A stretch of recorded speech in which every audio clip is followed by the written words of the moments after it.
Get that. On the people that knew Michelle best. Time ago. On May 27th, 2011, a 26-year-old woman by the name of Michelle Lee can be witnessed leaving the hospital that she was currently a nursing student at, 1 hour before her shift was scheduled to end. She can then be witnessed driving her vehicle out of the parking garage.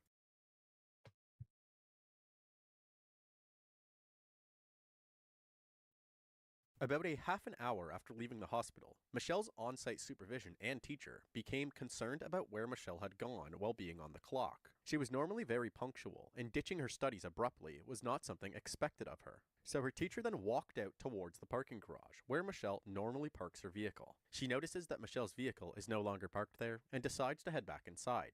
However, before she could make it to the stairwell, she believed she could see Michelle's vehicle pulling back into the garage. She runs closer to the vehicle to confirm that this is indeed Michelle returning.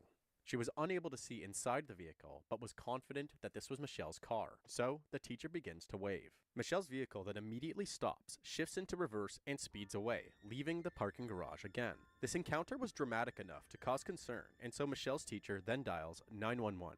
Officers made several attempts to contact Michelle via phone calls, text messages, and emails. All of these attempts were ignored, so investigators then reached out to any friends or family of Michelle to inquire if they knew her whereabouts. Michelle's closest family members lived about 8 hours away.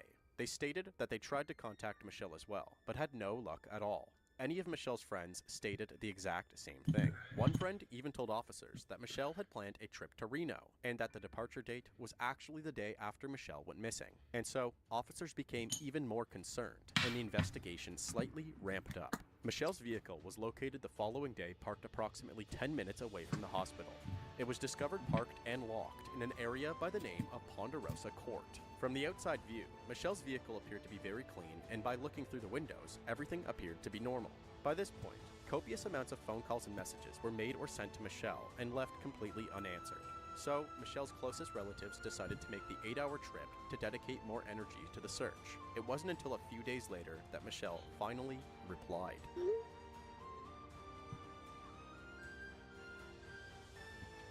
Michelle then apparently went on a text message response to her and replied to many other messages in a similar way. These messages appeared to be robotic and emotionless, so friends and family of Michelle became even more concerned after receiving them. Police then took each of Michelle's individual responses and compared them with each other. They found a series of duplicate texts, as well as a common theme amongst each text being, "Leave me alone, I am fine." The messages from Michelle's phone then suddenly stopped, and the officers felt certain that the operator of Michelle's phone was not Michelle. Investigators then decided to focus their efforts on the people that knew Michelle best, her family and her friends. They asked if Michelle had a history with any abusive boyfriends. They asked if Michelle had any business deals go awry. And then they asked if Michelle possibly upset anybody that they knew of. They then received a name. This is Giselle Esteban. Michelle and Esteban had been friends for many years, originally meeting when they both attended Mount Carmel High School together, and then later both attending the same college together. Esteban was known amongst Michelle's family and was at one point considered an extremely close friend, until the last year or so when she started to appear jealous of Michelle. The problem arose when Esteban began dating one of Michelle's very brief ex-boyfriends, Scott Mirasigan. Over the course of the several years leading up to 2011, Esteban and Scott appeared to be in a fairly sturdy relationship. They would go on to have a child together and even attempt to have a little family together. Unfortunately, Esteban's love for Scott quickly went from a healthy relationship to beyond obsessed. Esteban became unstable emotionally and would lash out several times. Her insecurities escalated, and she started to become slightly delusional. She would make claims that Scott was cheating on her, and eventually become obsessed with the possibility that Michelle and Scott were carrying on a sexual relationship behind her back. These claims were incredibly false. However, Esteban's delusions became worse as time went on. Scott eventually broke it off with Esteban, and Esteban angrily reacted by quickly moving 2 hours away and taking their daughter with her. Scott then took Esteban to court and was granted primary custody of their daughter in August of 2010. After the judgment regarding custody, Scott then picked up his daughter and they both returned back home. Esteban later followed in order to maintain a close relationship with her daughter. Since both Scott and Esteban frequently visited each other while sharing custody, they eventually began to have sexual relations again. Esteban then found herself to be pregnant again in late February of 2011. Investigators then took all of this information very seriously, and their focus then turned to Giselle Esteban. We're here about Michelle Lee. Michelle? Oh, God, what about her? She went missing last night from her work. Okay. And talking to her friends and such, we understand that you guys had a tumultuous relationship. A tumultuous relationship? She was my best friend who slept with my then fiance. How long has she been missing? Since yesterday. And have you guys tried calling her? I have no idea how to help you at that point. I've actually been trying to look for her. Since when? Almost a week now, to tell her to stay away from my daughter. The search continued with very little progress, and so a decision was made to offer a $20,000 reward for any information leading to the whereabouts of Michelle Lee. A handful of tips came in, but none of these tips led to any progress in the search. Investigators then made the decision to do a deeper search of Michelle's home and car. It was during these searches that investigators found enough blood to determine that Michelle Lee was likely no longer alive. And the search 如今正是灭董卓、实现大义的时候了。 this got 为我无畏的大汉忠臣们呐，即刻进军吧！ Investigators returned to the hospital. 最终有多少将士能顺利抵达关隘，乃决定此战胜负的关键。 One of the nurses that 友军之间争夺好手，则胜利无望。泗水关所犯过错，无论如何都要避免。必须振作起来，必须振作起来。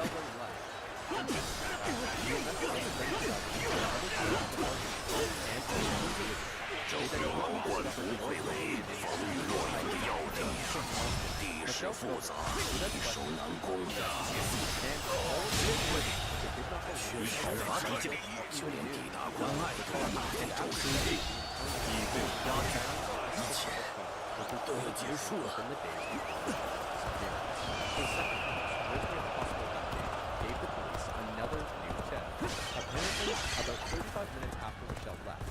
敌军似乎加强了这片区域的防守，这样的话，我方很难统一步调啊。虽然很想自告奋勇，主动出击去打头阵，但也不能为了抢攻就擅自行动。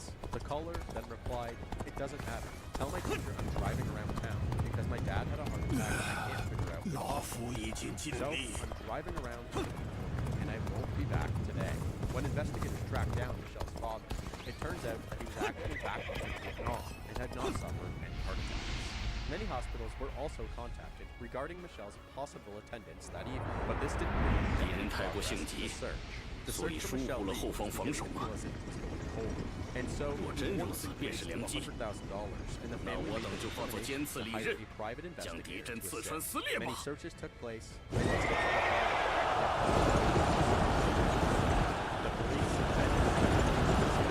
Exact movements on the night of her disappearance, as traced by her cell phone. She first 从那里发动突 did a 袭， loop around Abraham, 国军将领可有人能应对？ reversed out 开始进军。 aggressively, and then last ping, driving towards remote Alameda County. Investigators were beginning to lose hope that they would be able to locate Michelle, so they 难 decided 以 to 继续 focus 支 more 撑 on the 了， person that they had 之 originally 后 been 便 pointed 拜托了。 Giselle. As 这一下，不要松鼠任何势力，但若然敢阻挠我，一定会有兵刃相见。这形势不可逆，靠我孤军奋战也无能为力啊！你讨伐敌将，能在这里认输吗？敌军已攻入我们大本营了吗？就想陷入苦战？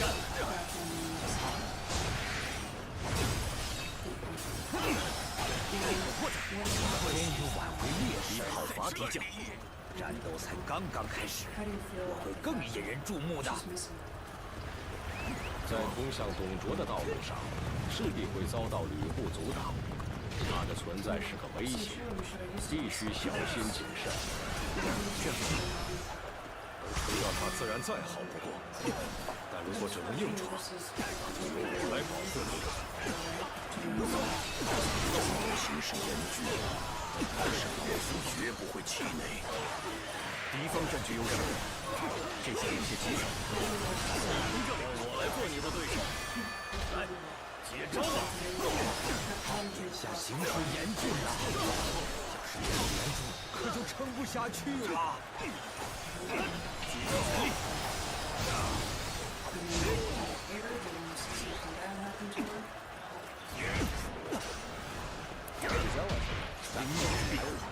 ！Attempting to remove herself was not involved in any way. She attempted to come across angry at Michelle, yet also capable of other well-being. However, almost purposely shut down, simultaneously in other uncommunications. 在此地讨伐敌将，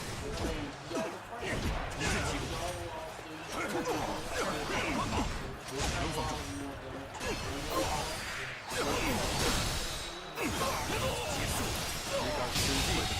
已被我敌讨伐敌将。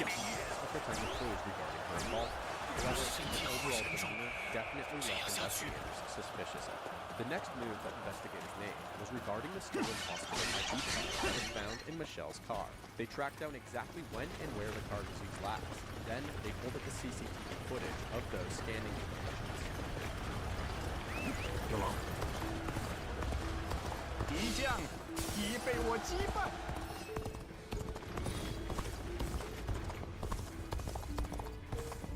大事不好了，在丢人现眼前，赶紧先撤吧。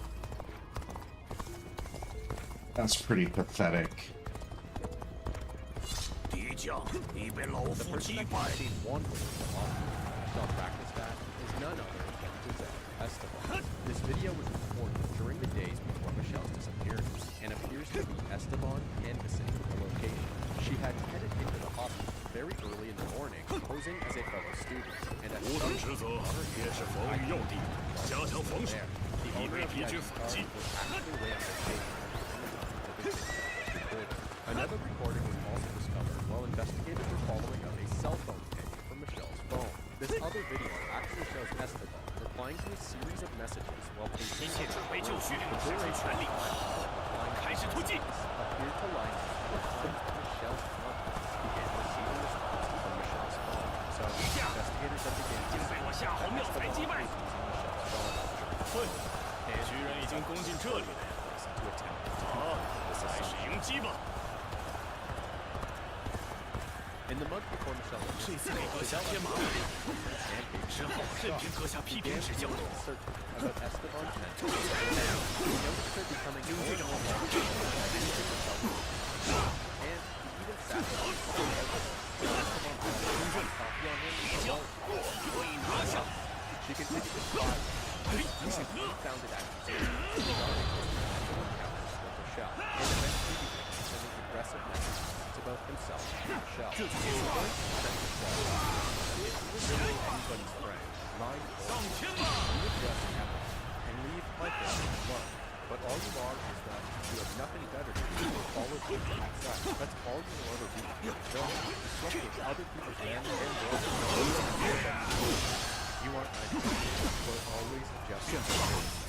Then, he created a group message and sent both Scott and Michelle. You two really do get what you are both that you with no dreams or goals and other chasing you with no dreams or goals and other chasing someone else's dreams because you have none of your own. You are both prepared. And that is 则无法打破死局。诸位，请着手开始准备吧。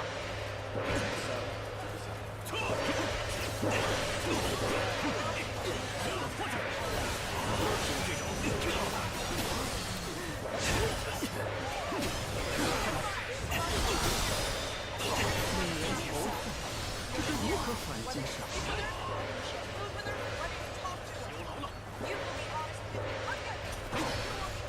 怎么办？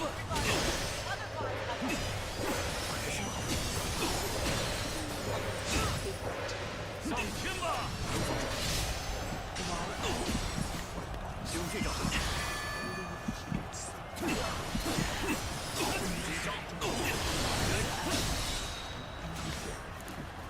集中全力！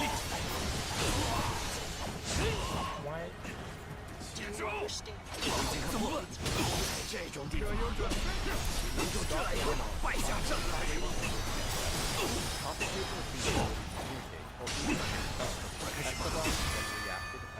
She continued to fire, believing that Scott wanted to separate just so he could spend more time. 以讨伐敌将，想活命的话，最好还是就此撤退吧。那前面的对手是宛如神般的后方的气势开始增长了，或者也不能疏忽大意。发起猛攻。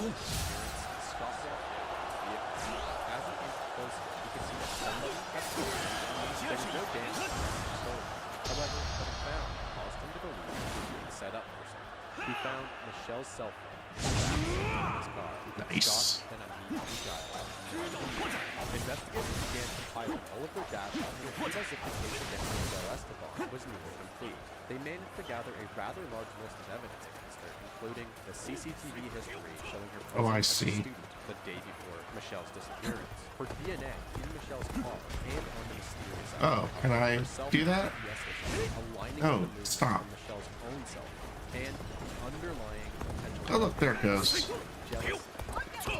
You will be honest with me regarding otherwise I will and The final piece of evidence that led to the arrest of Giselle Esteban was a sizable amount of Michelle's blood found on Esteban's shoes. Just under 2 weeks later, the body of 26-year-old Michelle Lee was discovered in close vicinity to the location of her final cell phone ping. Family members and volunteers looking for a missing California woman made a discovery Saturday. One of the search party members Alright. did discover remains, and right now that's all we know.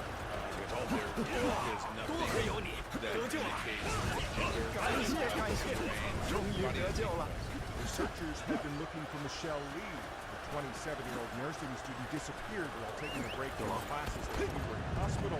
Just this month, police arrested Lee's former friend Giselle Esteban.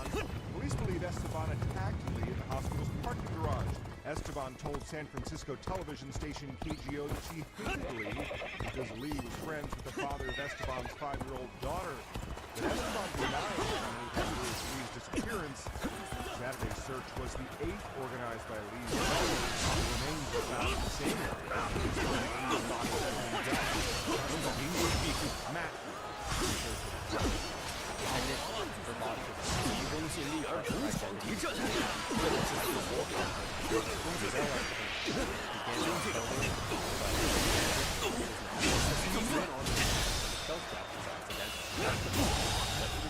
是不可以讨伐敌将。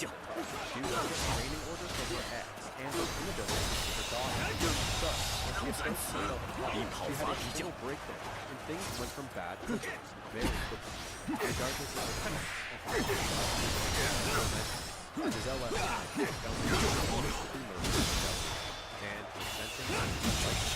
无言以对，以讨伐敌将。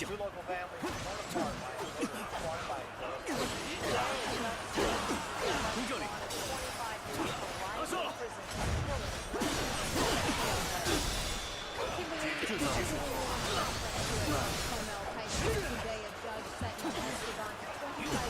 拿下了。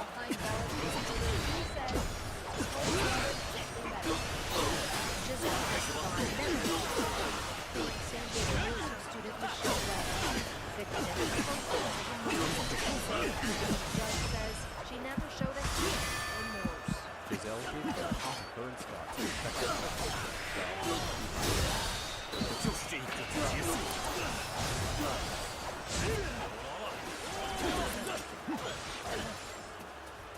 拿下了。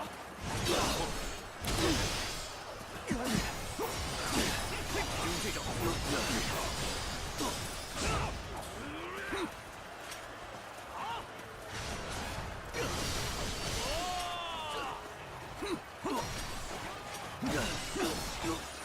接招！或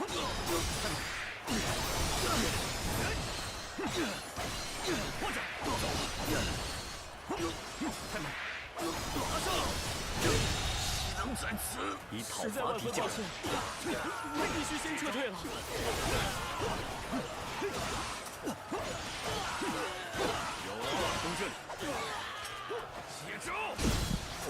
Damn.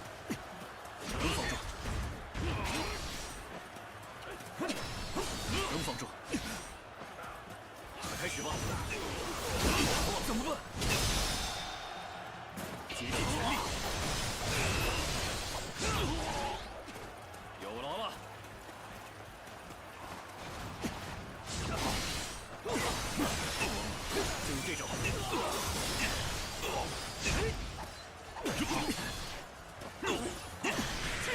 怎么办？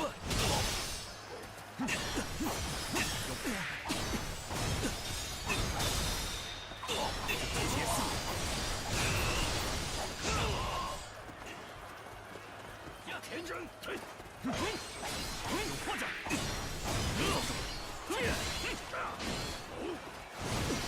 重振旗鼓，有破绽，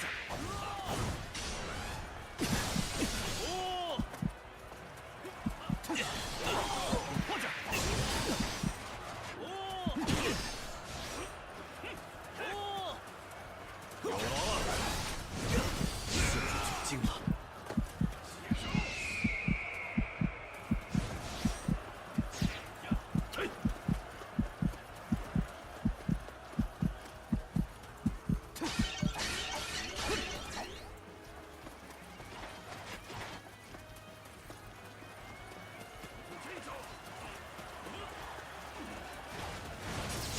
重振旗鼓，有破绽。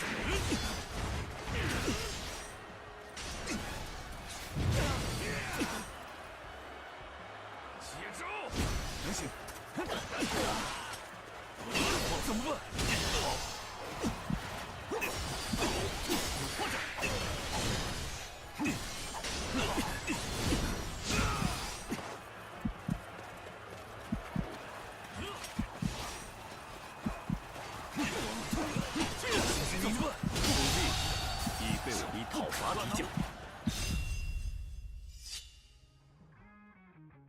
Damn, Zongba's a nobody. Like a nobody. Like nobody at all. He is a real nobody. So, yeah, I don't know. That was really hard. Let's see. Lori Vallow. This lady's crazy too. Ladies and gentlemen of the jury, here we are at trial. And the judicial system can be difficult to understand at times. There are laws and rules and statutes that govern how things will proceed in this trial. You yesterday got to hear the preliminary jury instructions, so you kind of got an order of how things are going to go. So, in order for someone to be charged with a crime, as I have been... Your Honor, I'm going to check to argument versus an opening statement. I'll remind the defendant an opening statement should be a preview of what is to be expected at trial. So, go ahead. That law enforcement presents evidence that they gather, and the state prosecutors are going to present that to you. Yeah, that's what happens. Good job, Lori. You're gonna win for sure. No doubt.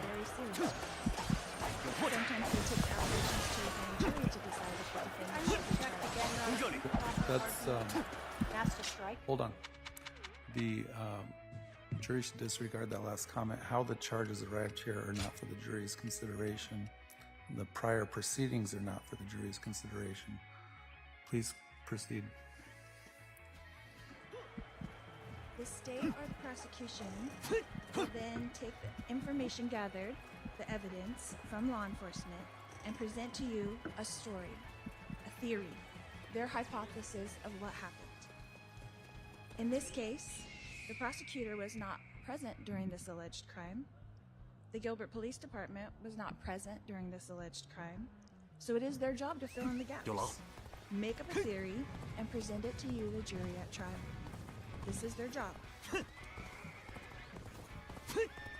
They are not witness to the actual events because they weren't there that day with Brandon at the house when this alleged shooting occurred. Alleged. This case is about a conspiracy. Uh-huh. And a conspiracy is when two or more people make an agreement to commit a crime. Uh-huh. They have to willingly and knowingly participate. Conspiracy is an ancient word that appears in the Bible on many occasions.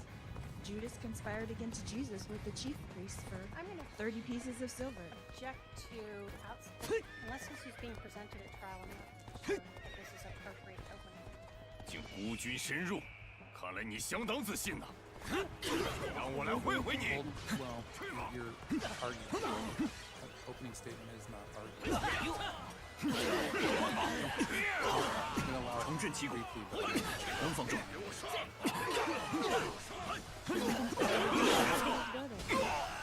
This case is a case of conspiracy. The charge against me is that I conspired with my brother, Alex Cox, to murder my niece's husband, Brandon Boudreaux. But you will find, as you begin to see the evidence put forth in this case, that there was not any animosity between Brandon and myself. I personally did not have any motivation to have harm come to Brandon. In fact, Brandon and I had a very friendly relationship all of the time that I have known him. I first met Brandon when he was marrying my niece Melanie. I'm going to object to unless the defendant's Hold testifying. on. Can I have the parties report?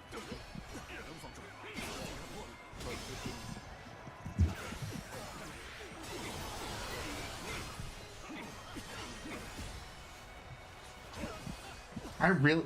No, I hit the button. I don't understand. And I definitely had enough chi.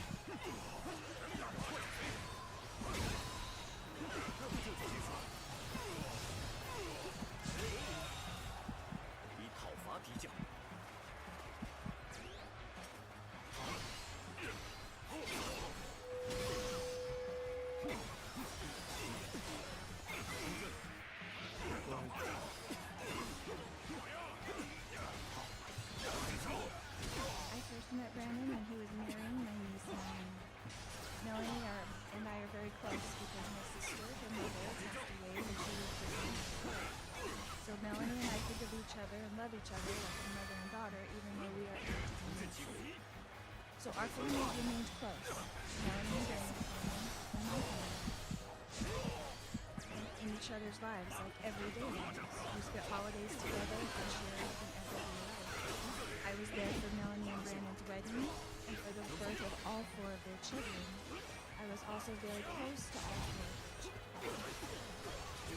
In this case, you will hear Brandon himself tell you that someone shot a gun at his head. You will learn in this testimony that Brandon was not hurt. You will learn that he wasn't even sure. But you will hear that Brandon immediately blamed me. Which begs the question, was I an enemy to Brandon? That is news to me, and hopefully by the end of this trial we will all have some answers to that question. In this case, you will learn that Brandon had called 911, and Gilbert Police did respond. You will learn that Brandon speaks of a deep green Jeep, and then he offers the officers a camel green color that he's speaking of on his phone. He says a green Jeep. Then you will hear the neighbor who says that it was a dark blue Jeep that was parked in front of him. You will learn that Brandon very quickly hired a private investigator to find out where I was living out of the state of Arizona so he could inform the police. You will see Brandon exchange email information with Detective Taylor, or police agent in this case, about my whereabouts and about the financial dealings of my niece Melanie Boudreaux. You will learn that Brandon was not particularly satisfied with the investigation that Gilbert Police was conducting, so he did his own investigation, hiring his own private investigator to follow his wife, Melanie Boudreaux. You will find out that Brandon had access to the VIN number of a Jeep and gave it to the police. You will find out that after that event, he quickly changed his story from a Yo, what up, Eighth Apostle? We out here fucking banging our heads against this goddamn battle. I'm doing real bad again this time. We'll figure it out. are gonna defeat Dongjuo for nothing. This whole coalition's gonna fall apart. Email how they can demonstrate Melanie's financial gain if Brandon were to have died around October 2nd, 2019. This is what a conspiracy looks like. Two people trying to set up another person. Oh, leave me alone, Lubu. My niece Melanie. No, please. I don't want any smoke, dog. Chill out. Oh, bro, no. The jury should disregard that statement. You're going to receive an instruction later that all persons that may be involved would not necessarily be charged or called to witnesses, and you'll follow this instruction. I was not living in Arizona at the time this alleged incident happened on October 6, 2016. I was not even aware such Oh my god. I did have a close relationship with my brother Alex. I was not aware of his every move. Melanie also had a close relationship with Alex, but also was not aware of his location at all times. Brandon and Alex also had a good relationship until this accusation. They saw each other frequently at all of our family parties and get-togethers and would often be seen laughing and talking. Alex was a comedian who kept our family laughing. Alex passed away in December 2019 of natural causes, so he is not here to defend himself. I'm going to object again to that as well, since he's not party to this. All right, I'll just remind the jury that what is said in opening statements is not evidence, it's not sworn testimony. Please proceed. Although the state has alleged that there are several co-conspirators in this case, I am the only one being charged with a crime. So you will be the judge. You will hear and see evidence presented by the state. The state has, according to the law, 100% burden to prove to you that a Object to the crime statement of the law. All right. Again, this is a little bit bordering on argument, but the jury will receive the instructions on what is and what is not the proof hearing. The state has the burden to prove that a crime has been committed here, and that I committed that crime. That is the way the law is written. I do not have to show any evidence or put up a defense. I do not have to testify. That is the law. The prosecutors from the state have to prove to me that I conspired, made an agreement with my brother to murder Brandon. So you will decide. Right now, according to the law, I am innocent. I remain innocent until the state of Arizona and its prosecutors show you enough evidence to convince you that I had anything to do with this alleged crime. And I want you to look carefully and determine if this event was a crime at all. Did a shooting actually occur? Only Brandon claims that it did. Only Brandon names me and Alex. You will learn that Brandon himself did own a gun. You will learn that Brandon knew how to shoot his son. You will learn that Brandon and Melanie were going through a divorce. And you will learn that even though Brandon is the one who actually filed for a divorce, he was blaming me for his divorce. You will learn that the information that the Gilbert Police Department and Detective Pillar, the case agent on this case, learned about me and my brother Alex was from Brandon Boudreaux.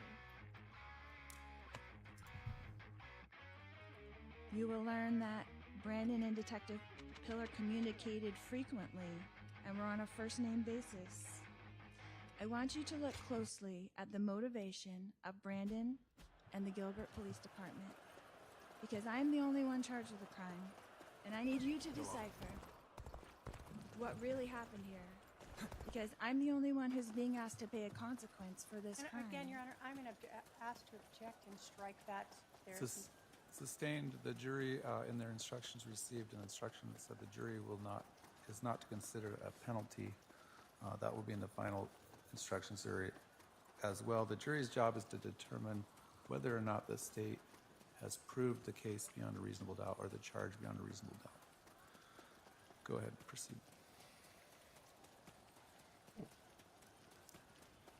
You will hear many references during this trial about the state versus Lori Daybell. Well, who is the state? The state are the prosecutors. I object to argument relevance. Sustained. And you, the jury, are brought in to stand between the state and me. And I'm going to object again to improper statement of the law, argument, and relevance. Sustained. You are here to say if a crime has even been committed at all. You are here to say if I committed this very crime and if the state proved this to you beyond a reasonable doubt. If at the end of this trial you have reasonable doubt, then I remain innocent. If the state does not prove to you that I, 1, committed a crime, 2, committed this crime, then I remain innocent. Yikes. Oh, lady. In this case, you will hear a lot of speculation. The definition of speculation is an idea or guess about something that is not known. During this trial, the state will try to convince you that I committed this crime by using speculation, innuendo, and insinuation. And the state is hoping that this will be enough. In this trial, you will in fact witness a power struggle between the state and the defendant for what a fact really is. Sustained. Because they want to convince you, the jury, that a fact is speculation, that a fact is innuendo, that a fact is insinuation, that they knew what I was thinking, what I was feeling, what I was planning, when they don't know it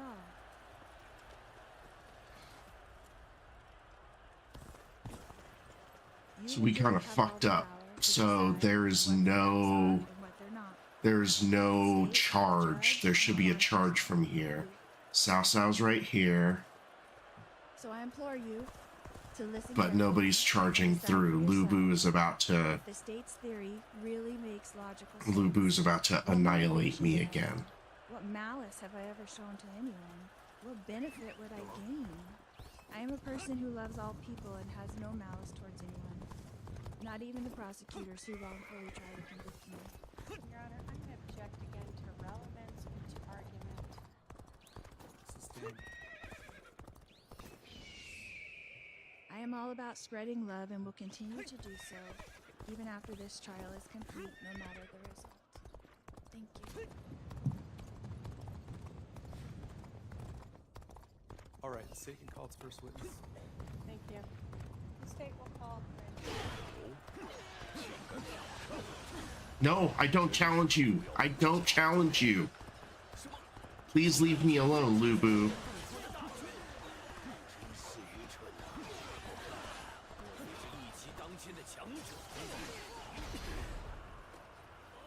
Yikes. Alright, let's get the fuck off. Oh, come on.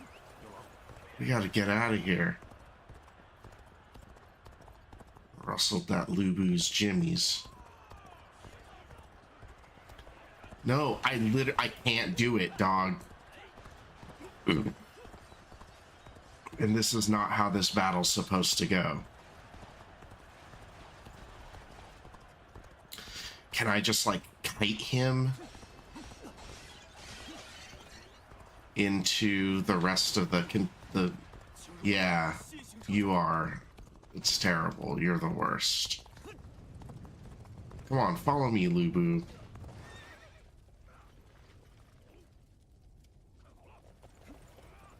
These guys.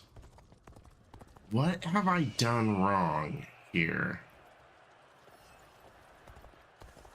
All the spots have been filled. Everybody's here.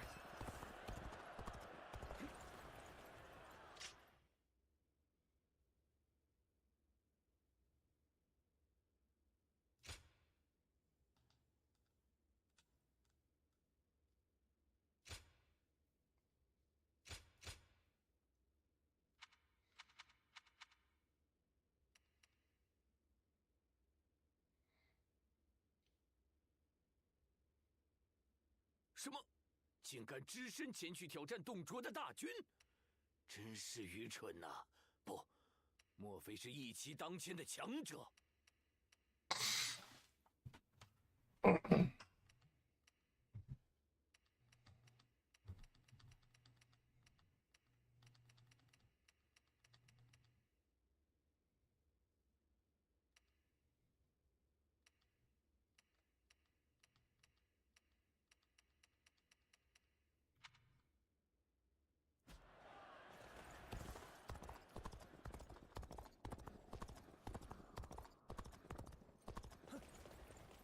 ？What am I missing?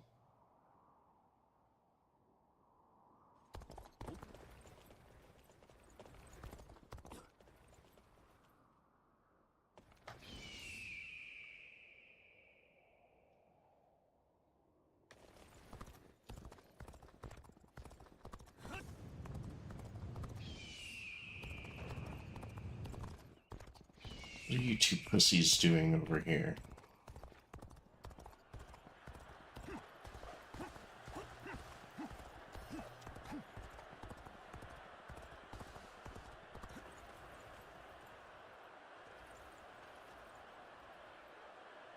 No, no work to be done.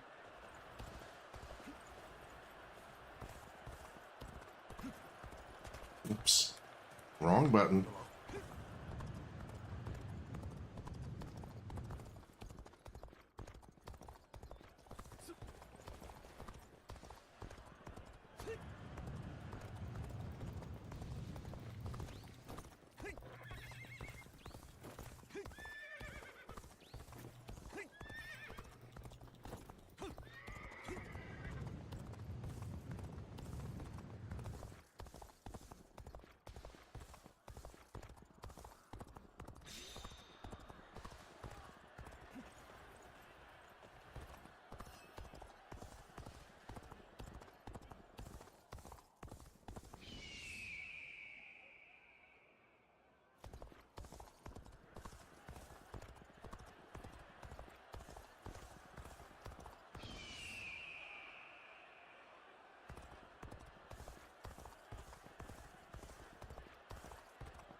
Let's just go on a tour, just see if there's anything critical I missed. Or if they really expect me to go one-on-one with Lubu, which, I mean, whatever. This fucking battle is hard as shit already. Why not just make it 100 times harder?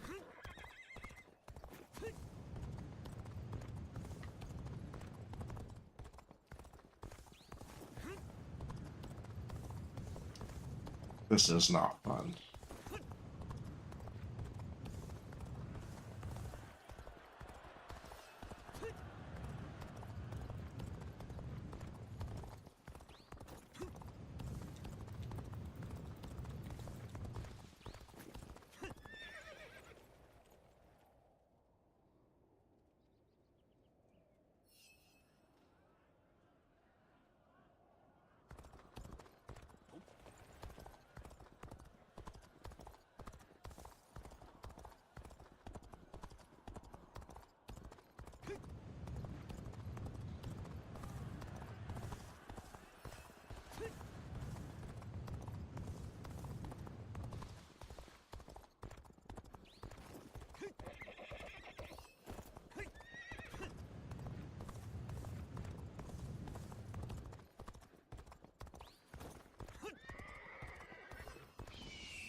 That was fucking cheap.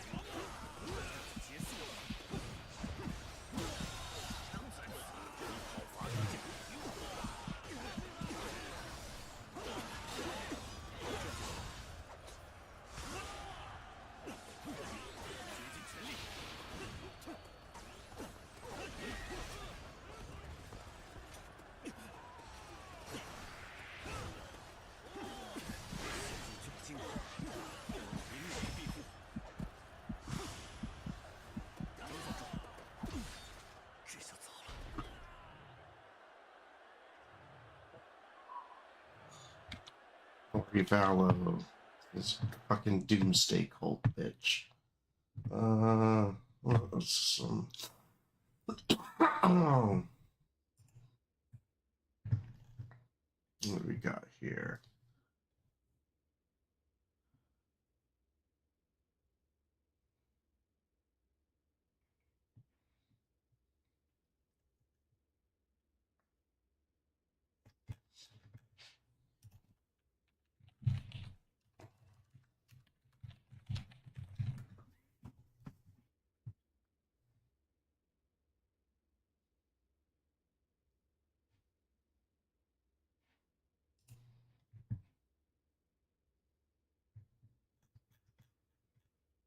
This shit's only been around for a year? There's no way that's true.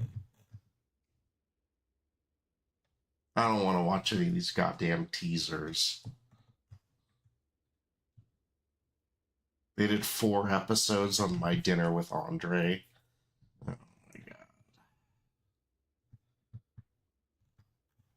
Alright, let's start with a classic.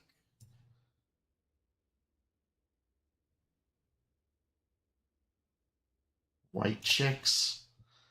I think that's a good movie. Crash, that was pretty funny. The Blue Lagoon, no. Soul Man, oh hell yeah.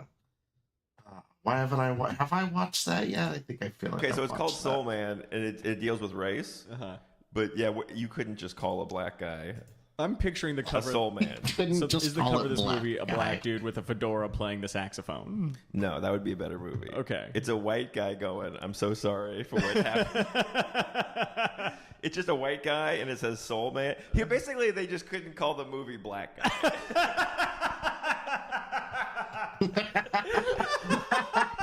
It should have been called Black Guy ? And it's a white guy going, just don't see this. Just don't.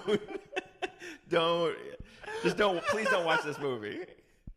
Please, we don't know what we were thinking. It was written by a white woman named Carol Black. What? This is a riddle inside of a soul man, baby. It's about a white guy who can't get a scholarship. And he's a rich white kid. Stop. But his parents say to him, you know what? You've had everything in your life, and we're your rich white parents. We want you to learn what it's like to work for a living. We want to make a man out of you. Okay. I've decided to let you pay your own way. So he gets accepted to Harvard. The first scene is he's in. So do they put him in blackface so he can understand what it's like? No, on the other side. That ends up happening. Ends up happening. That's funny. His parents are like, yeah, "Oh wow, that's what I thought." What if they were like, "Son, we want you to understand what it's like to be a man, but not just any man. A black man." That's what I thought. And they just slap him in the face with the makeup, and they go, "He's a soul man." He's like, okay. He looks at all the scholarships, and he's like, these are all for people who are like, not white guys. And he's like, well, nothing there. And then it's pretty early in the movie. It's a very quick cut. So the white guy's talking to his best friend on the beach, I think, and he's like, well, I could never get one of these scholarships.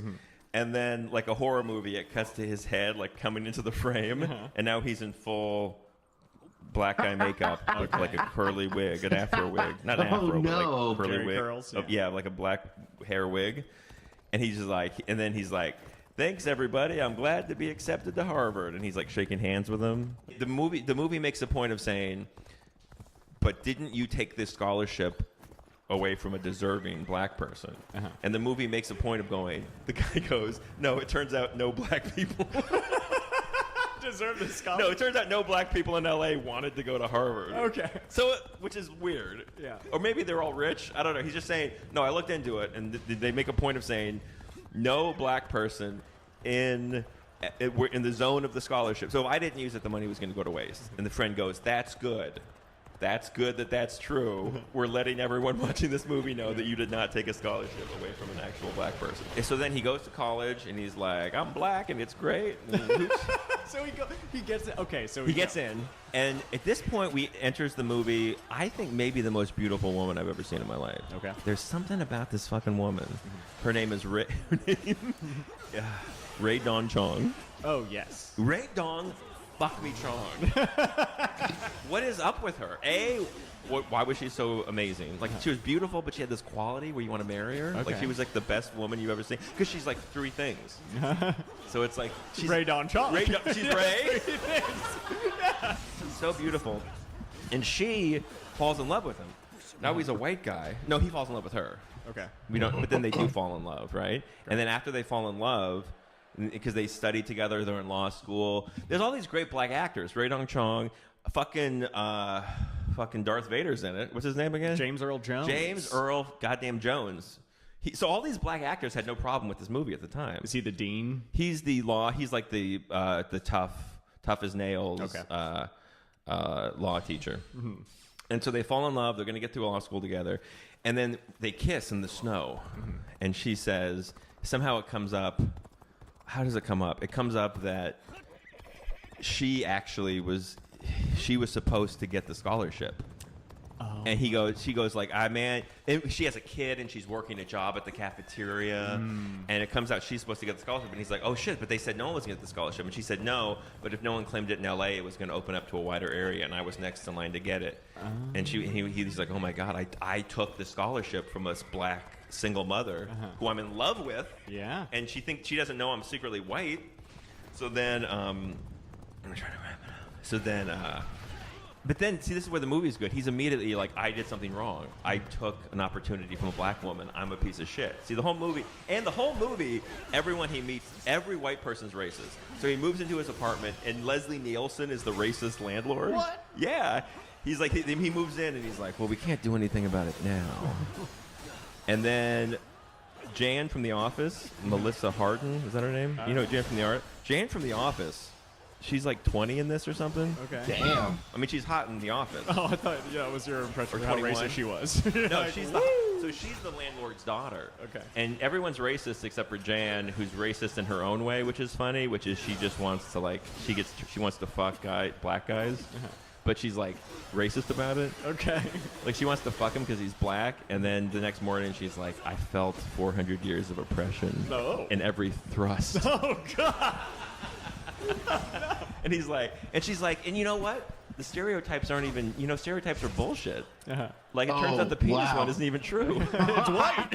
No, well, he's black all over. Oh, did I mention this? He's taking tanning pills. Oh, so no. they set up at the beginning of the movie pills. that they have a scientist friend who works on super tanning pills. Of course. He takes all the tanning pills, so he's black all over his body. Okay. But he still has a tiny little penis. And then at the end of the movie, they break up, and then she walks in with a Native American. She's like, so she just has to fuck guys. But is he So like in her mind, so they're making fun of liberals that are like self-congratulatory, where she's just like, I'm gonna fuck a black guy and that's gonna make up for everything. And then she goes, can I write a short story about this? Like she's just like so she's racist in her way.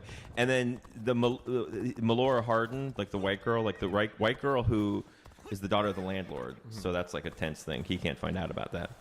So every white person, and then at one point he gets arrested because he's black. Every white person's racist. And then he goes to jail, and he looks, and it's all these white guys that are dressed in the same, like, green Little League outfit, or, like, the same, like, minor league. Like, they're all on the same, like, baseball team or whatever. Oh, okay. And they're like, he's like, hey, guys, how you doing? He's like, we lost the game. We lost it to a bunch of beep. Oh, boy. And then they beat the shit out of him. Like every so this is a movie about how white people are horrible, and this black guy takes an opportunity from a black woman, and he feels bad about it. And then the last scene is him saying he's white and he's so sorry and he shouldn't have done this. And then we go to James Earl Jones. We sit down with old Jimmy Darth Vader Jones, and he's like, "You should not have done this." You should not have done this. You've lied to us all. What is that? What is it? He's like, you should not have done this. And he's like, here's what I'm gonna do. I'm gonna give my scholarship to Ray Don Chong, of course. And he's like, yes. And he's like, and I'm gonna donate all my money to black people for the rest of my life. At one point, before he comes clean, it's this big scene where his best friend comes in like he's his lawyer, because they have this whole like tribunal thing where it's like the students are gonna judge him, because it's like the committee for when students fuck up, and everyone's in the audience, which is unrealistic. Jan's there with her Native American boyfriend, and the whole so Jan's there, and then the friend comes in before the big reveal that he's white, because they've all just seen him as black. So I guess he stops taking the pills, and he's like, he does this whole thing where he's like, would we judge him for the color of his skin? It's not his fault. He was raised around weak people. Oh. But they think they're talking about blacks. He's talking about rich whites. It's a double meaning. Yeah. He's going like, because if you think about who's lazier than rich white people? He's like, they're lazy. Yeah. He was raised with bad morals, and are we going to judge him for the color of his skin? It's like they think he's talking about black people. He's talking about how being raised rich and white fucks you up. It's fucking genius, right? Yeah. This is the best movie ever. And then he comes out, and he's white. And then he says to James Earl Jones later in the office, I'm gonna donate my time and my and when the best friend's doing the whole speech about don't judge him by the color of his skin, he uses the word reparations. So I think it's like that's the whole thing. It's like white people recognizing when they've done something wrong to black people and paying for it. And he says all this stuff to James Earl Jones he's gonna do, and James Earl Jones like, I forgive you. And he's like, also, I'd like to become a lawyer so I can really help people. And he's like, okay, you can do it. You can do it. And then we cut to the main character going, racism. When it happens to a white guy, it's even worse. That's the point of the movie. The past was doing its best. That's the theme song. Leave him alone. Leave them alone! Leave them alone! They were doing their best. When they come ashore, the Santa Claus guy's like, yeah, no more rules. Yeah. No more rules for Santa Claus. He kind of goes like, he's like, no more yes sir, yes ma'am. Saturday Night Fever is a woke masterpiece. Okay. And this is a movie about narcissism. And it is about a guy who is racist and sexist and overcomes it. A lot of it is like Travolta's so good at dancing, and they go to the same club every Saturday night. And he's the star of this club. they really show you, like, he works at a paint factory. Every dinner is a goddamn ordeal. He needs to dance. This is the one. So dancing in this movie, it's narcissism, it's solipsism, but it's also the human spirit's ability to transcend. Okay. It's the better angels of our nature. It's having something in your life that you do that makes you feel weightless, if only briefly. It's having something that you're good at, which so few people have. Having something you're good at that, and he talks about this too, is feeling like you're good at something. Every dinner at this Italian-American family, every dinner descends into like just screaming in each other's faces, like, come on, you're broken the thing, fuck you. You dance too much. Why you with the dancing? Enough with the dancing. Come on. Like, all I want to do, Ma, is dance. You dance too much. And then at one point, there's actually a part where they all just start slapping each other. Like, she slaps him, he slaps the grandma slaps the dad slaps Travolta. He's like, my hair! I worked so hard on my hair. Like, he puts a napkin over his shirt because he dresses like he spends all his money on his clothes so he can look good dancing, right? And then the mom goes, all you do is dance. Wait, all you do is you dance. Why can't you be more like your brother? Why can't you be more like your brother? And she points to above the mantle, and it just is a photograph of the young priest from The Exorcist. That's awesome. Like, it just is that That's guy. awesome. It's not supposed to be that guy. It's fucking that guy. She's like, all you do is you dance. Your brother. Do you know what he's doing? A little girl. She was sticking the crucifix in a She's stuck in the crucifix of the Jesus on a He goes to Boston. What's he do? With just the power of Christ. With just the power of Christ, he fixes the girl. Yeah. Be more like your brother. You don't want to get spaghetti sauce on your shirt? No. You know what your brother's got on his shirt? He's got the split pea vomits of the hellspawn little girl of the devil. Be more like your brother, the priest from The Exorcist. Exercise some little girls. Come on. He's fighting little. The head spins around. He's at war with children. Forget about it with your dance moves. Yeah. You spin around, the little girl's head spinning around. And then so they enter the dance competition. So that's like the thing of the movie is the big competition. So it's about going to the club. It's about practicing to go to the. Practicing for the big contest, which is going to be the centerpiece of the movie, right? Okay.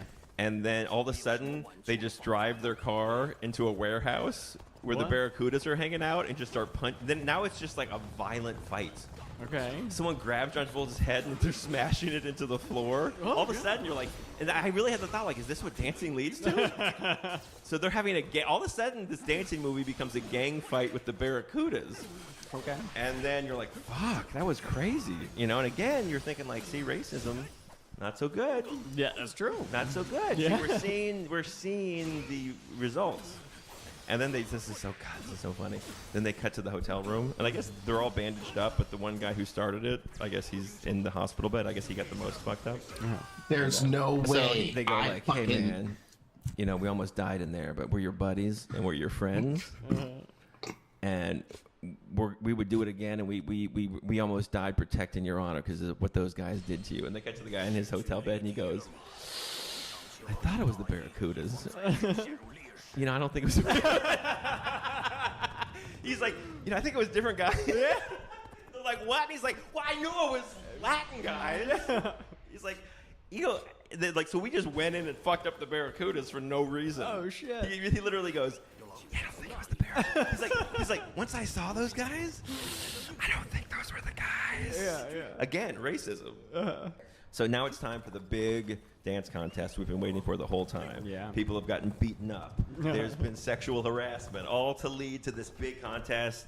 One couple goes up. They do okay. They're like, fortunately, they get a load of Johnny T and the love of his life. There's a dance sequence to end all dance sequence. Okay. At the end, they kiss. And you're kind of like, are they just going to kiss? Yeah. They're just kissing. Everyone's like, they did it. And you're like, this is the end of the movie. The end of the movie, of course, John Travolta and the girl of his dreams, not only they danced so well, not only did they win the contest, they fell in love. Wow. You can just tell that they fell in love. And everyone's like, all right, give us the trophy. And then the movie goes, wait a second. Mm-hmm. There is one more couple to dance. And we're like, why would there be another couple? And they go, two Puerto Ricans, Hector and Maria, they're going to dance. And they start dancing. And you see John Travolta go, oh, they're better than us. Oh, shit. Which you wouldn't see that coming. Puerto Ricans being good at dancing? Of course, that's what I'm saying. This is the movie going, you racist fuck. Of course you're not the best at dancing. Have you heard of Puerto Ricans? You racist assholes. Of course, they pull the rug. This whole movie was about the bad guys. You realize this whole movie was we just don't meet the main characters until the end. This whole movie was about Hector and Maria living in racist ass Italian Brooklyn, living their fucking dream. And every night they got to go to the 2001 club and watch these Italians go around like they own the joint. And they're like, yeah, we invented dancing? Like, no, you didn't. They're the fucking bad guys. And they go up and start making out on the dance floor. And then Hector and Maria are like, no, we're going to be better. And they got your Travolta going like, they're better than us. And everyone's going like, no. And they're saying the slurs. See, we see the moment the movie cures this guy of racism. By going like, who was I to think I was the best at this? And everyone's like, no, they're a bunch of bleep, bleep, bleep, bleep. And they're dancing. And he's like, they were better. And then the Italians who are running the thing, they give them second place. The Puerto Ricans, they give him first place. And he's just like, and they're like, congratulations. And he's just like, we weren't the best. I don't deserve this. I've been a racist piece of shit my whole life. He walks over, he gives the trophy. People say this is a racist movie. He gives the trophy and the prize money to the Puerto Ricans. He goes, you two deserve this. I don't deserve this. I'm just a shirt and a hairdo. Yeah. Why the fuck would I be the best at dancing? I suck. And he walks out and he does the speech where he's like, we're all just dumping on each other. We're dumping on the Puerto Ricans. The Puerto Ricans are dumping on the Dominicans. Our parents are dumping on us. He's talking about man's inhumanity toward man. He's talking about how we all treat each other poorly because we're too in our own heads. And then he says something poetic. He goes, it's all dumping. We're dumping on them. They're dumping on us. Even humpin's dumping most of the time. What the fuck? Wow. Even humpin's dumping. Okay. Humpin's dumping, baby. Humpin's dumping. Having sex. Yeah. You're just dumping into somebody else. And we go, this guy has figured it out. He's ascended. He's become a good person. And then he gets in the car and tries to rape his girlfriend right then. After this, because here's why, Jordan. We've solved racism. We haven't quite solved sexism yet. What? Then here's the final scene when he overcomes his sex. So now we're deep into sexism. The height of the racism was beating up the Barracudas for no reason, but then he has an epiphany. So our character now is not racist anymore. Now he's in the depths of sexism. A woman's been attacked. Now we're in the darkest part of sexism. He knocks on the door. Now we cut to the woman of his dreams, the whole movie, the love interest. We cut to her apartment. He knocks on the door. The door opens. And she's like, well, look who it is. Mr. tried to rape me. She really says something like that. Yeah, she really says something like, oh, look who it is. The guy who blah, blah, blah. And he's like, I'm really sorry about that. They sit down, and you think he's going to say, fall in love with me again, or I want you back, or let's fuck. And she's like, I'm in Manhattan now. She's in Manhattan. She's made it. Okay. And he says, like, I don't want to dance anymore. I don't want any of that. He really says all those guys are assholes. See, again, people don't watch the whole movie. I hate all those guys. They're racist. He doesn't say that, but he's like, those guys are jerks. They're jerks. Yeah. Hey, I think they support the patriarchy. When I found out about that, microaggressions. Hey, yeah, and so she says, what if we? She's like, and he even goes like, hey, I think we should know each other here. And he goes, he does a funny thing. He goes, and you know what? I know you're probably thinking I'm just trying to promote your pussy. And we're like, I don't think you used either one of those words. He's like, and she goes, but I'm not. I think we could help each other. So it's emotional. I think we could help each other. It's not about the labels and the sexism. And he's, I think we could help each other. And she goes, you want to be friends? He goes, I know that's probably bullshit about being friends. And he's like, yeah, I don't know if it could work. Let's do it, Chen Gong. And they hold hands. Okay. This movie about a scumbag, semi-rapist, greasy asshole, it ends with him holding hands with a woman it ends like a Lifetime movie. And thus, they cure sexism. And I guess this whole movie was about John Travolta entering the friend zone. Oh, the past was doing its best. Have you ever loved a woman so much that you pretended to have special needs? Oh, shit. So you could live in the boarding house with her and her mother. No. No, we cut to a toy shop.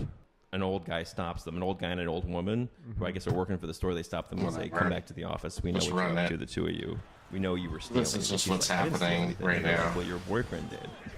I don't know if she says he's not my boyfriend, but they think that it's his boyfriend. And then they reach in the guy's pocket, and they go, "What about this toy duck? Your boyfriend stole a toy duck." And then we see our main character kind of look around like, "Oh shit, they caught me. What do I do? Like, how do I get out of this?" And then they go, "How do you explain the duck?" And then he thinks for a second, and he goes, Georgie likes ducks. The past was doing its best.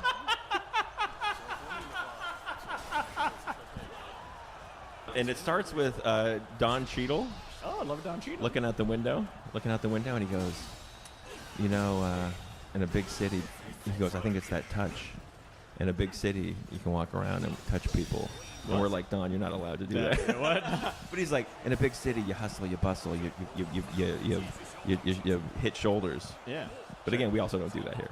You'd be murdered. Yeah. But he's like, in a big city, there's that human quality. In Los Angeles, we're just in these metal boxes. Cars? Yeah. Yeah, cars. Does he not know? And the lady next to him goes, "Cars, Don?" And he says, "I think we crash into each other just to feel something." And the lady behind him goes, "I think we crash into people because we're Asian ladies." What? And then we cut to two black guys, one of whom is Ludacris. Oh, hell yeah, that's right. This We saw fucking coffee movie. once because we're black. And then the other guy's like, "We didn't order any coffee." This is the best. And he's like, "Yeah, This shit is we didn't even awful. It's offer such us an coffee awful because she movie. knew we wouldn't tip." And then he's like, "But she was black." And he goes, "Yeah, she probably still think we weren't going to tip because that's a stereotype." And he goes, "Did you tip?" And he goes, "Like for service like that?" I didn't tip that bitch. And he's like, "Dude, you're crazy." Yeah. So I don't think we would have had. It's funny. Right. He's a guy who's obsessed with race and thinks everyone's after him, right? And then we see walking down the street a pretty fat Brendan Fraser. Big fat Brendan Fraser. I think this is the movie. The stress of this movie. He went and ate a bunch of pizza and cried. And Sandra Bullock. Sandra Bullock. Love it. She's timeless. She's been the same age since Speed, baby. Yeah, great in Bullet Train. They're walking down the street. This is when I fell in love with this movie, and this is when the movie let you know it was 2005 and would not get made today. Yeah. Fraser and Bullock are walking down the street, and I think later she admits to it. I didn't really see it. She kind of holds her purse a little tighter, walking by Ludacris and his black friend, and Ludacris goes, "See that shit right there? That's what I'm talking about. That white lady." She held her purse tighter. She saw two young, smart, powerful black men who clearly looked like college students. She saw two black men. All she saw was two criminals. That's some racist shit. We should rob that bitch. And then they pull out their guns. Cut to. Oh, boy. We now follow home the Mexican locksmith. Uh-huh. He comes home, and the most adorable little Mexican child you've ever seen. Okay. She's scared, and she's under her bed. She's built like a fort of blankets, but she's under the bed. And he's like, "Oh, honey, are you scared?" And this cute little kid's like, "Yeah, I heard gunshots." And he's like, "Well, honey, we moved. We're not in a bad neighborhood anymore." He's like, "Are you still upset?" This is a funny question. He's like, "Honey, are you still upset about the time that bullet went into your room?"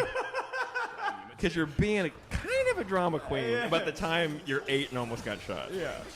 She's like, "Yeah, Daddy, I'm so upset about the bullet." And he's like, and then he says, "Oh, you know what? You just had your, I don't know what kid's age is, 5th birthday, whatever." He goes, "You just had your 5th birthday," or she's either 5 or 10. Right. No. Let's say 8. She goes, "I forgot to give you your present." And he's like, "Your grandmother gave this to me when I turned 5 or 8." Which he also doesn't know. Which is, I go, this is so funny. He goes like, "I have a cloak, an invisible cloak cape, and it's invisible, and you can't feel it, but it's real, and it makes you impervious to bullets." And I'm thinking, don't give the kid this kid's gonna think she's you're giving the kid a cape that makes her think she can't die. Yeah. You should do the opposite. Right. This is the cape that makes you be careful. Be very careful all the time because we live in a bad neighborhood. But he just said that. She's like, "You know what? Now I feel safe. I'm going to go to bed." Okay. So he was lying to her so she would just shut the fuck up and go to bed. Yeah. So then we cut to Matt Dillon. Oh, yeah. He's the racist white cop. White cop. And then he pulls over a car. And he pulls him over. And it's a very well-to-do, like they look like they just came from the opera. And they're like in a good mood, you know. Oh, and also Thandie Newton. And he's like, and so he wants to mess with him. So he tells him to get out of the car.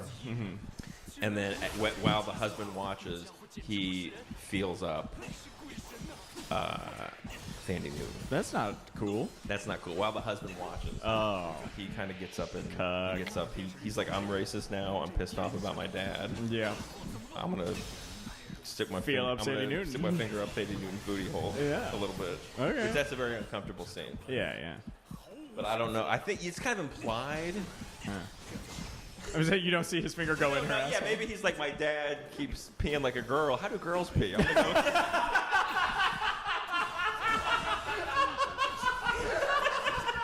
He's doing medical research.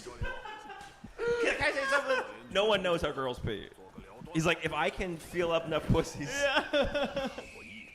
He's trying to. I think this guy's just trying to save his father's life.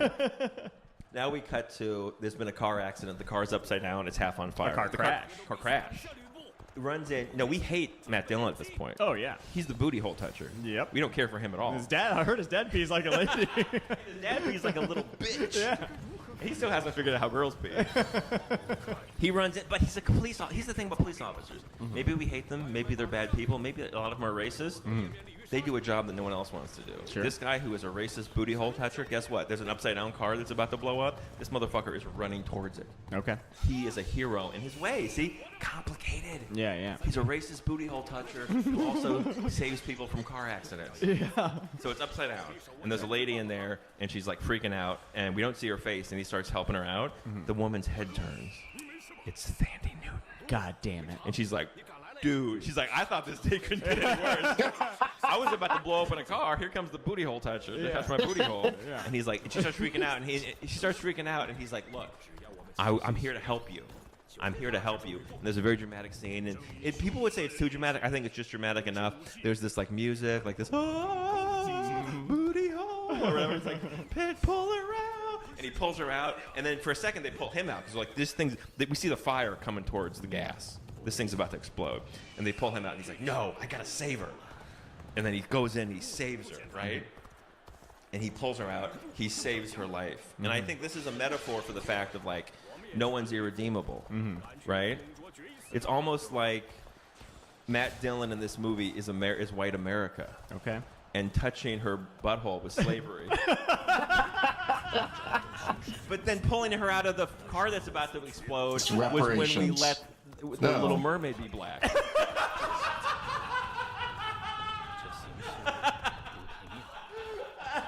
The Secret Persian, his house gets, his store gets broken into.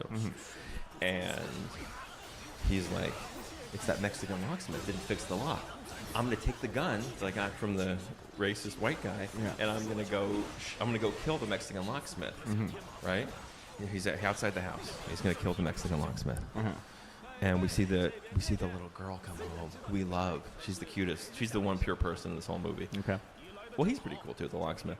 So she comes in, and then the locksmith comes home, and the Persian comes out. The secret Persian comes out. Because you know how they are. These Persians always hiding around in cars. He comes out. He pulls the gun out, and he says, like, they broke into my store. That's all I had. I told you to fix the lock. He doesn't speak English that well, so that's even more tense because he's like, dude, you need a new door. He's like, I cannot have this conversation again. I am going to shoot you in the face. We cut to the little girl. The mom doesn't see what's happening. The little girl, she goes to the door, and she looks out, and she says, he doesn't have his cloak. Oh, boy. Oh, fuck. She goes, I've got the cloak. Oh, shit. I better give Daddy his cloak. And she's the cutest little girl. She runs in slow motion. She runs toward Daddy. The guy's like, I'm going to shoot you in the face. Running towards Daddy. I'm going to shoot you in the face. No. Running towards Daddy. She jumps up and grabs Daddy to protect him with her cloak. Oh. The gun goes off. No. We cut to the mother going, not my daughter! But the girl is fine. The cloak's real? The cloak worked. The guy looks at the gun. The Persian looks at the gun. He's like, what the fuck? This girl's magic or evil or something. Yeah. The guy runs off. Cut to. Here's what Wow, happened. that was my bad. Who thought he was Osama bin Laden, the racist white gun store owner. He gave, because he doesn't like Iraqis who are Persian. Yeah. He gave him blanks. The racist white store owner gave the guy blanks, so he's had blanks in his gun the whole time. Because the white store owner hates Iraqis and the Middle Easterners, he gave the guy a gun that wouldn't shoot, which saved the life of the Mexican daughter. And this is the movie telling us that racism is both the cause and the solution to all of our problems. The past was doing its best. That's the theme song. Leave them alone. Leave them alone. Leave them alone. They were doing their best. Scarface is a movie about ambition. Okay. And it's about money not making you happy. Oh, no. In the end. But mostly it's about wanting to f your sister. I think people, maybe the rap on this movie is that maybe the reason people don't like it is because Al Pacino is in Cuban Face. No one really minds. Alfred Pacino? Albert Pacino? He's not really Cuban, but he also doesn't really have a scar on his face. So how come the scar community isn't up in arms about... you know what? He's literally in Scarface.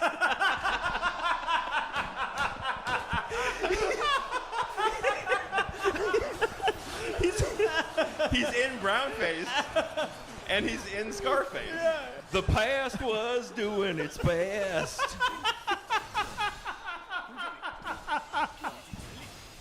This is a wacky 1960s comedy. Okay. About murdering your wife.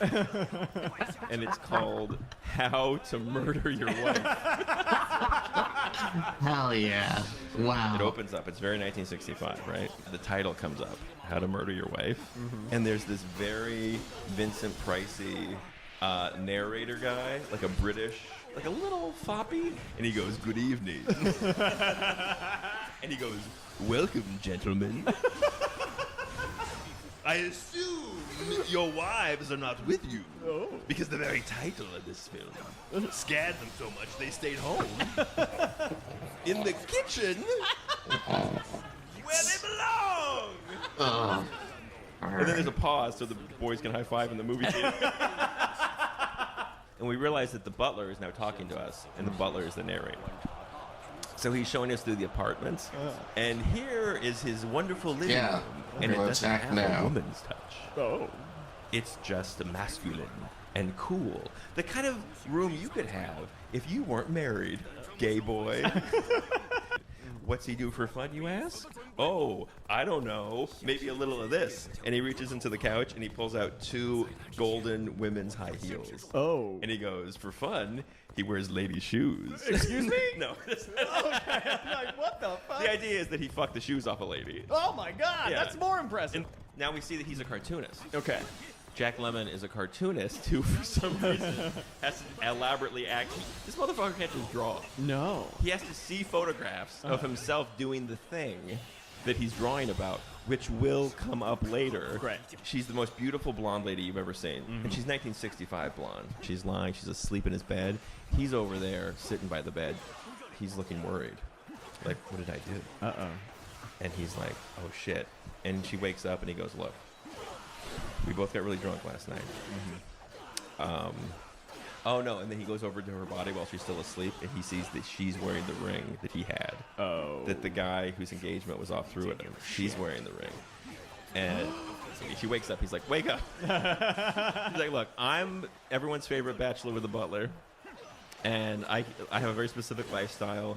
Here's what happened last night. I don't know if you remember what happened last night, but we both got really drunk. We got so drunk, I asked you to marry me. And remember the drunk judge?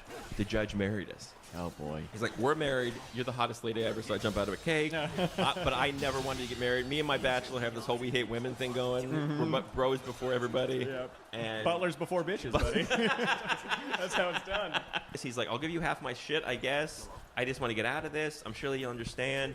I didn't mean to do this. I'm so sorry. It's nothing about you. You're a great cake lady. But I'm sorry, right? And then she looks at him and she smiles and she starts speaking Italian. Oh. She does not speak a word of English. And he's like, I'm stuck with this Italian cake lady. What do I do? But here's the thing.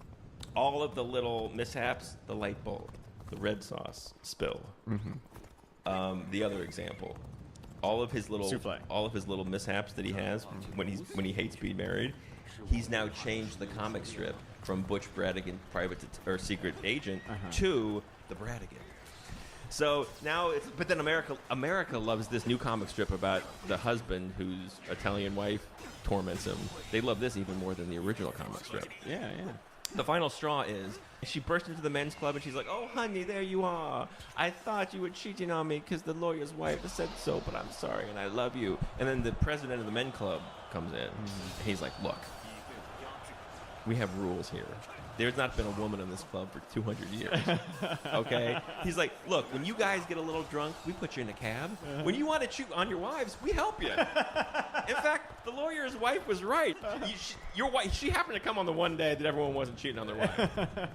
But now you've gone too far. Yeah. You let a lady in here, you're kicked out of the men's club. And Jack Lemmon's like, "The men's club was all I had. Why does this beautiful Italian cake lady will be a moment's peace?" He goes, "I can't get even, but Butch Bradigan can," and he punches the punching bag. Okay. We cut to the party. He drops a drug in his wife's drink. She drinks the drink. She starts dancing on the piano. Okay. And everyone's like, "Yeah, sexy lady dancing on the piano." And he's looking up at her like, "You're gonna die." And we start to think like, I think he's gonna kill her. Yeah. I think he's really gonna kill her because the thing is, he's acting it out. Is he just going to pretend to act it out, or is he going to really do it? So she's dancing around, everyone's like, "Woo!" And then she just passes out. He puts her over his shoulder, fireman style, and he takes her up to the bedroom. Then he opens up a big chest. There's the mannequin that looks like her wearing her coat. He takes that to the roof. He has this remote control, and he uses the remote control to control the giant construction site crane. Oh, because it's the most powerful remote in the world. But I think in 65 we just invented them, and we're like, I guess they can do anything. Yeah. Like, you know how in the 80s a computer could just do whatever? Right. Or like it could make a lady. Make pancakes. We weren't sure what computers did.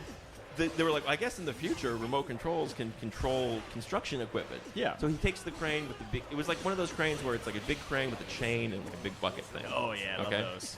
And he walks over there on like one of the metal. He goes on the girder. He gets in the bucket with the mannequin, and now the butler is across the street taking photographs because of course he has to do this for his thing. Yes. He takes a photograph of him. This really, if he just didn't have this overly elaborate cartooning thing, it would have been so much easier. If he was just better at drawing. Right. This whole movie didn't have to happen. Yeah. If he could just use his imagination to draw with. Yeah. So he drops the mannequin into the big hole where they're going to pour the cement.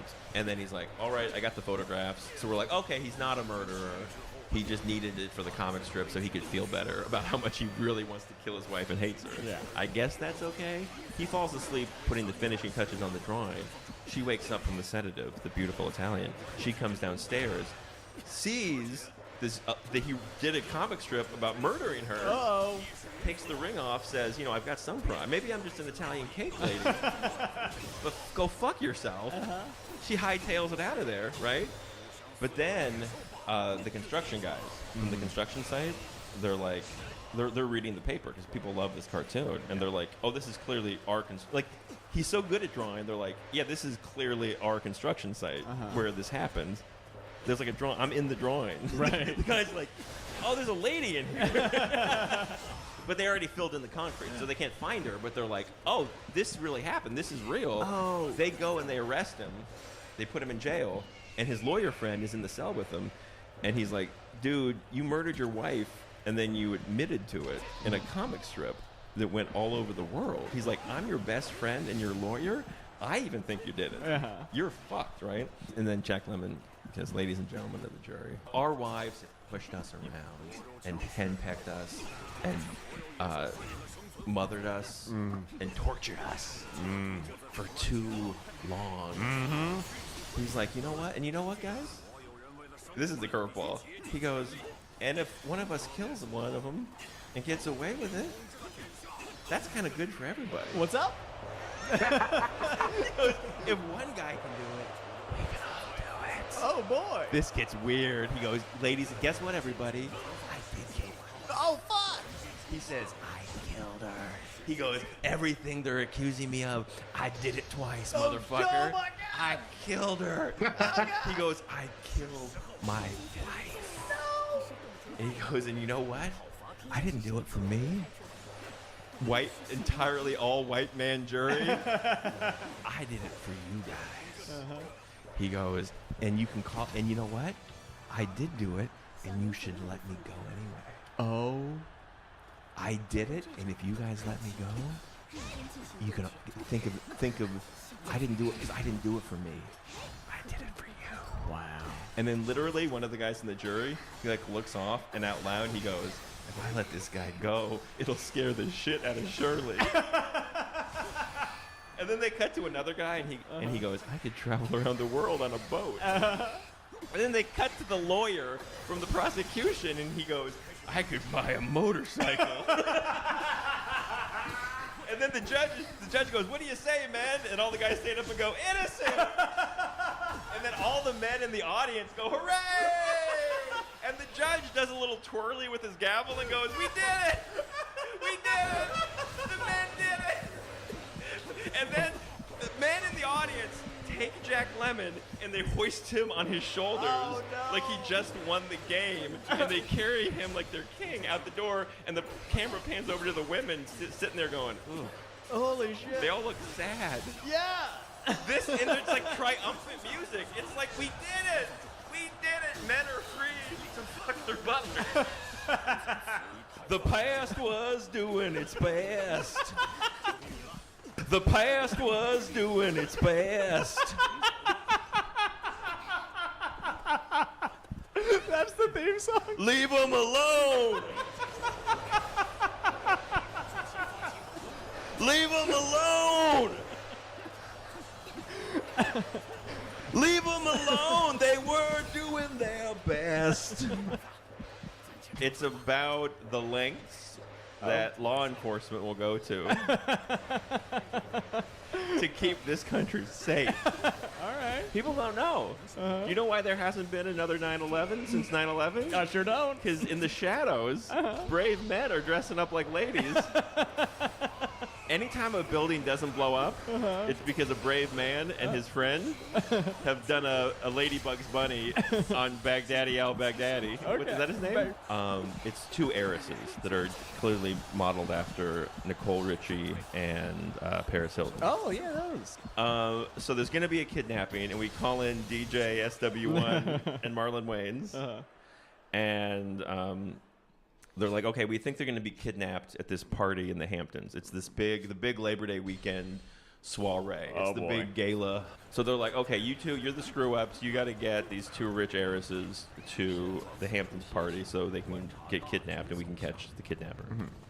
And then they're transferring them. Wouldn't you know it, the little dog jumps out the window. There's a little dog and it jumps out a window. They save the dog, they get in a car accident, and the joke is that there's a tiny scratch on her nose and a tiny scratch on one of the other one's lip, and they're like, oh my God, we're hideous, because they're shallow. Right. We can't go to the Hamptons. No. And rather than convince them to go I to the didn't mean Hamptons to do that. or tell the FBI that they're not going to the Hamptons, they're like, there's only one solution here. We need to bring in elaborate Hollywood prosthetics and make ourselves look like white chicks. Okay. So we can go in their place as them. So they go to the Hamptons as the Wilson sisters, and they go to this big party. And they meet these three women who are their friends throughout the whole movie. These are their friends, the nice white girls. And then there's the rival. Other white girls. The bitches? Yeah, our enemies. Oh, those bitches. I have heard that is true that women have enemies. And then they get in a Yo Mama. Oh, this is a peak Yo Mama era. This very Yo Mama. They do a Yo Mama. And then at one point he says, your mama's so old, her titties have powdered milk. And he just like blows powdered milk out of his hand. Why does he have powdered milk in his hand? Just in case this came up. He walks around with powdered milk in his hand just in case. So then Marlon Wayans, this is famous, eats some quiche. Okay. And she's like, "You sure are enjoying the cheese quiche, Marlon Wayans." Oh. And he goes, "There's cheese in this? I'm lactose intolerant." Uh-oh. And then we're treated to a hilarious scene where then he goes to the bathroom, but the girls are like, "Well, girls go to the bathroom together." Mm-hmm. So then they follow him into the bathroom, and they're doing girl talk while he's taking the loudest shit. And it's like these comical. It's lifting him off the seat. His legs are going all which away. Yeah. The loudest fart sound, the toots and the poots, and the kabooms. And the girls are like, "Yo, I don't want to be racist right now, but you are shitting. It's like Marlon Wayans right now." They have a sleepover in the white chick's hotel room. Okay. And then here's the lesson the movie's coming up. Mm-hmm. Because she's like, it's okay. So earlier in the movie, Marlon Wayans comes home, and his wife, she's nagging him. She's got the curlers in her hair. That's how you know she's about to nag. Yeah. And she says, "You never, I do my hair for you, and you never notice. I try to wear nice outfits, and you never notice. And you make plans with me, and then we don't do it, and all you care about is your job." Mm-hmm. And at the time, we're thinking like, women, Yeah. nagging, you know, what I FBI mean? men. Women are nagging. Yeah, leave Marlon Wayans alone. He's protecting America. Yeah. But now we cut back to the hotel room, and this girl is saying, you know how it is when you like a guy. You wear nice clothes to try to get him to like you. You go out of your way to do things for him, and they just never notice, and it breaks your heart. And Marlon Wayans is like, "I've been an insensitive jerk." Yeah. At one point, the whole gang goes to a nightclub. It's very 2004. The rivals get on the bar, and they're like, "We're the sexiest girls in the club." Uh-huh. And then the other girls are like, "We're going to challenge you to a dance-off." Uh-oh. And wow. I think that Bring It On was very popular at this time, which Okay. I never saw, which is about movie? a cheerleaders doing a dance-off. It's like, you think you're better? Bring it on. And then at this point, and this is where I got jealous about, frankly, what we could be doing with our lives, which is they just had a choreographed dance ready to go. Oh, shit, we should do that. And then just start popping and locking. They do this. They throw each other around. It really is a movie about friendship. Okay. And then they just start breakdancing. These mofos breakdance so hard, they don't just win the dance battle, they save the community center. Oh, my God.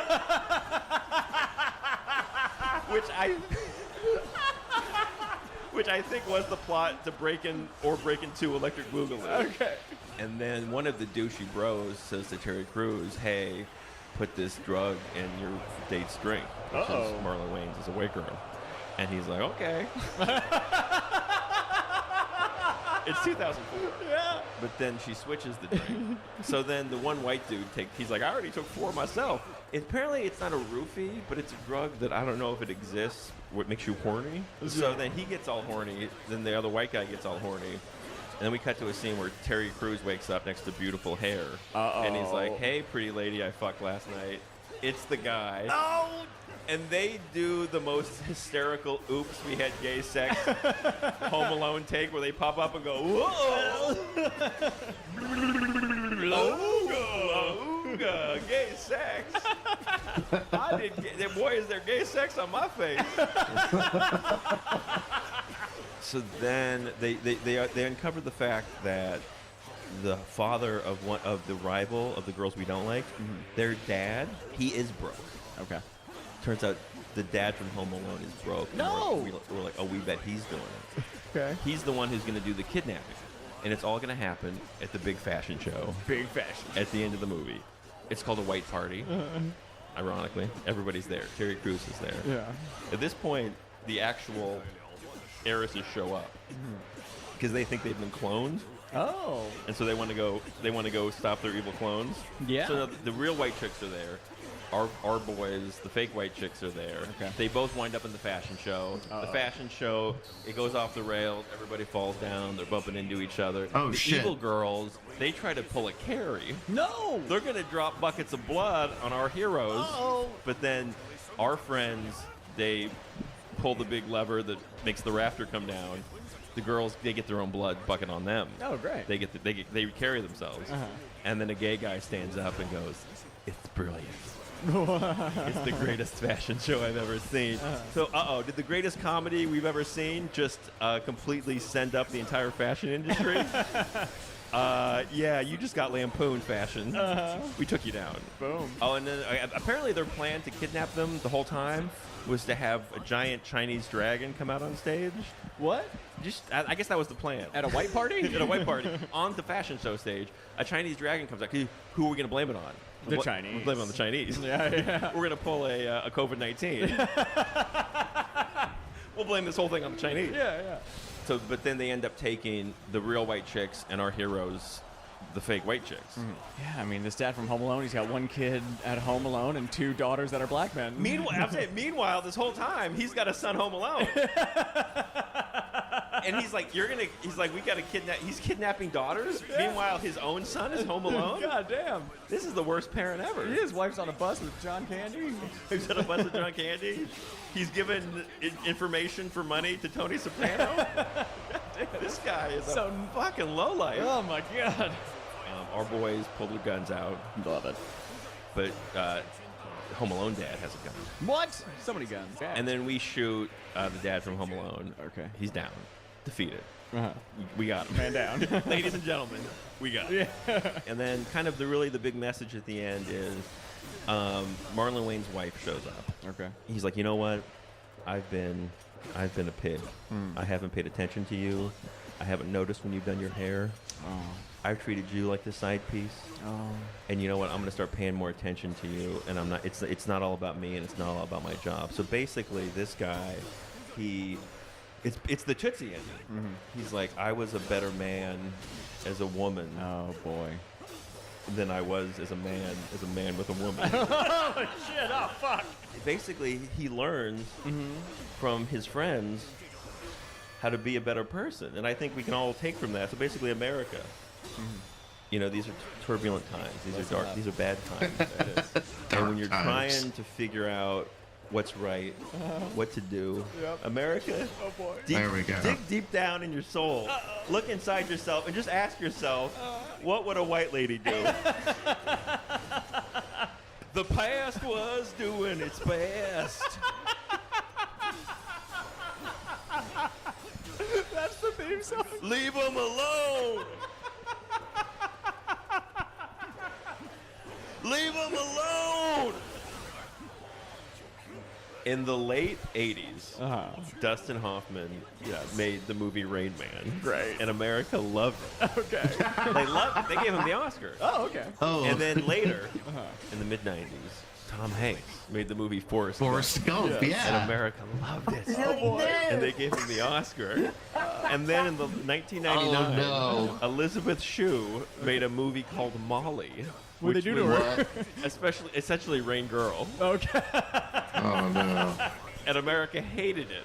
So Aaron Eckhart, he has Okay, a so special I have needs to get up to sister Ho played Chung by, somehow. Elizabeth There's Shue. Miss Shue. And he's been ignoring her, but they're shutting down the. He's been ignoring I think he's been ignoring her. I think I'm gonna do it.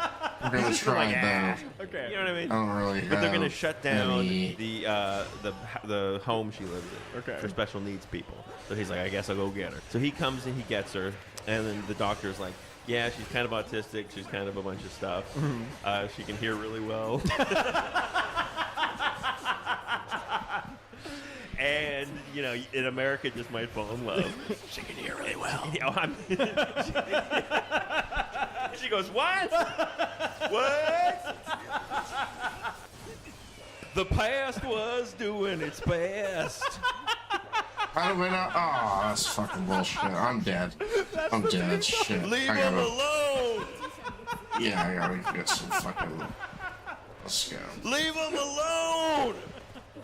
Yeah, I'm not gonna beat that challenge. I'm sorry. Leave them alone. They were doing their best. So sorry. I'm sorry to On the opening everybody. scene, this guy comes in on a motorcycle, and already he parks in the handicap space. Okay. So already we're like, this guy's no good. Uh-oh.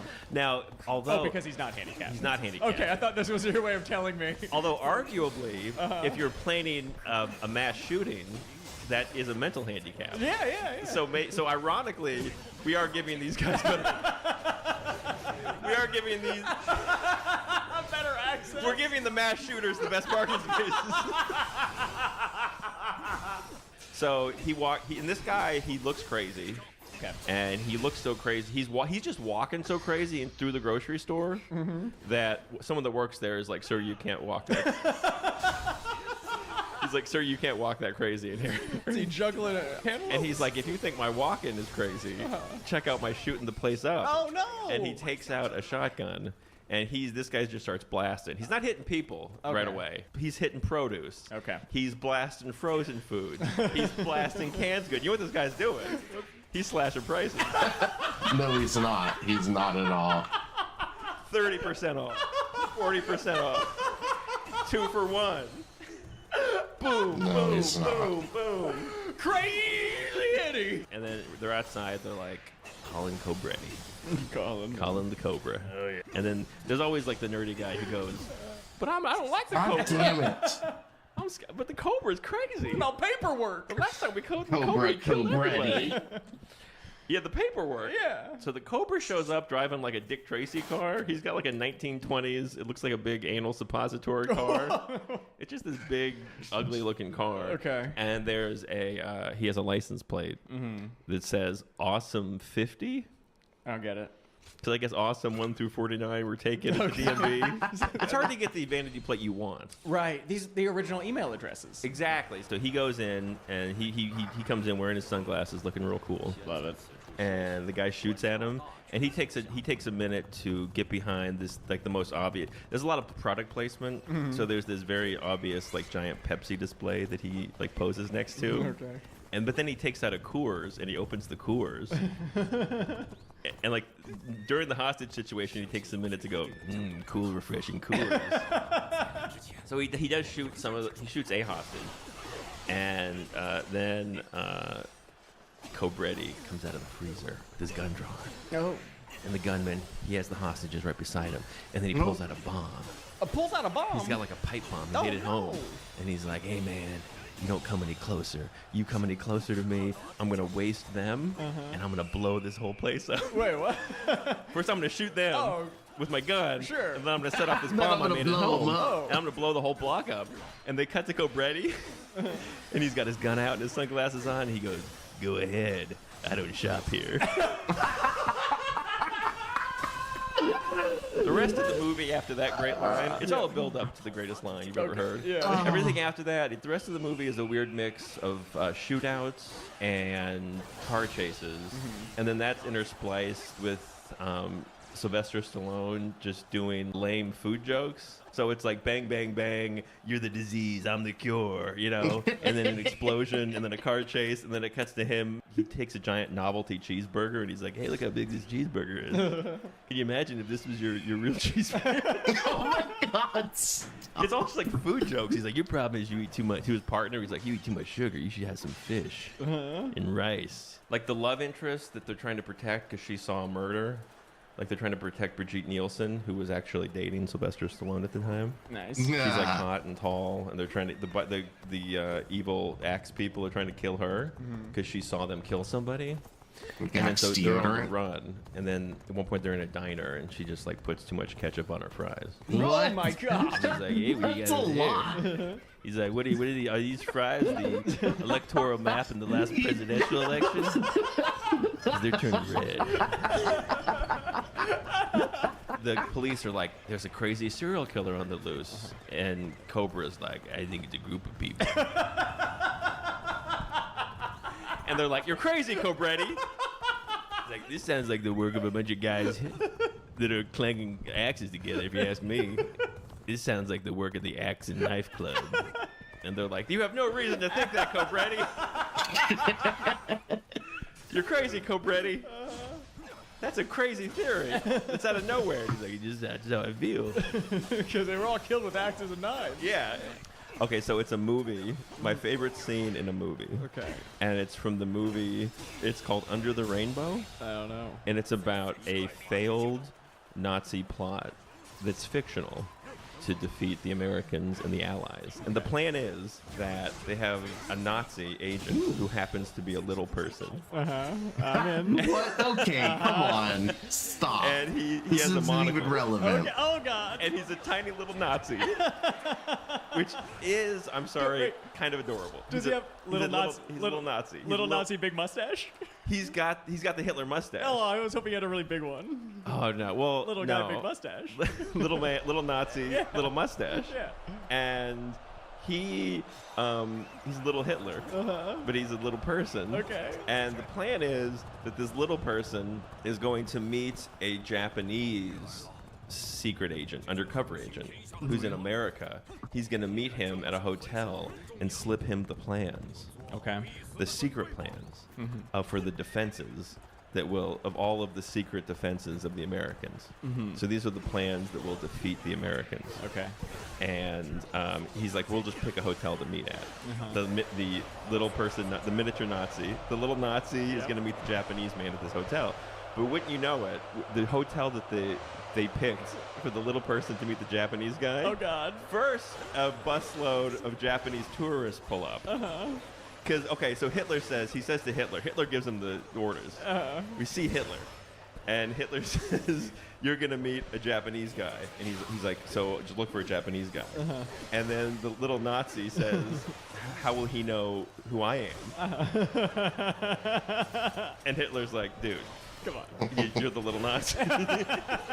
You look like you're the only little Nazi in the world." Yeah. But just when the Japanese guy gets there, who should pull up to this hotel? You know, it's 1939, but a giant bus. Okay. So the bus pulls up to the hotel, and it's full of Japanese guys. And on the side, it says Japanese Amateur Photography Society. You'll never guess what that spells. Oh boy! You'll never guess what that spells. Oh boy, I'm putting it together. So this was the hotel where the little person is supposed to meet the Japanese guy. This hotel just filled up with Japanese guys. Okay. And you're never gonna guess who else is staying at this hotel in 1939. But all of the little people, because they're also currently filming The Wizard of Oz. Holy So the Japanese Photography Society shows up, and the little people, all the little people from who are going to be in The Wizard of Oz show up at the hotel, where it just so happens that the Japanese guy has to meet the little Nazi to get the plans. It's almost hard to believe that this is a true story. Yeah. It's not. Okay. Here's the scene. The scene is little Nazi. He's there. Hitler's there. Hitler's got the giant swastika behind him. He's really Hitler. Classic. It's just he's really just being Hitler. Yeah. And regular size Hitler. He's like, you meet the Japanese guy. You just happen to be a little person. That's not part of this. That's an amazing coincidence. He's like, meet the Japanese man. Get the plans.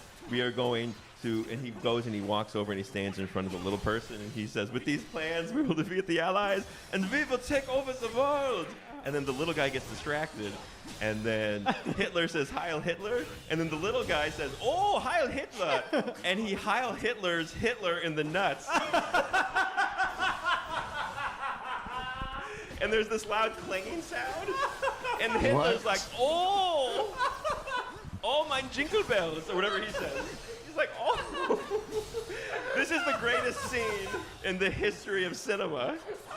Hitler's like, oh, he got me invited in my noodle sack and Wiener Schnitzel. This happens in a movie. Oh, fuck. He's like, oh, he hit me right in my Anne Frank. You want to say you're Al Franken? My Al Franken. That's what he It's said. an anachronism. Al Franken's German for Hitler penis. Yeah. Al Frank. Right in my Al Franken and Tom Davis. Right in my comedy duo. The past was doing its best. That's the theme song. Leave them alone. Leave them alone. Leave them alone. They were doing their best. This is a movie about finding your true purpose in life. Okay. Maybe you're a hard-as-nails detective who really wants to be a peeping Tom. Maybe Dirty you're a Harry, hell psychotic yeah. killer who really wants to be a school bus driver. But they've got all these background chicks. They've got all these background chicks. All these hoops. Yeah. So it opens up. Okay. Oh, a lady is going for a swim. A real hot 1971 lady. She's just going for a swim. And then we see there's a crazy guy with a rifle. And then he shoots the lady in the pool. Oh. And then we call in Dirty Harry. Clint Eastwood looks amazing. He's tall. He's thin. He's always got a 3-piece suit. Okay. With like a sweater vest as the third piece. Oh, buddy.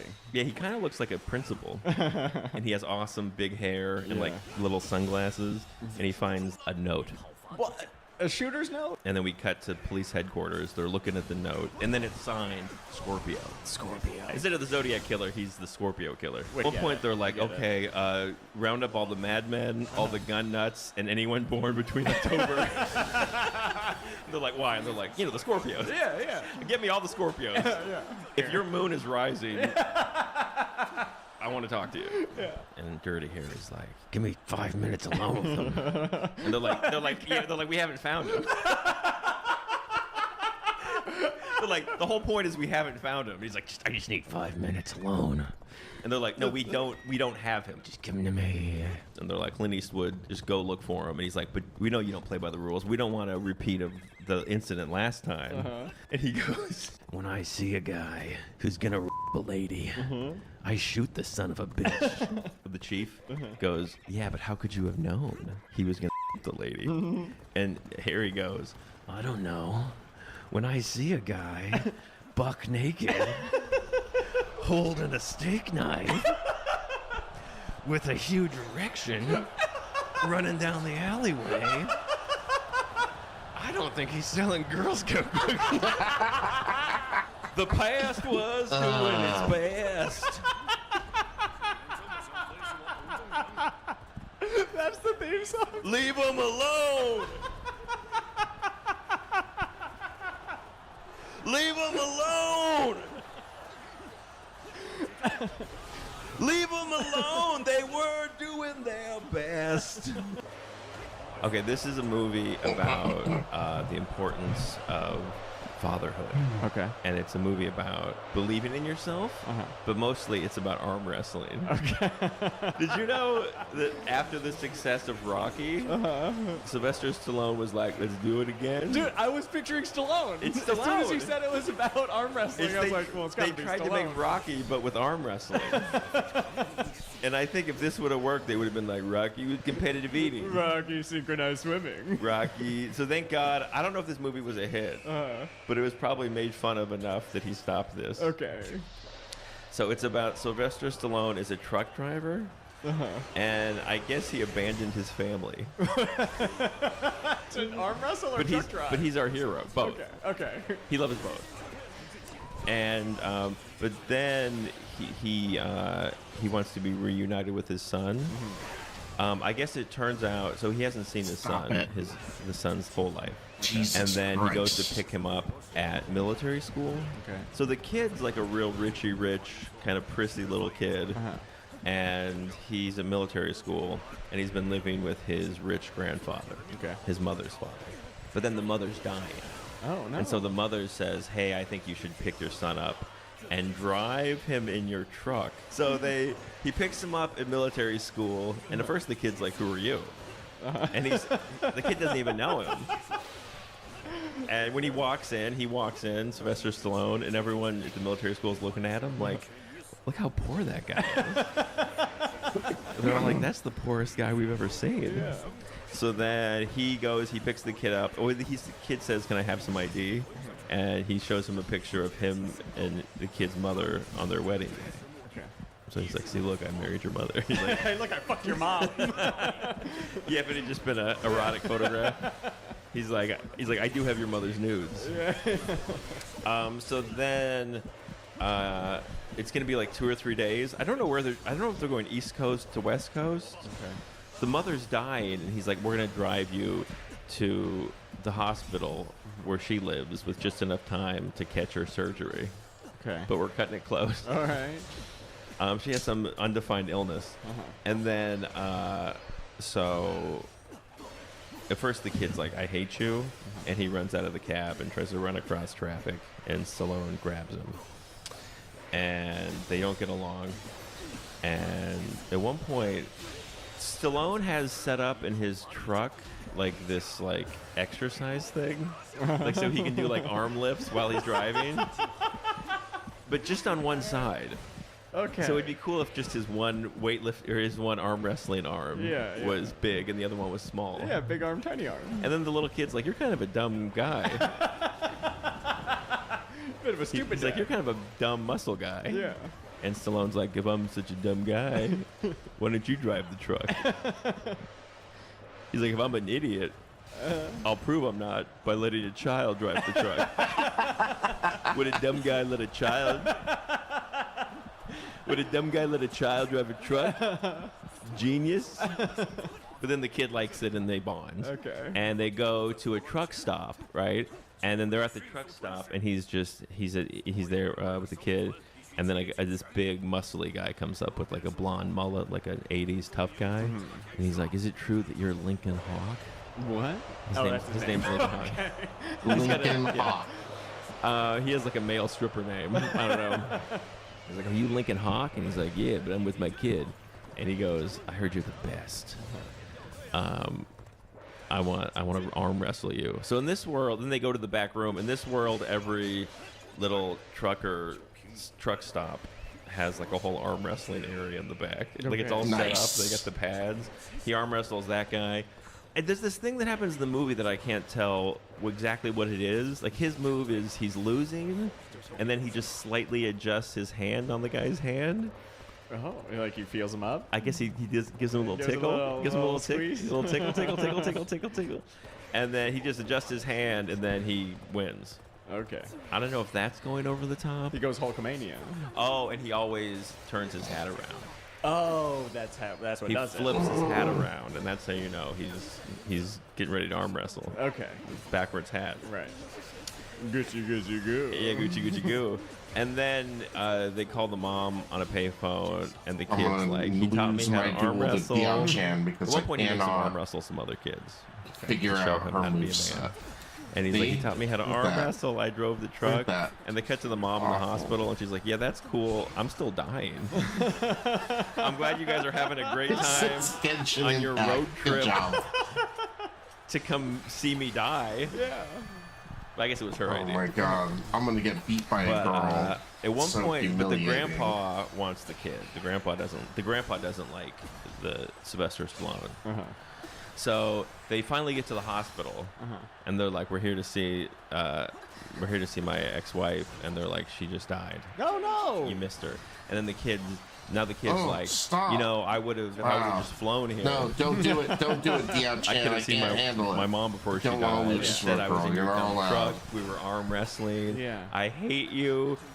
I never liked you anyway. No, you abandoned us. And by the way, that little hand move you do when you arm wrestle is stupid. Arm wrestling is stupid. Wearing your hat backwards is stupid. I don't even know what we're hauling in this big rig. I think you're taking Coors east of Texas, which everybody knows is bootlegging. I never want to see you again. So then he goes and lives with his rich grandpa. And then Sylvester Stallone comes to the big mansion, to the gate, when there's guards at the gate. And he's like, "I want to see my kid." And they're like, "Yeah, well, you can't. So back up. So back your truck up. And whatever you do after you back your truck up, don't come blasting through the gates real cool." And he's like, "Oh, I think I'm going to come blasting through the gates real cool." He comes blasting through the gates real cool. And he goes, he's like, "Hey, kid. Hey, I want to see you again." And he's like, "This isn't making you seem more stable, Dad." You know. And then so now he gets arrested for breaking into the grandpa's house. Now he's in jail. And then the rich grandpa's lawyer is like, "Just leave the kid alone, and we'll go easy on you." And then he's like, "Well, I want to talk to the kid." And the kid comes. He goes. He's like, "I gotta get out of here. I gotta get out of here." And then Sylvester Stallone goes, "I know I'm not a bright guy." And he's like, "I just want to, I just really feel, son, like I just feel like there's something inside of me. It's inside me, and I just want to give it to you." He just has to dance? What's going on? It's just all this stuff inside of me. And I just want to get it out and give it to you. No, don't do it. And the kid goes, "Ew." I just feel like I'm just full of stuff. if you could just see this stuff I got inside of me, if it just came out all of a sudden and you saw it, you'd love it.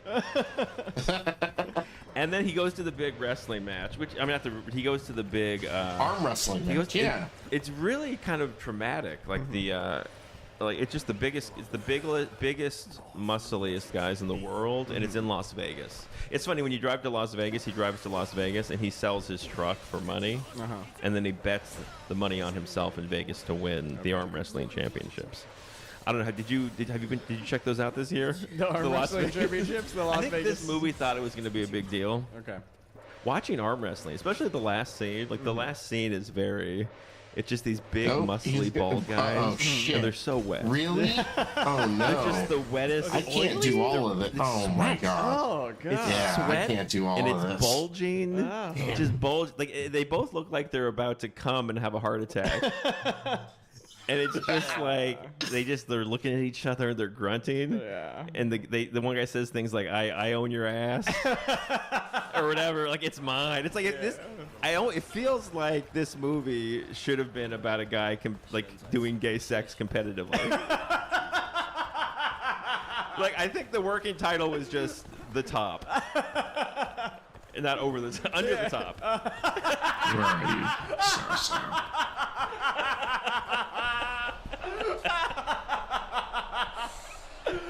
Are you proud of me now, son? Daddy wants you to be. I just got all this stuff inside of me. I just got all this stuff inside of me. I gotta get it. I gotta be over the bottom. Over the rainbow. And into the top. Are you proud of me now, son? The past was doing its best.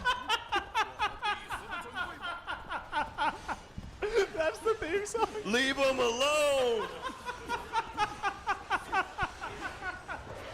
Leave them alone. Leave them alone. They were doing their best. Dracula says to Frankenstein, go find the children and get the book because the kids have the book. Frankenstein comes to get the book, but he's just immediately a sweetheart. Oh. Frankenstein's good in this. Yeah. So he shows up and the little girl makes friends with him, and it just becomes like E.T. with Frankenstein. Like Frankenstein's cool. He's like, I'm not even gonna.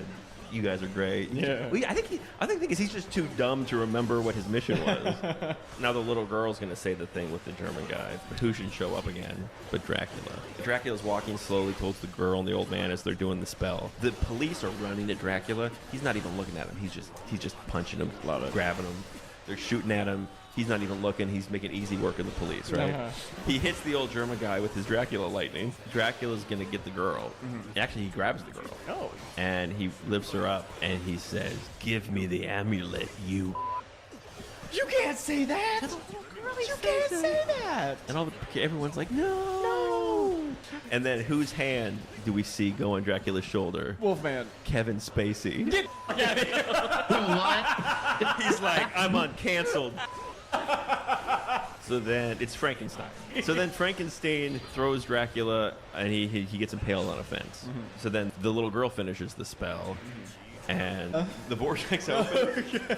They get sucked into the vortex. But then there's kind of a nice moment because it's a tearful farewell to Frankenstein. Oh, I don't know if she throws it to him or if he gets sucked in with him, but he gets her teddy bear. Oh, and now Frankenstein's like floating backwards to the teddy bear. He's floating to the void. He's like, I'll never forget you. And he's like, duh, duh. I was waiting for the right time to eat your face. The past was doing its best. That's the theme song. Leave them alone.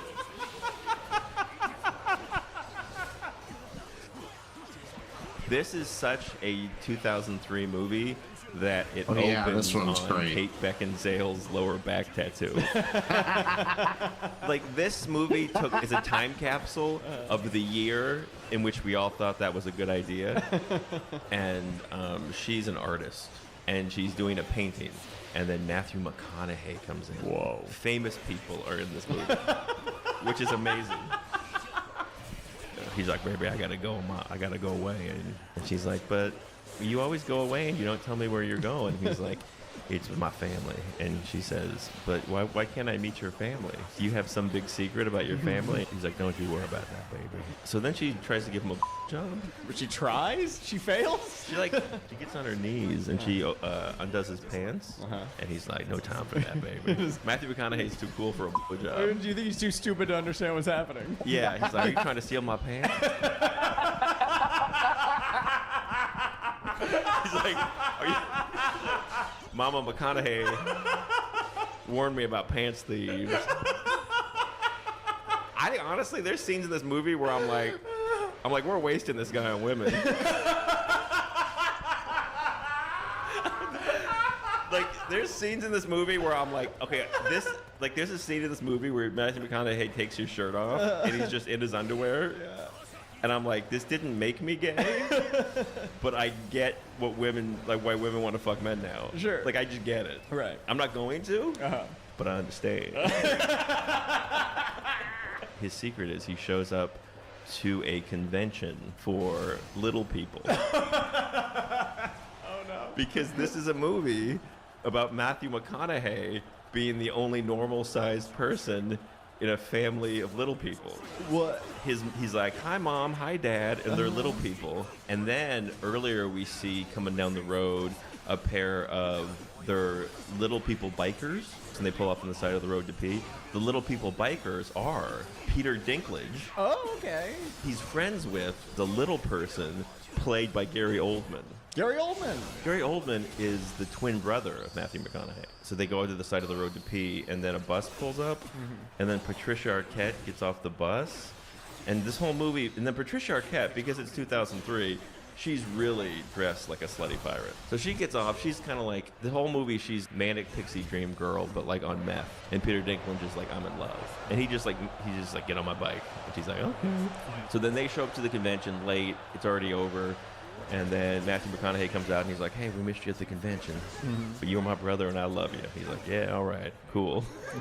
And then Gary Oldman and Peter Dinklage and Patricia Arquette, they check into a motel. And right when they check in, the guy behind the counter, he points to a sign. He's like, oh, I'm sorry. And he points to a sign that says, no prostitutes. And she's like, I'm not a prostitute. It's 2003, and everyone looks like they smell bad. Like, so he comes back from the convention, and Kate Beckinsale is in bed with Matthew McConaughey. Oh. And she's like, why don't you ever tell me about your family? And he's like, I don't tell them. So then she's like, okay, well, guess what, hotshot, I'm pregnant. No, what?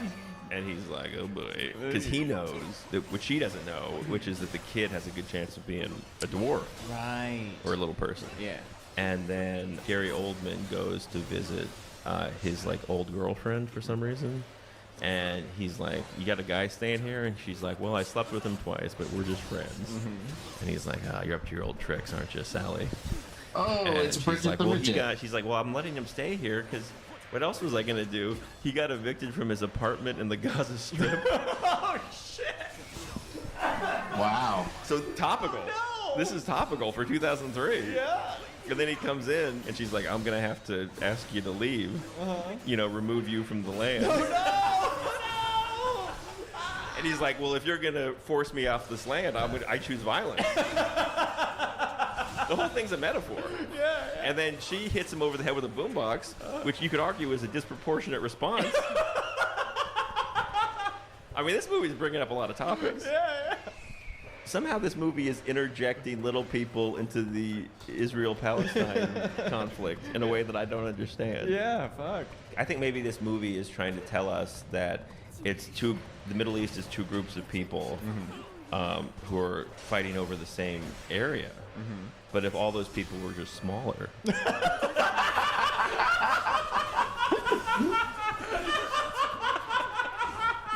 they would all fit.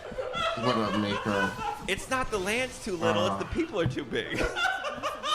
We need little Jews and little Palestinians. We just solved it. So then Gary Oldman goes to his brother's house, but his brother's not home. But Kate Beckinsale answers the door, And she's like, who are you? And he says, I'm your husband's brother. And she's like, oh my God, he never told me about you. And you're a little person.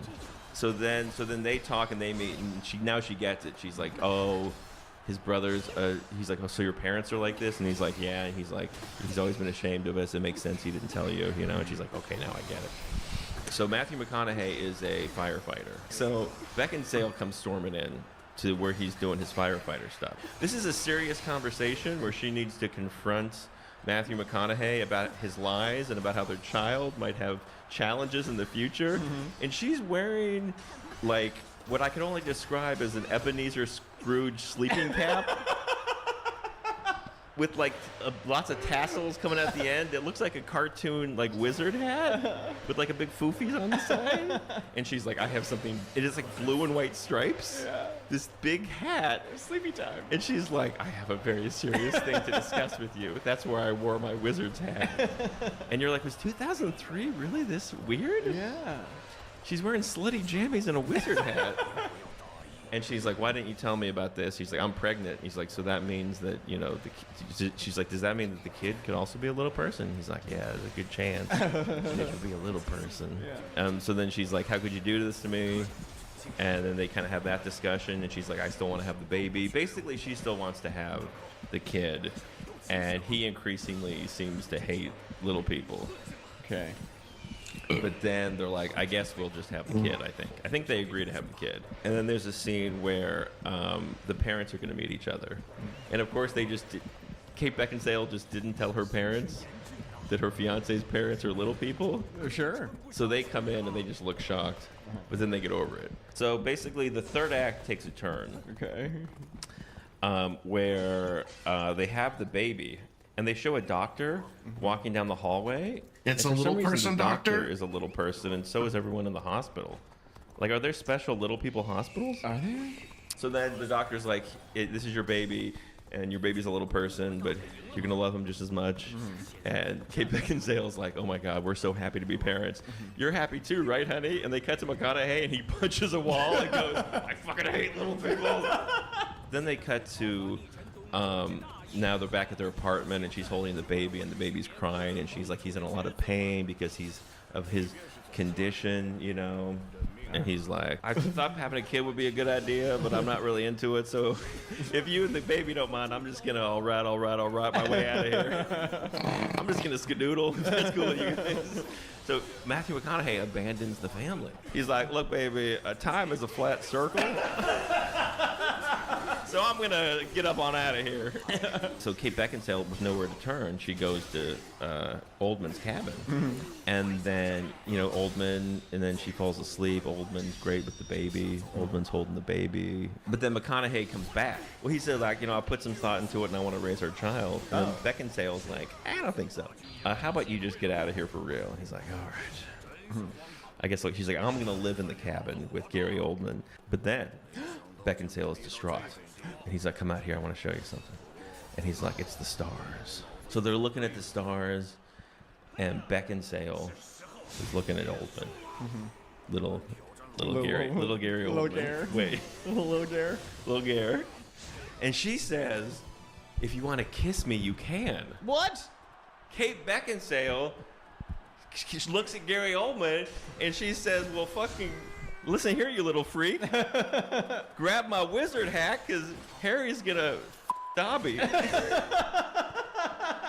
then somewhere Pete Davidson saw that, and he was like, she'll have sex with anybody. I think I got a shot with this lady. The past was doing its best. That's the theme song. Leave him alone. Leave him alone! Leave them alone! They were doing their best. This is a movie about Elvis Presley. Oh, yes. Wanting to start his own helicopter business. Damn, he fucking killed me. Because when you're the king of rock and roll, what's left? I've done it all. I never flew a Huey. Damn.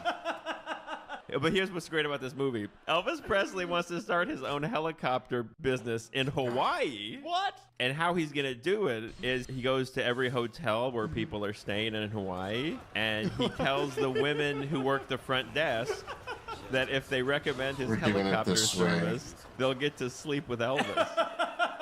Come on. That's the premise. No, seriously? So it starts with he's an airline pilot. Okay. And he's on a plane back home. But then the stewardess, sounds ready to charge. like every woman in this movie he used to date, or he's at least slept with, she's like, oh, look who's back, Rick. His name's Rick. Rick. She's like, oh, Rick, look who's back. Did you get fired again for sleeping with the stewardesses? And he's like, yeah, it happened again, but it wasn't my fault this time. I was flying the plane, and on the intercom, there was an announcement that something was on fire. And when I got back to where the fire was, it was in her panties. And Elvis had to do what Elvis had to do. They're like, well, we need to, if we're going to start a business, I'm going to have to start interviewing secretaries. Mm-hmm. And then he comes back and there's all these pretty ladies in front of their office, and he's like, all right, ladies, come inside. And Elvis is going to look at your qualifications. And so he goes to one hot girl. He's like, you know how to type? And she's like, not at all, and I'm stupid. And he's like, you go sit over there. You're my number one pick. Then this other woman who she is attractive, but she's wearing glasses.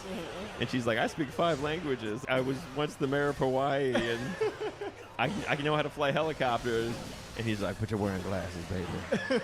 You make me sick. Get out of Elvis's face. You go sit over there in the dog pound. You go sit over there in the no pile, baby. The past was doing its best. That's the theme song. Leave him alone. Leave him alone. Leave them alone. They were doing their best. The 1960s. The nuclear tension between America and Russia was at an all-time high. In 1964, we had just had the Cuban Missile Crisis. Okay, so in the movie, they're like, we need to build a military base in Tennessee. They figured out there's this one mountain in Tennessee that they need to launch their missiles from. Mm-hmm. But the people who live there, they're like backwoods hill people. They hate the government. They're like, who are we going to get to talk the people into letting us lease their land to build the missiles? Rambo? The grandpa from Charlie and the Chocolate Factory. Go find where he's in bed with his whole family. Wake up Charlie's grandpa. He did a bang-up job at the Charlie Chocolate Factory. So then Charlie's grandpa is like, okay, I'm going to need to find someone who knows how to talk to Tennessee hillbillies in their language. Charlie's grandpa says, get me Elvis Presley. Okie doke.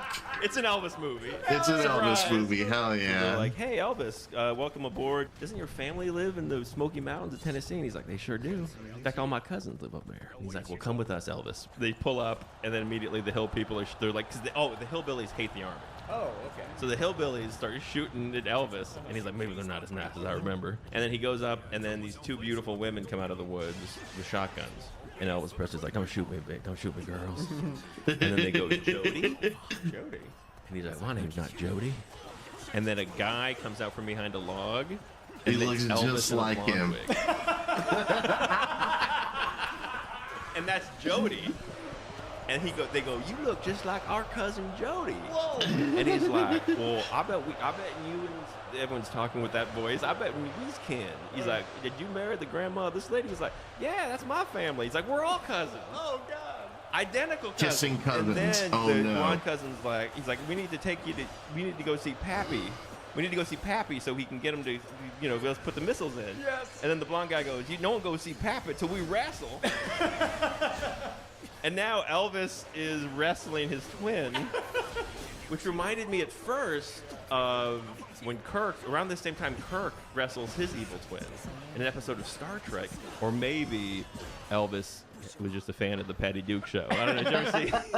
That's another thing. So I think he was just getting in on the trend because there was, right around this time, there was the original Parent Trap. Okay. Right. Which was Haley Mills plays her own twin. Mm-hmm. Elvis is like, Elvis wants to be his own twin. I want to do it. I want to be me again. And they're identical cousins. And a year before this, the Patty Duke show came out, which was about identical cousins. And Elvis saw that.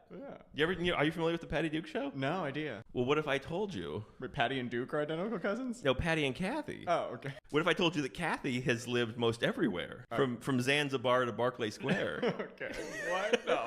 Yeah, but Patty has only seen the sights a girl can see from Brooklyn Heights. They're quite a pair. I've never. They're cousins, Jordan. Okay. They're identical I've cousins. never seen this. That's Identical really funny. cousins? I hope you're getting this was the trend in the Identical 1960s. That's so weird. What if I told you that Kathy likes minuet, ballet russe, and crepe Suzette? Oh my God. But Patty, our Patty, likes to rock and roll. A hot dog makes her lose control. They're cousins, Jordan. They're identical cousins. So he's wrestling his identical cousin. Oh, and then the army gosh. comes in. So Charlie's grandpa's the captain. And then he comes in and he's like, hey, you two quit wrestling. The mountain's owned by Pappy. The Like, we need booth, to talk to Pappy. right? And Isn't that how they're it's like, pronounced? okay, Booth? well, The booth? since you're here with one of our cousins, we'll take you to go see Pappy. So then Pappy's not there, but Mammy's there. Mammy comes out with a shotgun, and she's like, I don't care for the government. And then he's like, but you're here with cousin Josh. I think his name's Josh. Jody's the blonde one, and I think Josh is the regular Elvis. And he's like, you're here with Josh, otherwise we'd shoot you dead. And then they're like, but you can stay for supper and discuss your business with Pappy. And then Mammy, she's like, oh no, it's the Kitty Hawks. And then the Kitty Hawks are throughout the movie, there's this wild pack of hot young women. They're like hillbilly women, but they're beautiful. And they act like wild animals, and they travel in a pack. And I think they said that like it's just this family that there hasn't been a boy born in 20 years. And So they keep having daughters. So it's just this pack of Nels. They're just like Chicka May May in the wind. Mr. Guy Angel, Mr. Chicka May May in the wind. And they just start attacking the army with kisses and hugs. The army doesn't know what to do. I was thinking like this would be a way to fucking beat the army. Just send in a pack of they're like wild hill hot ladies in jean shorts and kind of big hair. And then they're like, get Kitty Hawks, get. So then they chase the Kitty Hawks out. So they have dinner with the captain, Charlie's grandpa, and Elvis. Then they're like, we need to talk to you, Pappy. But this guy's so dumb that they have to explain everything to him. They're like, we need to build ICBMs. And he goes, you saw me BM? Wait, the government's watching me take shits? And they're like, get out of here. And he's like, but I'll keep thinking about it. And then I'm pretty sure at this point, Elvis goes on a walk with his two cousins. The blonde, they're both very pretty. It's a blonde one and a brunette one. And Elvis, he puts his arms around him and he sings a song about how he wants to have a three-way with his two cousins. He's like, one boy is in love with two little girls. Oh, God. And he sings a song about he's like, three hearts, one boy. What? One love. Oh, no. Two times. There's a lot of math. That one heart, 4 tits. 30 toes? No, that seems like too many. Who's got extra toes? Who stuck the extra toes in? And then at the end of the song, they're like, okay, let's have a test three-way. And he's like, I would love to have a three-way with y'all, but first we need to finalize arrangements for America's nuclear superiority. He's doing all this for America. Yeah. I need to get you to talk to Pappy. They're like, we'll talk to him. Then Elvis, he kisses the one cousin, but then he tells the other cousin she's the one he wants to marry. And she's like, I want to kiss you, Elvis. And then there's a funny thing where she's trying to kiss him, but she can't because he's too busy singing a song about how much he loves kissing. He's like, a kiss is a thing that we do all the time. And she's like, dude, shut up. Shut your mouth. I'm trying to kiss your face. A kissing and a girl and a boy like to kiss. And then we cut to the cabin now, though. And now the girls, they become cityfied. The two girl cousins, they're wearing their bikinis. They're putting on makeup. Bikinis. Fancy ways, city ways. And then the mom at one point's like, what are you putting on there? Face powder? That looks like flour. You better not get around the stove or you'll break out in biscuits. And then so they cut to the big hootenanny at the end of the movie, and it's a celebration because blonde Elvis is gonna marry the one army lady, who apparently he just like wore her down in the he chased her in the woods so much she agreed to marry him. All right. So they're gonna get married. Elvis is gonna marry the brunette cousin. It's a big party, and Pappy keeps putting off the decision. He doesn't want to do it. Then blonde Elvis sings a song about how much he loves feet. What's up? Elvis just goes full foot fetish. What's up? And he sings a song called I'm here for it. I Want a Barefoot Ballad. What? Blonde Elvis is walking by a fence, and all of these women just have their bare feet up in his face. It's like a foot fetish dream. Okay. Where it's just a row of women with their feet up in the air, and he's just walking by going, Elvis loves feet. Oh, God. Yeah, it's real crazy. And then the general finally shows up, and he's like, I need to talk to Pappy. But Pappy and the captain have a moonshine drinking contest. And now the captain's fucked. Yeah. The captain is Weekend at Bernie's. He's out of it. And they keep trying to wake him up by giving him more booze. Okay. Which seems like a bad choice. Yeah. So, like, the captain's down, but the general can't know that. The general needs to think the captain's talking to Pappy. Elvis goes and talks to Pappy finally. They play checkers. Two dumb men playing the simplest game. But the fate of the nation hangs in the balance. Eventually, he convinces Pappy, and the big number at the end of the movie is Elvis sings a song about how much he loves kissing his cousin. Hell yeah. Called Kissing Cousins. Damn right. And then he kind of makes a point like, aren't we all cousins? What? What's up? Holy crap. Isn't everyone related? No. And it's a big happy ending. But really, at the end of the day, Elvis has escalated nuclear armaments. He's brought us closer to the brink. This is Elvis's Oppenheimer. He could have looked at himself in the mirror after this and said, I've become death. Fucker of cousins. The past was... All right, that's enough of that. This is a movie about... Stop. That's enough. That's enough already.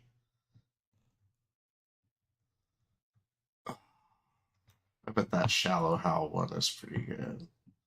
Let's see what else is in my algorithm. The only octopus with a shell? Isn't that like a cuttlefish or something? What's happening? This episode is sponsored by Manta Sleep, made mostly of a different form of calcium carbonate called aragonite. And rather than secreting the shell from its mantle or sac-like body, like a nautilus or any other mollusk with a shell, the argonaut secretes it out of glands at the ends of That guy Jason was into those things. I think he ate them or something. Back towards Hodge, Texas. And as just pointed out a moment ago, this thing is heading towards a very populated area, which is Lubbock, Texas. That is the long-term trajectory of this. And man, that is almost undoubtedly a tornado. I would find it hard to believe that that is not a tornado right now.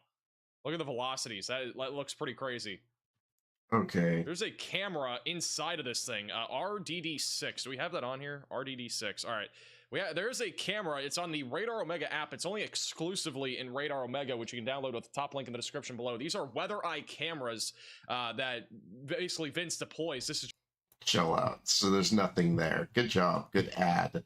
Good ad for that. Excellent.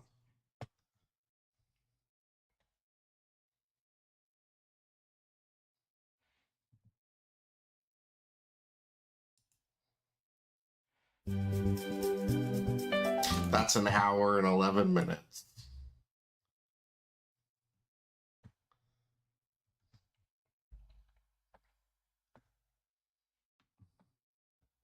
They keep trying to get me to watch this. The cops discover entire murder on camera. That's boring. Cops know who did it. What do I care? Just go get them.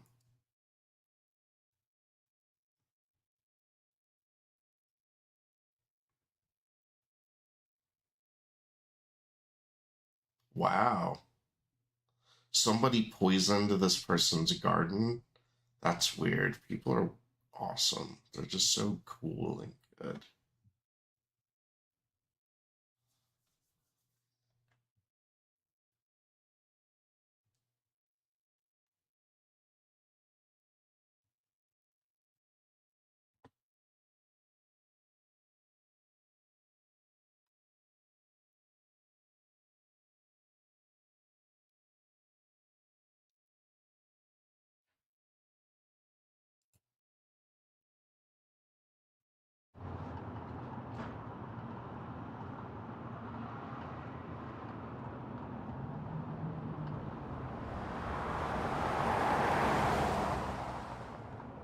Yeah, Amy Sedaris is in this. I don't know who Ufamadu is, or Ruby McAllister, or Lorelei Ramirez, or Aaron Murphy, or Blake Daniel, or Becca Blackwell. But I do know who Amy Sedaris is. So maybe it's good. Just nerves, doll. Okay, hon.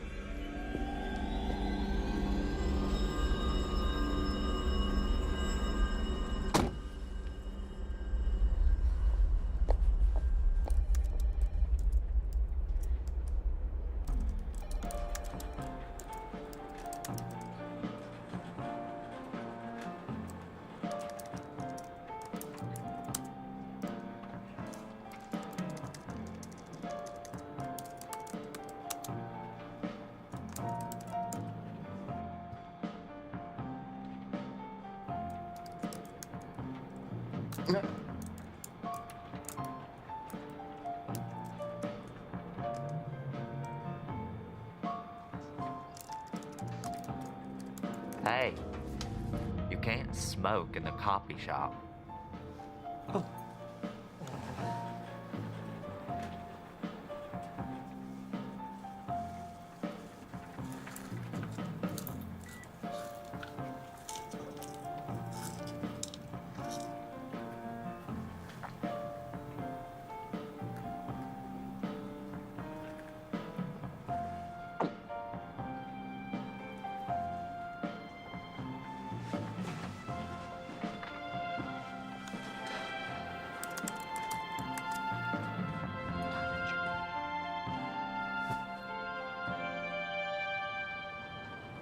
So eventually I just took the thing down. I said, I'm sick of feeding hummingbirds. They ought to feed me for once. I did. And you know, I didn't have, I never had nice shoes growing up. You know, there's 6 of us girls. You know, we couldn't afford, but well, we would get one nice pair of shoes, but by the time they got to me, they weren't very nice anymore. I'm allergic to strawberries. I'm so sorry. I feel like I'm not answering your question. No, I asked why you moved over here to Bryantville, Oregon. Right. I just needed a break from the hustle and bustle of Toledo. Well, I'll tell you what, I am very impressed with your resume. I think you have what we call in the business the main thing. Oh, wow. I'd really like to give you this job, but unfortunately there's only one position, and my partner wants to give it to his niece, which I'm not too thrilled about. She's a real bitch. Oh. But here's what I'm gonna do. We have a property that we cannot pay people to take off our hands. I'm gonna give it to the both of you, and whichever one of you can sell it first, you'll be able to keep the job here. That way, if my partner tries to fight me on it, I have a leg to stand on. Sound fair? Yes, I absolutely. That sounds great, I think. Good. So this is the property. It's called PP Manor, and as you can see, it's not exactly what we call in the business a great house.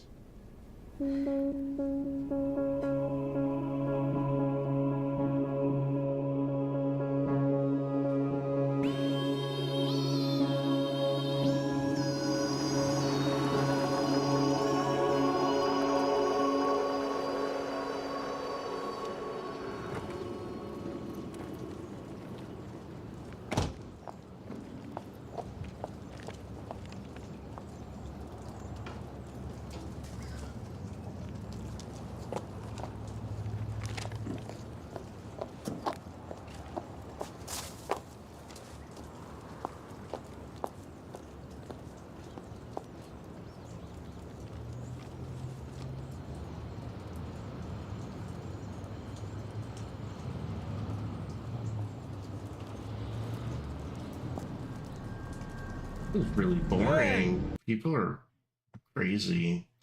Things that they think are interesting to show people. I gotta say, oh look, did the military attempt to cover up this lady's murder? They might have done. You know? Plumbing National Championship. There's no way that's really a thing.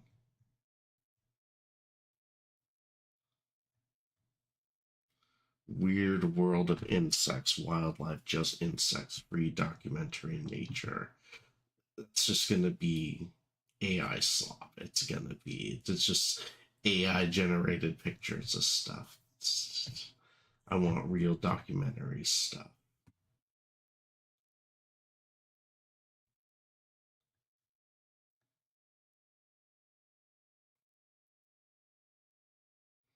That was good.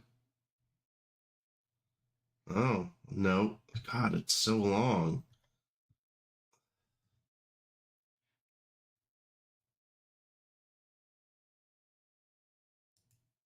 What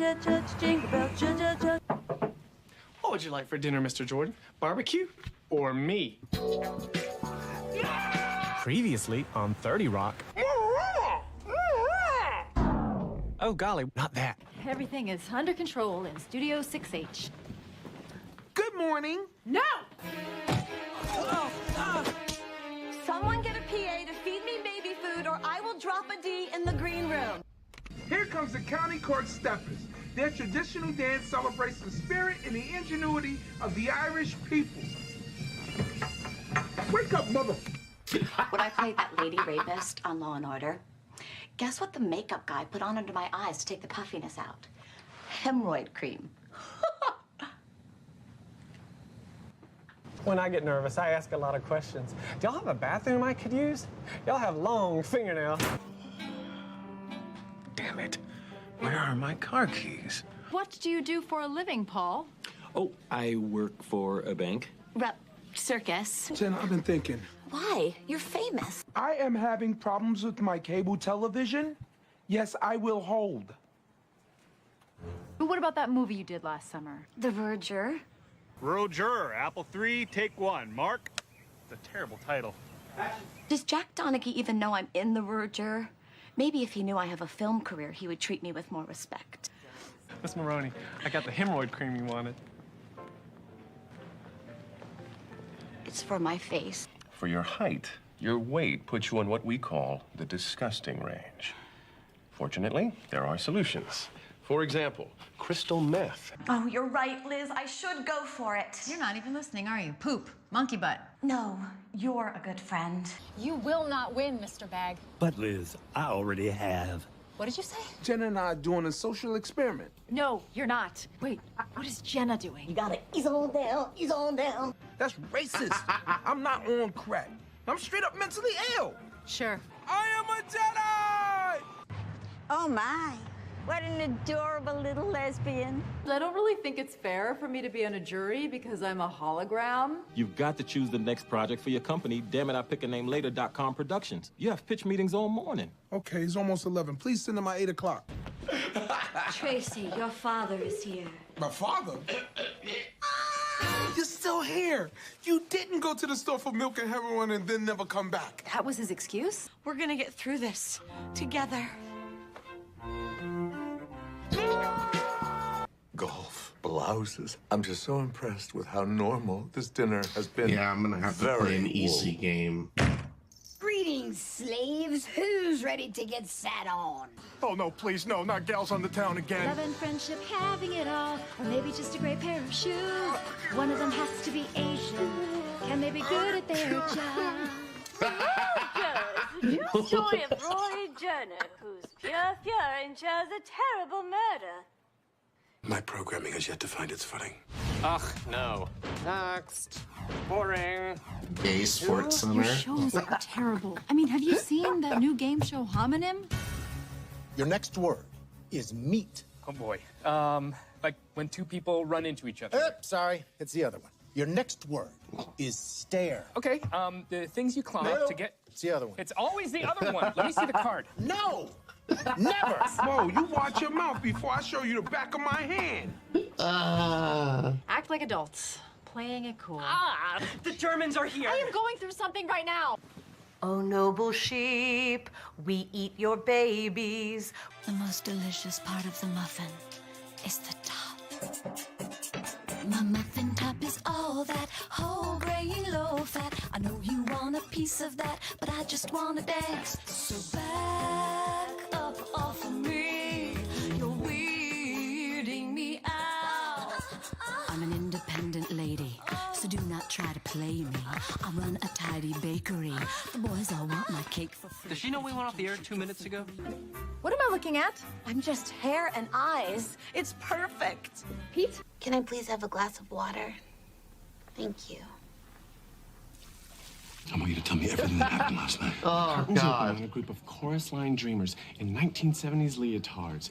What? Stop that. Tracy, I need your input. I cannot give it to you. I'm a married man. But more importantly, I find you very unattractive. No. Once again, I apologize that our regular warm-up comic OD'd at a gay man's apartment this morning. 30 seconds. Do you remember when I filmed that movie version of the Mystic Pizza musical? Do I? I don't. When life keeps sending you anchovies, just cover them up with some extra cheese and make a pizza. I missed that midnight train to Georgia. Miss that midnight train. Well, I guess if he's not back by tomorrow morning, we'll give some of his parts to Josh and cut the rest. Also, we took Tracy's cell phone, his wallet. And my mood ring. And I don't know how I feel about that. Maybe I'll finally start getting some respect around here. What's up, flabby butt? Well, if you need anything else... Oh, God! You're breaking the extra bone all Canadians have in their hands! I was part of a special task force of very young-looking cops who infiltrated high schools. How do you do, fellow kids? What? No one knew who was the sluttiest, but I showed them. Oh, I showed them all. And when we graduated a week later... Whatever. Tracy, get out of the hallway. Or am I? Oh, God, this dream again. Cat anus, cat anus, cat anus. Are you okay? I'm gay. I'm black. Would you call what we did last night sex? Uh-oh, there's turbulence. And now an Indian guy got up to use the bathroom and an air marshal shot him. Oh my God. They're all dead. What? Your fault. Your fault. Even when things seem bad, there's someone else who's having a worse day. Like being stung by a bee, or getting a splinter, or being chained to a wall in someone's sex dungeon.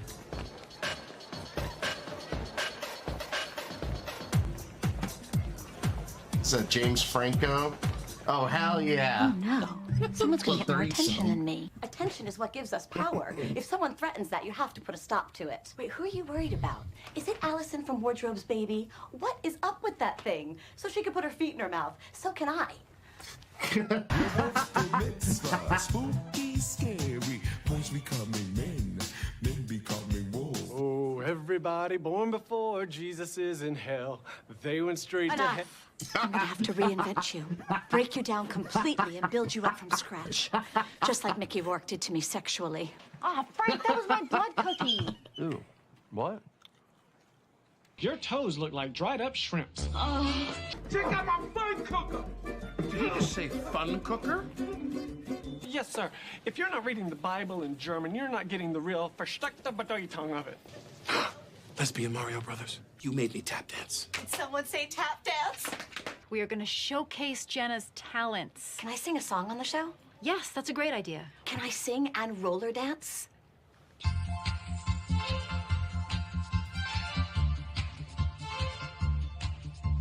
She got big. You ready for Larry King Live tonight? You know it. I cursed for 3 hours straight just to get it out of my system, you dumb bitch. Apples, you taste good. Trees, you give us wood. Grandma, I am gay. Gee, why don't we start over? N, I have an idea. Why don't I just pull them all at once? Do you need a sex tape released? Because I got a weird one. It's night vision, and you can see that his buddy is robbing me. No. Mr. Weinerslav. It's pronounced Wiener Slave. Okay, Jeffrey. Jeffrey Wiener Slave. Jenna, we have a surprise for you. I swear to God, Courtney, I will rip your wig off. No, honey, Courtney's dead. Oh, there is nothing like New York in the spring.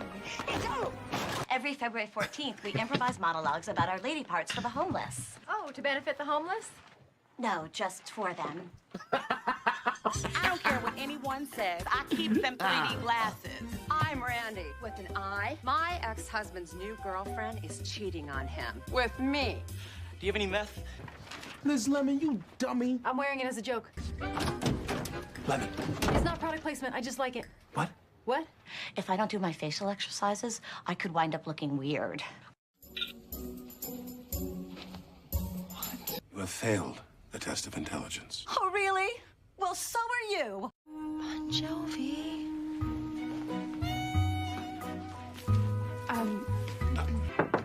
Tracy, I got it.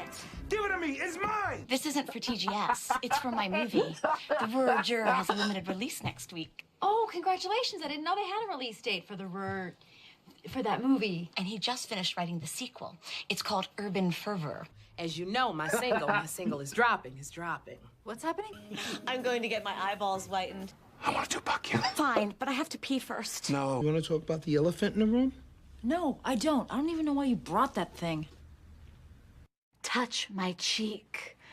Touch my chest Now area. give me a little robot. Touch my butt. Not like it's a secret. Touch my knees. Sexy. Touch Yes. my knees butt. Good. Touch my feet with your knee. I don't know if I can do that. Well, then take this. Oh, God. I'm here to give you the gift of pain. Gift of what? What diamonds? Ride it straight to hell. Here come the roofies. Where's my mac and cheese? What is happening? Oh, God, it hurt! Puerto Rican. That's interesting. The ceiling appears to be leaking. No, Oh, it's not. God, what's We've looked happening? into it, and it's not. Okay. I just got a residual check Oh, on that shut Japanese up. commercial I did. I'm sorry, Trey. I don't know where Jenna is. Holy I'm shit. sorry I'm late. I was busy burning down a Panda Express that I had fallen in love with. Oh my God. I don't think Elmo usually tells passing women that they have a sweet dumper. Move it! Well, well, well. If it isn't Tweedledee and Tweedleblack. We need to talk about what you did. Well, you know what they say, boys. If you can't stand the heat, get off of Mickey Rourke's sex grill. Gonna build a heaven. Ken, you don't want to be a page forever. Who said I've been alive forever? What? What? I'm what's inside you. Razzmatazz. Mothers, you can't kill them? I am Silas Marymount Peppercorn, and this is my first wife, Moronica. It's nice to meet you. I'm British. Oh, I didn't know anyone was here. That wasn't me screaming in the bathroom. What are you doing with him? Oh, Mr. Jordan says he doesn't need it anymore. So you're just letting him go? Oh, don't worry. Once it tries to mate with a child, I'm sure animal control will just shoot it. No, his costume is hiding his erection. Lemon is above average. She's got just the right amount of dick for me. You have a lot of taped up balls to come here dressed like that. Oh my God. Does the O have it? Oof, boots We were. do. Do you O? Oh, no? Let go. Oh. Gonna tell me my feet stink? You don't even have feet, blue man.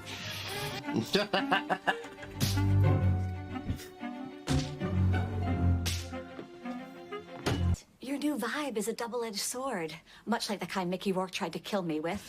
I'm cutting that fat cracker's head off. Hey! Oh, what a world! Holy shit. One time I saw a turtle. Who the hell do you think you are? I'm doing this so no one will know I'm getting old. But you just told us you're old. This interview is over. If your boyfriend calls out his brother's name during sex, that's a deal breaker, ladies. Are you free on Valentine's? No, Miss Lemon, I'm sorry. I will be attending an all-day abstinence rally. You're welcome to come. I think I've got an extra gender-neutralizing hood. No. Let's get personal. Your father, Werner, was a burger server in suburban Santa Barbara. Yes, that's right. When he spurned your mother, Werner, for a curly-haired surfer named Roberta, did that hurt her? It was hard on all of us, yes. Flag, meg, gleg, flag, meg, tennis, meg, was a meg, flag? What is this, Horseville? Because I am surrounded by naysayers. Wordplay. Synonyms, just another word for the word you want to use. Count backwards from 10. Sure, I know how to do that. You lied to me, Bill Cosby. What's You lied to me, Bill Tracy Cosby. Jr.? Tracy Jr., hell yeah. It's take your black kid to work day. Do you ever regret having children? Every day. Hey, kids, can you hold your breath? Every day. Good. Now do it forever. Jenna Maroney. You're my slave. What? Are you as turned on as I am right now? Huh. Are you thinking or doing Kegels? Yes. Do you know how many mirrors I've smashed just thinking it was a blonde woman mocking me? Thank you, Kermit, for explaining the afterlife to us. Show him how funny women are. Are we though? It's a homonym double down. Did you get to guess again? Scent. Okay, then scent like a smell or an odor. No, it's the third one. Yourself. Come on, this is the capital of the world. The culture, the What? Ladies. I am blowing up. When you Google Jenna Maroney now, I come up first. Not the Jenna Maroney who electrocuted all those horses. Jenna, that was you. Anyway. It's you. Sling Blade and Oprah on a date. I sure do like them French fried potatoes. No, you don't, Oprah. What is art? We know what art is. It's paintings of horses. Mitt Romney is a layup. But don't just take it from me. Take it from my good friend, the Black Transformer Jazz. What's cracking, my homies? Oh my God. And yes, I mean both kinds of crabs. J-Mo, these are for Mickey Rourke. No, Tracy, put them down. Why aren't there more female serial killers? You know, what does it say about our society? Oh, here she is. She's here. Get back in your cage. Teacher, put your penis away. That's yesterday afternoon. Here you are early this morning being asked to leave Dick Havett's birthday party. That's unfortunate. Have you seen my hunting rifle? Last time I saw it, the doc had it. What is wrong with you people? I'm going to get into politics. This isn't my first rodeo, Lemon. Well, I've been to a rodeo, too.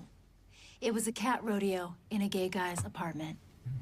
The boat I was educated on sank.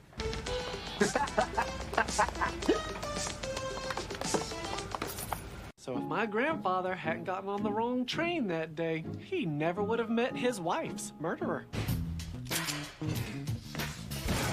You wanted to see me? No, Lemon. I did. Albino ninja. Be yourself. And I'm talking to you clearly, gay kid. Who told? There is a gay Jack Donaghy.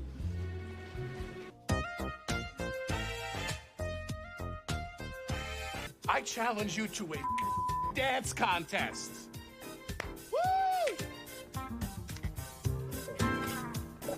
The word is racket. Okay, racket, like a tennis racket. Sorry, it's the other one. Again! You know what, pal? Why don't you come over here and tell me that? Kleptomania relapse ending in orgasm and arrest. Wow, Jenna Maroney has gone crazy. She sure has, said the second guy. Jenna, I know a lot of people are asking, are you okay? Matthew, I'd really prefer to just talk about my upcoming project. Me running through that window. I do not understand Christopher Nolan's methods.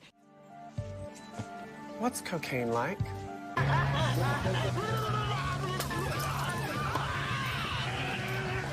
You kiss me, Chris. Kiss me. Merry Christmas! I practice abstinence. Connecticut! Don't test it, especially this early in a relationship. It's like when Mickey Rourke tested his catapult on me. Wow. Go to commercial. Hi, I'm Tracy Jordan. My wife is throwing away some of our old towels. Do you want them? Because they're out by the trash cans. Now, that's got to be 30 seconds. 9. Okay, here comes the fun cooker. But you can't pretend I don't exist. We dated for a year. We were gonna lose our virginity to each other. Now I'll never lose it. Every dollar you give to help Mel Gibson. We'll go towards rebuilding. His sex jacuzzi. I have a natural southern accent, because I'm from La Florida Panhandle. Hubbard's flavorless English water biscuits. Cut! Everyone's talking about how weird you're acting.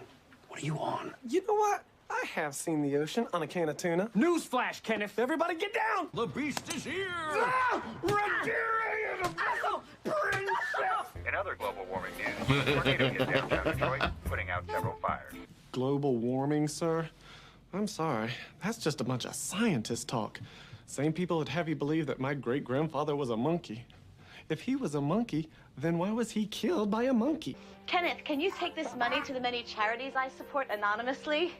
Of course. Oh, Miss Maroney, this is... And that is the art of camouflage.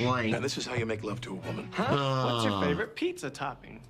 Mine's plain, but I like others. I have to say, you are the most beautiful woman in this room right now. Liz, tell me a painful story about your teenage years. I live in the Big Apple, but I spend all my time with the big vegetable. I'm having dinner with a man.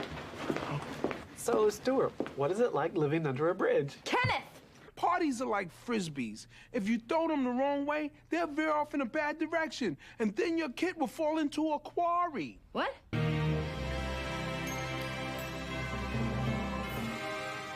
And in food news, you've had enough to eat today. Now here with the weather is Johnny Mountain. North Korea. It's the vacant lot where we had our first face kiss. Who stole my canteen?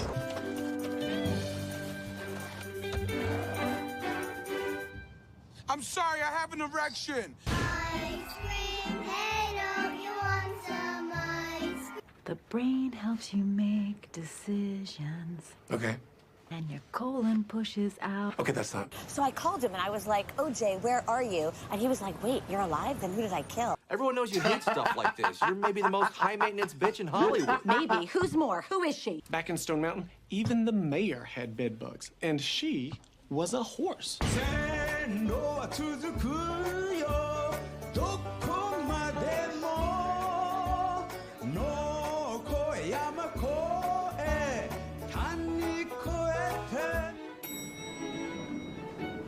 Oh, no.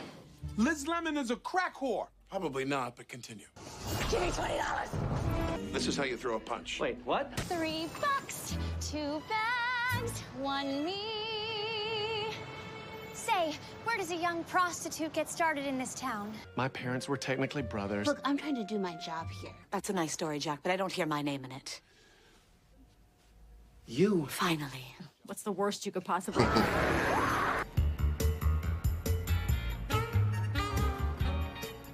Okay, I'll talk to you tomorrow. I've never been on TV before. I hope I photograph okay. Because when I look into a mirror, there's just a white haze. Is that brain? Hopefully it's not an important part of my blurn. You think I'm stupid just because my college got tipped over by those Miami Heat fans? I didn't say stupid. Jazz is gonna get you out of this. Say, hey, I am one slick brother. Oh! Run, Kenneth, run! You're back. Yeah, this is my front. Thanks for setting me up with another classic quote. I do respect you. Then wash my feet with your hair. No. Lance Ito, you're out of order. Line! Adopting a dog so it can watch us make love, and then returning it, claiming that it bit our imaginary child, is everything that I need. It's the ultimate game. Jack Donaghy playing with himself. It's a jack-off. Make it quick. I cannot promise you that, Ken. I'm a horrible shot. To the roof! Mickey Rourke wants to take me camping. Deal breaker, Jenna. God. Michael, are you back on meth? No, you got some? Think fast. Did you hire this guy to hide in my dressing room and punch me in the throat? No. He's bigger than you said. May I still collect my kiss? Vatane, Dolce and Banana, Marolo Blornig, Prodder, Gookie. Go Phillies. Thank you, Lemon. Gay arm havers. I told the writers there are no bad ideas, and they really took that to heart. Yes, I have a reservation on the Black Hitler. You've been getting amazing, thought-provoking work out of me for 7 years. Vampire! I've sold this show once before you were even here, and I crushed it. It's a topical sketch comedy show for a little demographic that's, oh, I don't know, 51% of the population. I'll take that nod as a yes. You don't really want Jenna's autograph. She's not a great role model. Where is the flash on this thing? I want to send S to lose your picture, but it's too dark inside my pants. Hi, Tracy. I thought Take Your Black Kid to Work Day was yesterday. No, it's always a Wednesday. You're gonna have to take the lead because I am stretched pretty thin. Well, not New York thin, but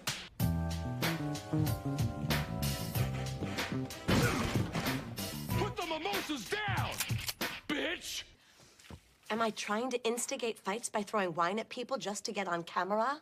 And maybe also promote my new lifestyle website, genocide.com? Of course not. I mean, is wine throwing something that even gets you on a reality show?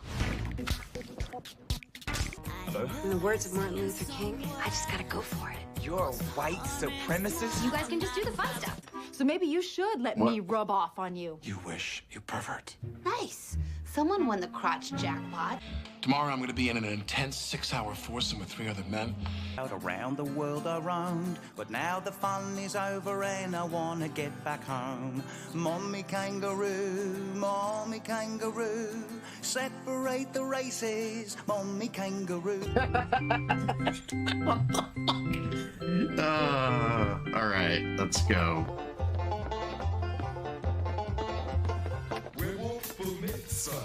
Happy Halloween, baby. I'm sending you our new super top secret invisible motorcycle.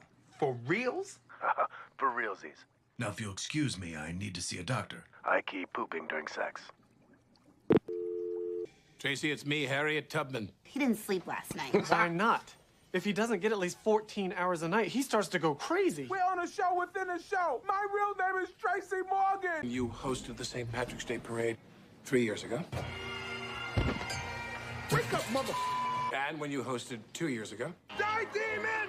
Why didn't you ever call me back? Where's Jack? Boo monster. I'll get you when you're sleeping. It's not rape if neither party really wants it. Do you think I'd be a good mother? Oh, don't be so dramatic. That's my thing. And if you take it away from me, I will kill myself. And then you. Remember when she dated that sniper? And so it's over. Jenna, there's a laser sight on your forehead. Oh, please, he's not gonna fire. For God's sakes, he's scared of his own mother. And then the person with the highest number gives the smallest gift to the tallest person. If they want to switch, they cannot. Unless they do, then everyone puts their head down except the murderer. Oh, wait, that's not right. Happy balance. Oh, my leg! Ooh, damn you, Jack Donaghy! Oh! There's nothing wrong here. Best show ever! Yeah! Guys, I don't know about this. Now you're winning an award? These are my things. Next, you'll tell me Mickey Rourke catapulted you into the Hollywood sign. And I was kept in a pit where they made me beat my best friend to death. Awkward. Wow, what an ordeal. And I know a little bit about suffering because I work out a lot. I think we have a clip. You're two psychics? Wait, you're seeing another psychic? I mean, I knew that. You're great. Wait, great like good or great like the thing I dropped my asthma inhaler down the other day? Randy, this is James Franco and our friend, Kimiko-tan. Hey, Randy. Blacklight attack! What? Oh boy, that... Are you the perverts who want to go to town on each other while I make a pie?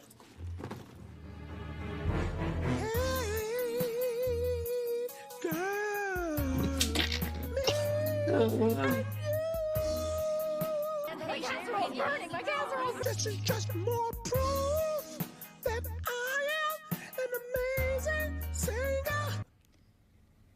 I wonder if I have all the ingredients to make meth. Does the song make you wanna do it? You're welcome. I have returned to my first love, Broadway, in a musical adaptation of the film, of the novel, The Rural Juror. I'm sorry, the what?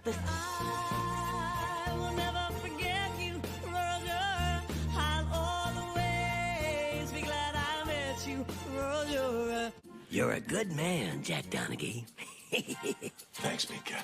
Hello, Mrs. Gerstein. Oh, my heart is getting stronger every day. Oh, you ancient bitch. Jenna's internal organs will get you nothing on the black market. She's an emotional train wreck. Daddy, why are you doing this? Who do you think you are?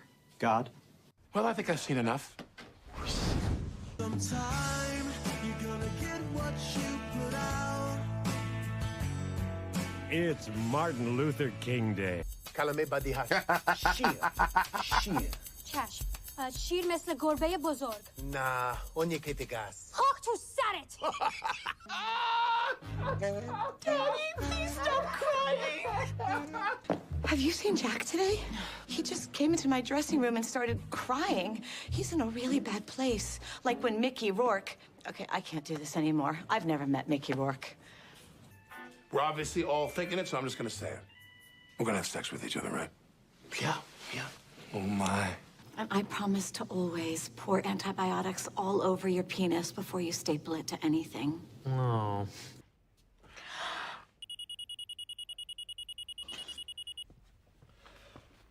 What up, Thank you, Zero? Jennifer. I'll show you how to thank me.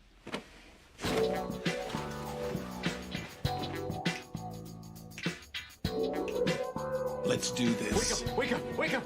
Wake up! Wake up! Wake up!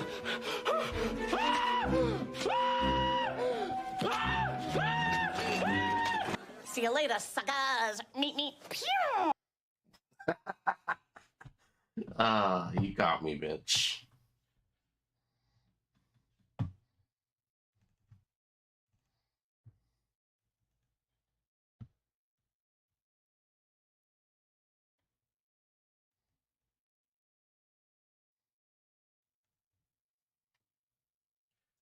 Yeah, where's some Reno 911 clips?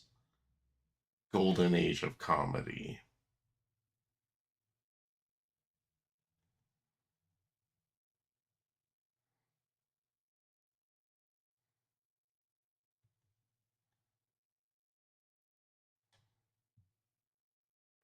Dating delusions.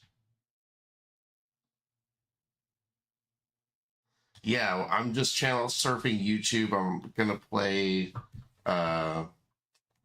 whatchamacallit, BeamNG, but I'm also ordering food because I live in a city.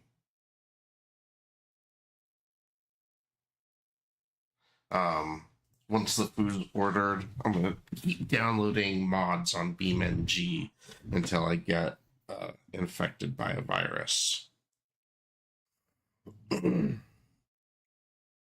Running up the hours, you know, just making sure people be watching the shit. No thanks. Do I really want this sandwich?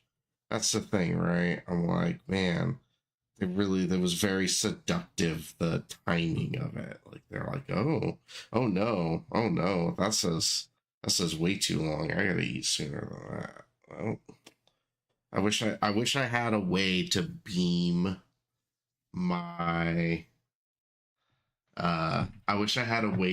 my phone to the stream, right? Let's see. All right, here we go. We here at Ford would like to thank you all for agreeing to be part of this focus group. Your Hell ideas will actually be used in helping us create a brand new model. There are no wrong answers, so let's go around the room and you just go ahead and call out features you'd love to see implemented in your ideal car. Whenever you're ready. Bluetooth capabilities? Great. Voice-activated lights. Perfect. Satellite radio. Mm-hmm. Extra cup holders? And a phone holder. A good steering wheel that doesn't fly off while you're driving. Rear view camera? Comfy seats. A good steering wheel that doesn't fly off your hand while you're driving. Automatic side view mirrors? A great steering wheel that doesn't whip out of the window while I'm driving. That is a good idea. Yeah. It is a good idea. Oh, nice. Okay, what do we think it should look like? Sleek. Good. High tech. Aerodynamic. Too small. I'm sorry? Too small. So when you get in there, you're like, is the steering wheel fly off and toast? Okay, I don't know why we'd make it too small. I think it's a good idea, and I'm standby. Okay. Maybe you could have like a sporty look. Great. Disrespect. Any other ideas? Stinky. What? What about if it is stinking inside? Sorry, you want that in a car? I'm sorry. I cannot think any good car idea because this guy keeps farting. Okay, let's just try and focus on the car. What are some ways we can make it family friendly? No space for mother-in-law. That's not helpful. Shut up, Paul. You probably love your mother-in-law. I actually do. Oh my God, he admitted. Paul. What? Paul. What? You have the good car ideas. Shut up. I'm doing the best at this. All right, maybe we should lay off Paul. That's what his wife said. Oh, wow. Okay, this car is everything. Oh! You please, boy. Now you have to marry your mother-in-law. Yeah, because he landed it and you flinched. You have to marry your mother-in-law. I did not flinch. Dude, you flinched. You have to Marry your mother-in-law. I didn't flinch. Come on, Paul. If you don't, that Come on, means Paul. you yourself admitted yourself that you suck. That's true. You flinched from the bottle, Paul. Who is the most popular now? Paul, you have to marry your mother-in-law if you flinched at the bottle.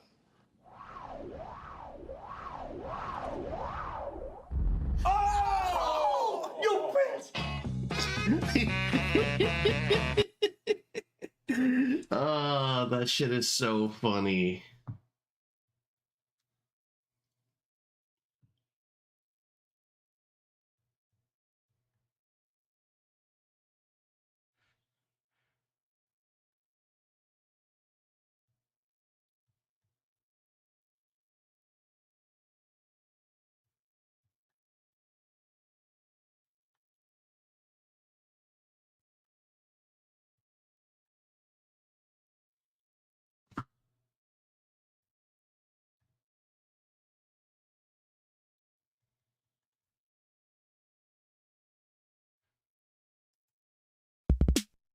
On to our next review.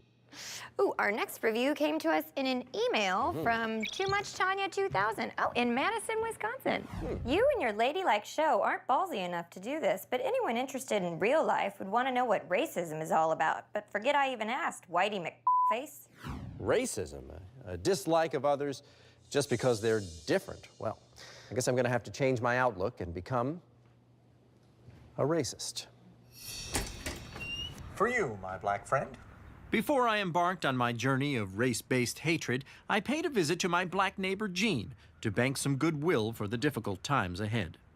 I had always thought of black people simply as people, and as a consequence, didn't think much was special about them.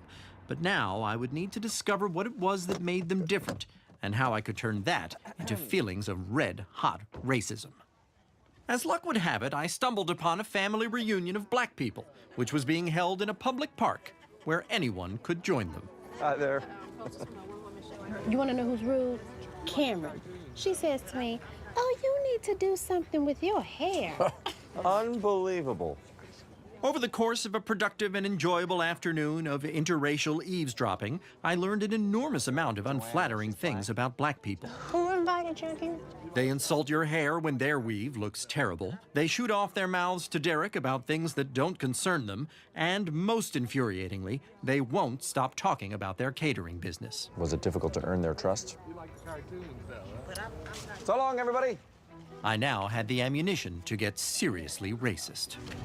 Hey, shut up about your catering business. Let's go, let's go, let's go. Actually, can you make that a Diet Coke, please? I am watching my calories. And I know you're gonna run along and tell that to Derek. Derek? I know a few things. Oh, good. Yes, thank you. Right next to the other one, please. It was necessary for my new racist attitude to pervade my entire life, including at the workplace. Attention, everyone. New policy. This will be strictly, harshly enforced. But these new systems were difficult to maintain in the modern world. I was, for instance, not able to explain where white women were supposed to go to the bathroom. My efforts were causing more confusion than oppression. Wait, this one is the color copier, isn't it that one? This is the colored copier. That one is the color copier. So this is the black and white copier? That's the white copier. Look, I just need to make a color copy. Well, go ahead and do it. Just don't use the colored copier. The white copier is better anyway. It makes colored copies. I don't know what I can possibly do to make this more clear. Could write people under them. However, a visit from our head of human resources let me know I was on the right track. Hello. You've put the entire company in an extremely difficult situation. You have to stop this. Sharon, what race are you? You're not supposed to ask people that. If you don't tell me, I'll just assume the worst. These are all... I was forced to attend a sensitivity training class where I was subjected to a glorious gold mine of racially charged hate language. Yes. How would you use in a sentence? The point is, you're not going to use it in a sentence. If you're uncertain as to anything you're saying, whether it's going to be offensive or not... How many does it take to screw in a light bulb? I don't know. I don't know either. They're all too busy. They're cousins. Feel uncomfortable because of this gender, race... I'm Forrest. I, too, am intolerant of those who don't share my race. My new friend was called Jim, and he was a true connoisseur of race-based hatred, as I learned when he invited me back to his lair. Ever notice the lower that they wear their pants, the lower our property values go? You got a president that wants to take away our guns? You know who else wanted to take away the guns? Hitler! Yeah. Well, you like Hitler. Yeah, I like the way he started out. Okay. But when he started with the Obama stuff, that's when it all went downhill. Yep. You're like me. What do we have in common? We have a lot in common, you see? White. Why do they say black people are better dancers than white people? I'm a great dancer. We can dance. After meeting Jim, I realized I had to take my racism up a notch. Yeah. How about that? At last, I was prepared to infect everyone around me with a virulent strain of the social disease that is racism. Why is there a black man and his baby mama in my home? Somebody call the cops. No, I don't think that'll be necessary, but I am going to have to ask you to leave, okay? But being a convincing racist was harder than I'd ever imagined. I'm sorry, I'm afraid I'm quite serious, okay? We cannot have you here mixing with our white women. You understand? Excuse me, there is nothing funny about what the black man is doing to our country, okay? I don't know what everybody is laughing about, but I am tired of you black people bringing down our property values and our schools and never shutting up about your catering business! To have the desired effect, I would need to cross a boundary which must never be crossed, and say what must never be said. Laugh it up, you... Yeah, no, sorry, buddy. Oh, Grandma's still laughing. I love it. I am a That's racist funny. now. Deal with it. Okay, so you've become an overt racist all of a sudden. What do you mean by that? What do you mean overt racist? I mean, there's always been some racism in you, but I've never seen you proud of it. How has there been racism? What are you talking about? Okay, do you remember last year you asked everyone on the block but me to keep your key while you went on vacation? Yeah, well, you were not home. We were home. You were home? Both home. We were home. Well, and you've asked me 3 different times if I went to college on a basketball scholarship. You did, didn't you? No. No. You didn't go to college on a basketball I'm scholarship? 5'7", Forrest. Look at him. No. And when President Obama was elected, you congratulated me. Well, you voted for him, right? I was surprised to find that, like Bruce Willis in The Sixth Sense, spoiler alert, I had been a racist all along. Gene, it seems, had learned to live with that fact long ago, but he did give me one very important piece of advice. Probably never, ever, and I do recommend this, go around calling anybody that. Oh, yeah, I'll get rid of that one, because that seemed to upset everyone. That one. Up till now, it's been a blessing to be in denial about my racist feelings. Acknowledging them has made me feel as stupid and disgusting as that moron with the Nazi flag. Being a racist, half a star. Forrest. Yes. I should get no stars. No, we don't do 0 stars. It's racism. Yes, but half a star is our lowest rating. We had a long meeting about it. This is not the first. Who knew? I didn't. No, well, you might have. Yeah.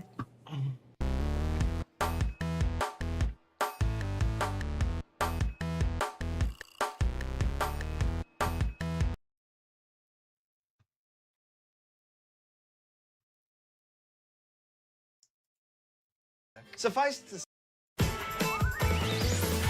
welcome back to Everything is Upside Down. I'm your host, Carmine Laguzio. Today we are going to Fairfield Mall as I become a little character named Carl Havoc. Suffice to say, Carl's a lot.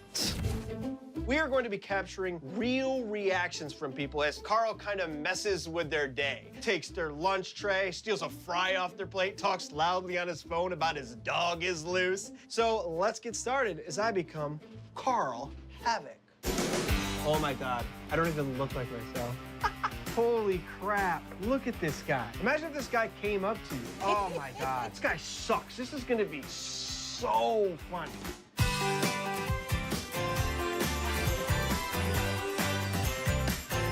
What is happening?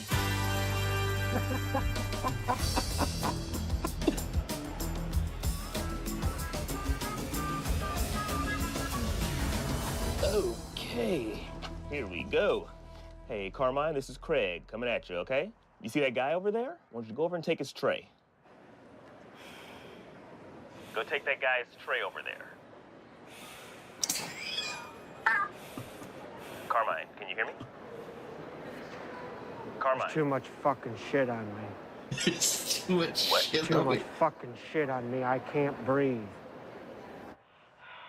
You're fine. I can hear you breathing. I'm so hot. Carmine, relax. Take a deep breath. I can't. Buddy. I can't do this. We did way too much. You can do this. I'm telling you, I can't. I'm so hot. Look, you're fine, okay? Go over, grab that guy's tray. There's too much fucking shit on me. I can't. Listen to me.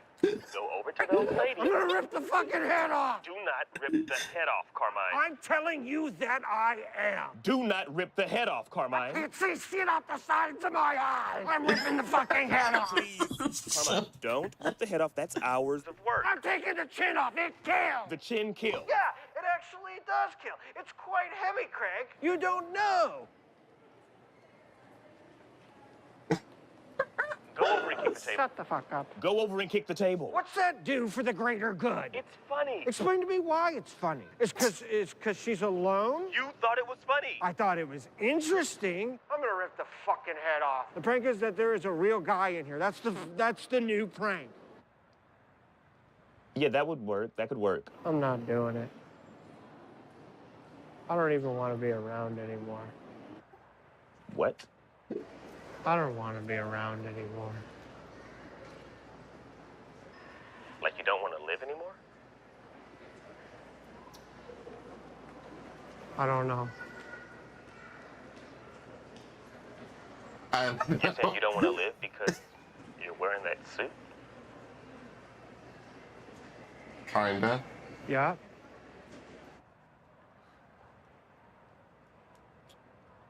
Okay, yeah, let's scrap it. Yeah, let's scrap it. Then what's the show? God damn it. Oh, God.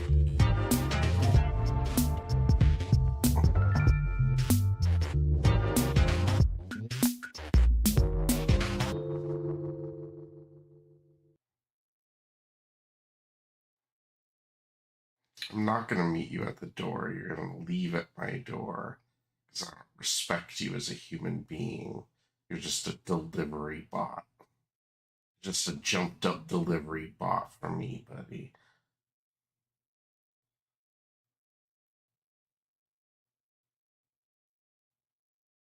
Hell yeah.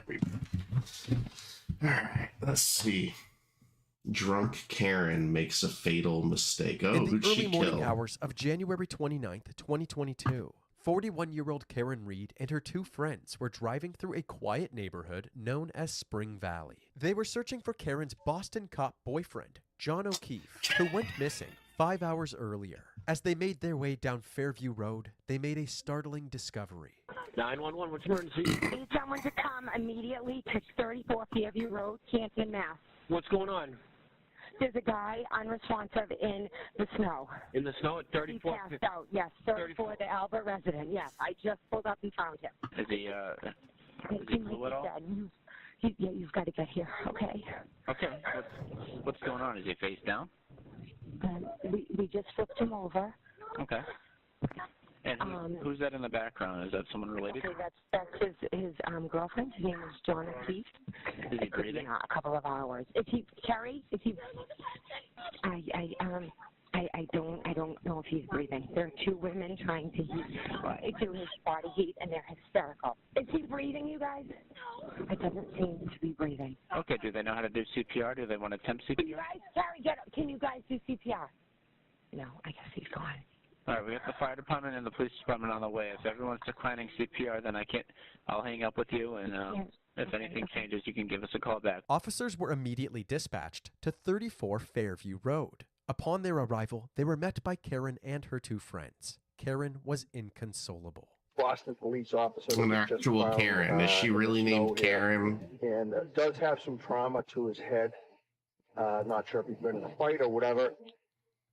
John's body was lying on the edge of the property, about 8 feet from the road. He had lacerations all over his right arm, 2 black eyes, a cut above his right eye, and his clothing was saturated with blood and vomit. The first responders quickly put him on a stretcher and loaded him into the ambulance. Where he was laying, they found blood and broken glass from a cocktail glass. According to several people at the scene, as evidence was being collected, Karen was running around asking if John was okay and yelling, "I hit him, I hit him, I hit him."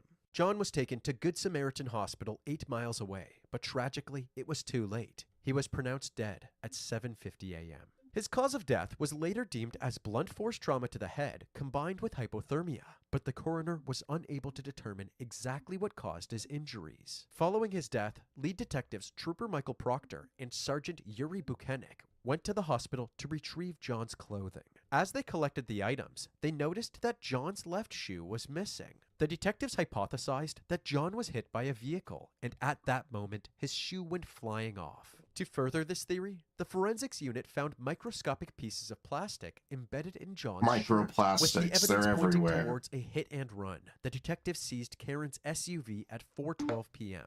The SUV was brought to the Canton Police Department. Really want to know if she was really They found a Karen single or if she's strand just of a John's hair Karen. on the rear fender, and male DNA was found on the broken passenger side taillight. After making these discoveries, a special emergency response team returned to 34 Fairview to look for more evidence that John was struck by Karen. They uncovered several pieces of Karen's SUV taillight, John's missing sneaker, and his hat. Using all of this physical evidence, along with Karen and John's phone records, GPS data, surveillance footage, and witness interview statements, the detectives were able to create a timeline of events throughout January that led up to the night John died. During a vacation in Aruba in early January, Karen got upset with John after catching him all over another woman. The woman John was touching hell yeah. Marietta Sullivan, later described this incident during Touched an interview her. with the detectives. All heard, over her. very loudly.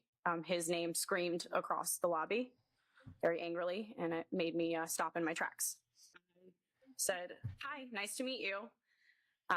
That's when Miss Reed's head snapped up, and she very loudly told me to go walk myself across the lobby.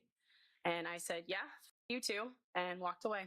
After returning home from their trip, Karen quickly sought the attention of an ATF agent in John's social circle. His name was Brian Higgins. Karen initiated the following conversation. "You stink. You suck. And you're double. Trouble. You're hot. Are you serious or messing with me?" "No, I'm serious. Feeling is mutual. Is that bad?" By the end of January, it seems that Yikes. John and Karen's relationship People still are so hadn't improved. stupid. On January 28th, the two were arguing all day about Buddy, how he you thinks look like a Karen spoils potato. his There's kids. no At way one she point, wants Karen you. had enough. Frustrated, she stormed out of John's house. She then left Canton and drove to her own home in Mansfield. Unfortunately, leaving John's house didn't solve anything, and the two continued arguing via text message. "You've really hurt me this time. Not sure what else you want me to do. I said I'm sorry and I was out of line. If you prefer to stay home, I totally get it. Tell me if you're interested in someone else. Can't think of any other reason you've been like this. Things haven't been great between us for a while. Ever consider that? Before the argument went any further, Karen flipped on the weather report and noticed that a snowstorm was headed her way. Not wanting to be snowed in alone, Karen squashed the beef with John and decided to head back to Canton to stay with him and the kids. She left Mansfield at 8:35 p.m., but as she drove, John asked her to meet him at a bar called C.F. McCarthy's. Surveillance footage shows Karen and John drinking and chatting at McCarthy's for about 2 hours before heading down the street to the Waterfall Bar and Grill. There, they met with John's fellow officer Brian Albert, Karen's secret lover Brian Higgins, Brian Albert's sister-in-law Jen McCabe, and 2 others. After about an hour of chatting, drinking, and roughhousing, they decided to have an after-party at Brian Albert's residence, 34 Fairview Road. So at 12:10 a.m., everybody stumbled out of the bar. Karen's SUV can be seen on a surveillance camera at 12:16 a.m., headed towards their destination. But by 12:27, Karen and John still hadn't made it to the party, so Jen peeked outside. Weirdly, Karen's SUV was parked on the street. So Jen texted John. Here? 5 minutes later, she texted again. Pull behind me.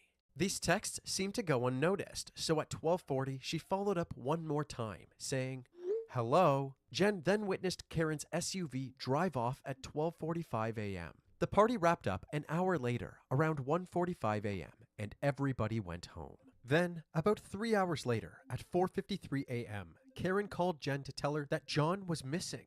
She then picked up Jen and her friend Carrie to help search for John. That's crazy. Carrie then They're in a placed basement. this call to the Canton Police Department. Can't please talking good. Hi, my name is Carrie. I'm calling because my friend's boyfriend did not come home last night. They were at Waterfall, and now she is calling me hysterical because she doesn't know where he is. You didn't pick anybody up by the name of John O'Keefe, did you? John O'Keefe? Yeah, he's a Boston cop. No, we didn't lock anybody up or anything like that. They were out having drinks, and then she left and expected him to come home at some point, and he never did. He just didn't come home last night. Is this common sometimes? Exactly. Happen with him? No. That's kind of why she's more freaking out. They then went back to John's to see if he was actually home, and Karen just couldn't see him. They can be seen arriving on John's security camera, but they have no luck finding him inside the house. So, Karen then suggested that they go back and check the party house at 34 Fairview. Apparently, as they walked toward the car, Karen wondered if she accidentally hit John earlier that night. She said, do you think I hit him? Do you think I hit him? And I said, no, I don't think you hit him. I think you probably hit something, but let's just go in the house and look for him. As they pull up to the house at 6:03 a.m., Karen begins screaming at her friends to stop the car. Despite the low visibility from the snowstorm, she says that she thinks she can see John. Lo and behold, John was found lying face down in the snow. 2 days after his body was found, on February 1st, Karen was arrested. She was charged with vehicular homicide, manslaughter, and leaving the scene of a motor vehicle collision causing death. Karen Reed left the courthouse Oh, after she's posting really bail, Karen. charged with hitting her boyfriend, Boston police officer John O'Keefe, with her SUV early Saturday morning. At her arraignment, Karen pled not guilty. She posted bail and was released, but her bail conditions included a stay-away order from John's family. So on February 6th, 2022, Karen couldn't attend John's funeral. His brothers and sisters in blue stood on the steps as Officer John O'Keefe's blue casket was carried out of the church, his family following behind. He made time for everyone. He really just honestly had the biggest heart, honestly, and taking in the kids. O'Keefe took on the role of raising his niece and nephew after their parents died several years ago. It was a role O'Keefe's family says changed his life. It goes to show the person that he is. He has a huge heart. Like my family said, he would give you the shirt off his back. Just really amazing guy. Hundreds gathered to pay their respects and mourn John's death. Even a part of the highway was shut down for the day. Over the following months, the detectives continued building their case against Karen. As the snow melted, they went back to the crime scene multiple times, discovering 46 more pieces of plastic from Karen's taillight. With this new evidence in hand, the prosecution went to a grand jury, hoping to upgrade her manslaughter charge to second-degree murder, claiming that Karen, in a fit of rage, maliciously and deliberately killed John. This was approved, and on June 9th, 2022, Karen was indicted. Sergeant Buchanan and Trooper Proctor led a team to Karen's Mansfield residence to execute the arrest warrant. I'm being charged with second-degree murder now? That's correct. Vehicular homicide and leaving the scene causing death and bodily injury. Subsequently, there's been an arrest warrant issued for you. I need medication. I need some personal bathroom items. Okay, what type of medication and where you can get it for? Can I have normal shoes, please, so I'm not on TV looking like this? Yes. These I don't even have underwear. Can I put pants on? And your parents can come over here and retrieve anything. But I don't want to be on Channel 4 in my pajamas. I wouldn't worry about the news right now. She's more concerned when she looks like some TV. Me all right now? No. Have a seat there for me.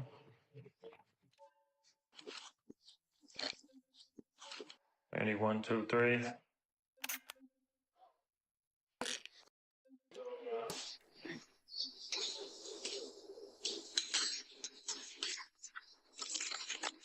Get down here.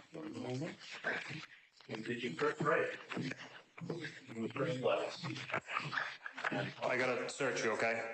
Yeah, can you pull the pockets out so I don't have to... Nothing in the pockets? Nothing in the waistband, anything? Okay, no pockets in the shirt? Alright, baby, you can take this, okay? Karen's full list of updated charges included second-degree murder, involuntary manslaughter, vehicular manslaughter while intoxicated, and driving under the influence. Her bail was set at $100,000, and within 24 hours, that amount was paid. She was promptly released and immediately started to prepare with her attorneys for her upcoming trial. However, before her trial kicked off, people all over the world would learn the details of her case, leading to thousands of supporters protesting for the state to drop the charges against her. Weird. This pro-Karen Reed rally in Dedham was one of the largest, with dozens of demonstrators lining the street, waving signs, and proclaiming Reed's innocence. We still want to support her right through, you know. We're not going to stop. We're not going to quit. Many of the protesters have contributed to Reed's legal fund. You want to give us an idea of how much you've contributed? Oh, a few hundred, we'll say, at least, yeah. And are you willing to contribute more? Of course, as long as it takes, you know. Throughout her court proceedings, supporters lined the sidewalks leading to the courthouse, holding signs and chanting, Free Karen Reed! And every time she and her defense team showed up, they would cheer her on. Supporters of Karen Reed were cheering as she and her defense team arrived for day one of the trial. Jury selection. However, while Karen and her defense team walked the red carpet, the prosecution and their witnesses endured the walk of shame. Resign, all of you! Resign! Shame on you! You are a disgrace to the bench! You're probably What wondering is what this? caused such an intense public reaction. Yeah, what is happening? Well, all of the details we have shared about the investigation thus far are part of the narrative laid out by the prosecution during Karen's murder trial. But in the defense's opening statement, they have a completely different narrative. Karen Reed was framed. Her car never struck John O'Keefe. She did not cause his death. And that means that somebody else did. We are now going to take you through the series of events that resulted in Karen's arrest once more. But this time, we will follow the narrative laid out by the defense. On January 28th, after the two squashed their beef, Karen arrived at C.F. McCarthy's and lovingly embraced John. After C.F. McCarthy's, they went to the Waterfall Bar and Grill to meet with the rest of the group. But it seemed that Brian Higgins was offended by the lack of attention from Karen. He texted her, well? Brian was standoffish for the rest of the night, but when it came time for the after party, he encouraged John to come with. After the bars, Karen and John arrived outside the after party at 12:24 a.m. Karen wasn't too excited for this after party, so John went inside alone to scope out the vibe. This is corroborated by John's phone data, which says that he took 80 steps and then climbed 3 flights of stairs at that time. Expecting John to give her some sort of update, Karen waited outside for 6 minutes before getting annoyed and leaving without him at 12:30 a.m. Am I This supposed is based to on the what fact that the direction drive to go? back to John's house is 6 minutes, and Karen's phone connects to John's home Wi-Fi at 12:36 a.m. But John's phone data shows 36 more steps at 12:32 a.m. after Karen had already left. Therefore, she could not have killed him. The defense believed that when John entered the house, he was led into the basement where he got into a fight with Karen's jealous love affair, Brian Higgins, that left him fatally injured. They also questioned the involvement of the homeowner, Brian Albert, and his family. After all, Brian Albert is known to be an avid boxer, even starring on the show Boston's Finest in 2013. Additionally, less than a month after John's death, Brian Albert's nephew Colin was photographed with injuries on his knuckles. They also believed that during this fight, John was attacked by Brian Albert's German Shepherd, Chloe. Looking at the wounds on John's arms, the defense said that they didn't align with being struck by a car, but rather showed that he was attacked by an animal. Those injuries appear to be consistent with an animal attack. There are several patterns of parallel wounds that could have been caused by nails or could have been caused by teeth. The prosecution had an expert of their own to refute the dog attack theory. Dr. Terry Kuhn said that there was no dog DNA found on John's arm. We did not see any canine DNA. You were able to detect the presence of pig DNA. Right? Correct. And I think you said on direct examination that that could come from a number of sources, including food sources, right? Correct. Could come from dog treats. Pardon me? Yes. Could come from dog treats.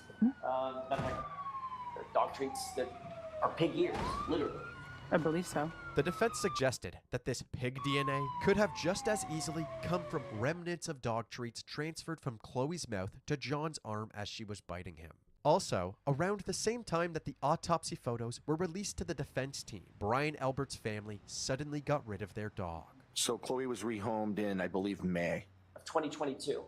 Of 2022. She was involved in a dog fight with another dog out front. According to the prosecution, this whole theory was baseless because not a single person at the party saw John enter the house. John never came into my house that night? No, they never came into my home. At any point in time, did John O'Keefe ever come inside the house?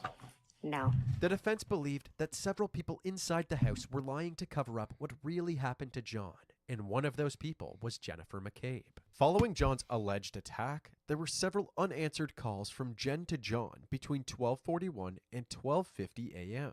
The defense suggested that these phone calls weren't butt dials, but were actually Jen's attempt at locating John's phone after he was attacked. But wait, there's more. Despite Brian Albert and Brian Higgins telling investigators that they didn't speak to anybody after the party, there were 2 answered phone calls from that night that suggested otherwise. At 2:22 a.m., Brian Albert called Brian Higgins. The call was answered, but it was disconnected after just 1 second.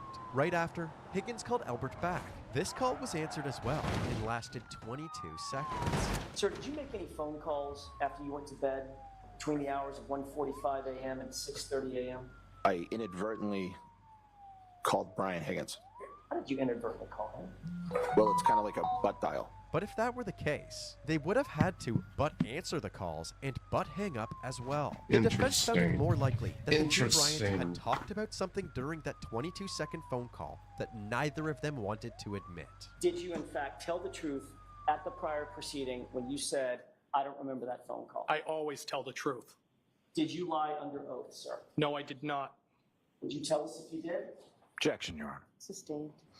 If that isn't suspicious enough, both of the Bryans conveniently traded in their phones the day before being given court orders not to do that. The phone wasn't destroyed. I upgraded the phone. The data was destroyed, sir.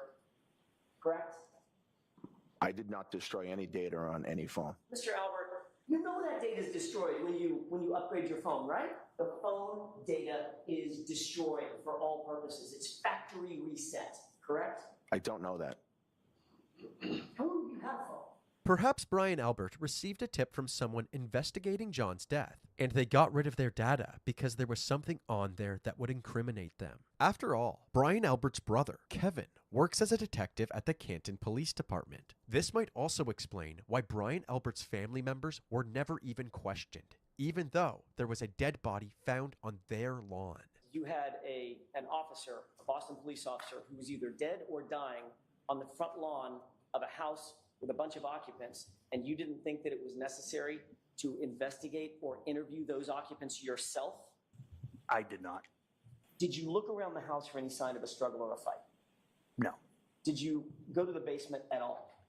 The Alberts also have a long-standing relationship with the lead detective in the case, Trooper Proctor, but we'll dive more into Proctor's involvement later. At 2:27 a.m., 5 minutes after Brian's butt dials, Jen made a damning Google search. How's long to die in cold? According to the defense, Jen deleted this search at some point, but they hired a digital forensics expert who was able to find its digital footprint. Jen completely denies ever making this search or deleting any searches. Did you delete that search because you knew that you would be implicated in John O'Keefe's death if that search was found on your phone?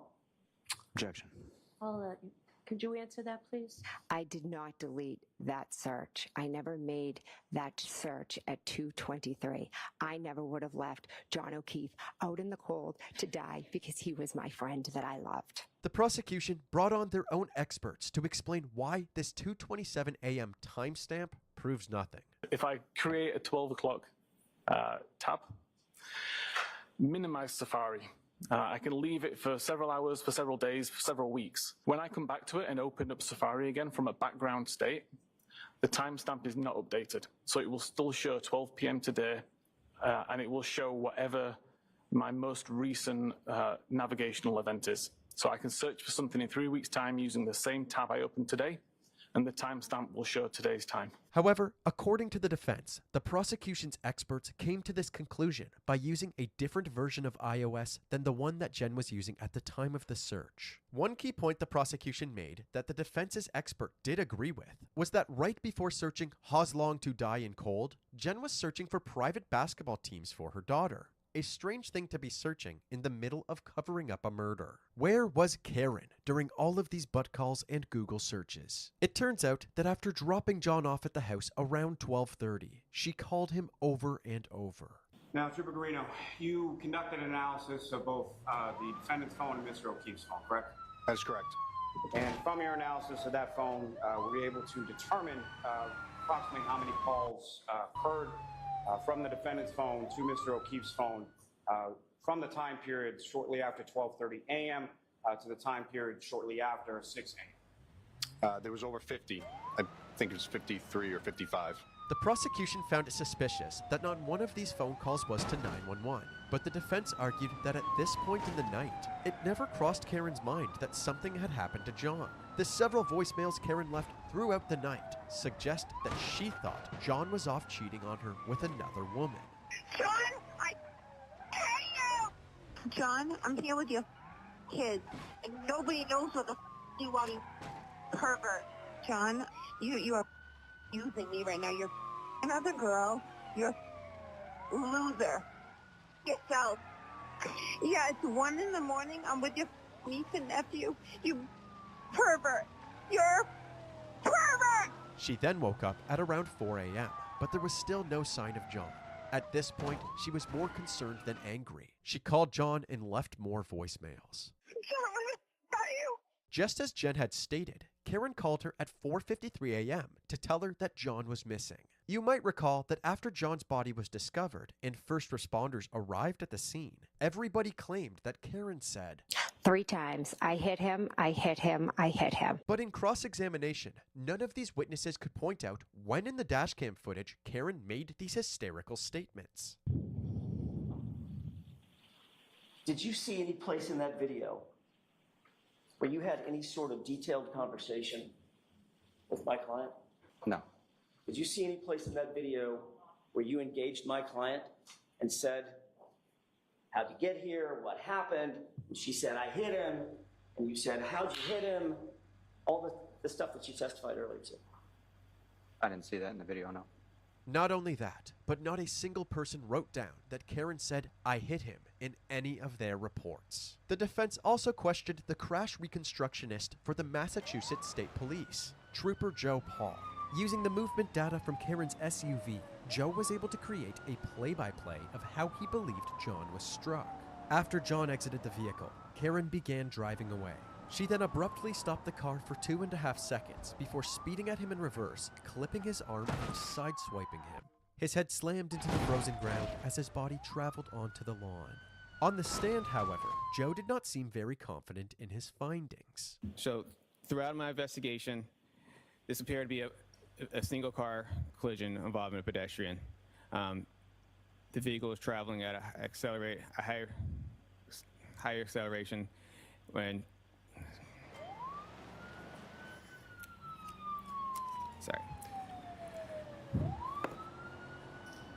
The vehicle accelerated at a high rate of speed before she struck the pedestrian John O'Keefe on the roadway and subsequently left him at the scene.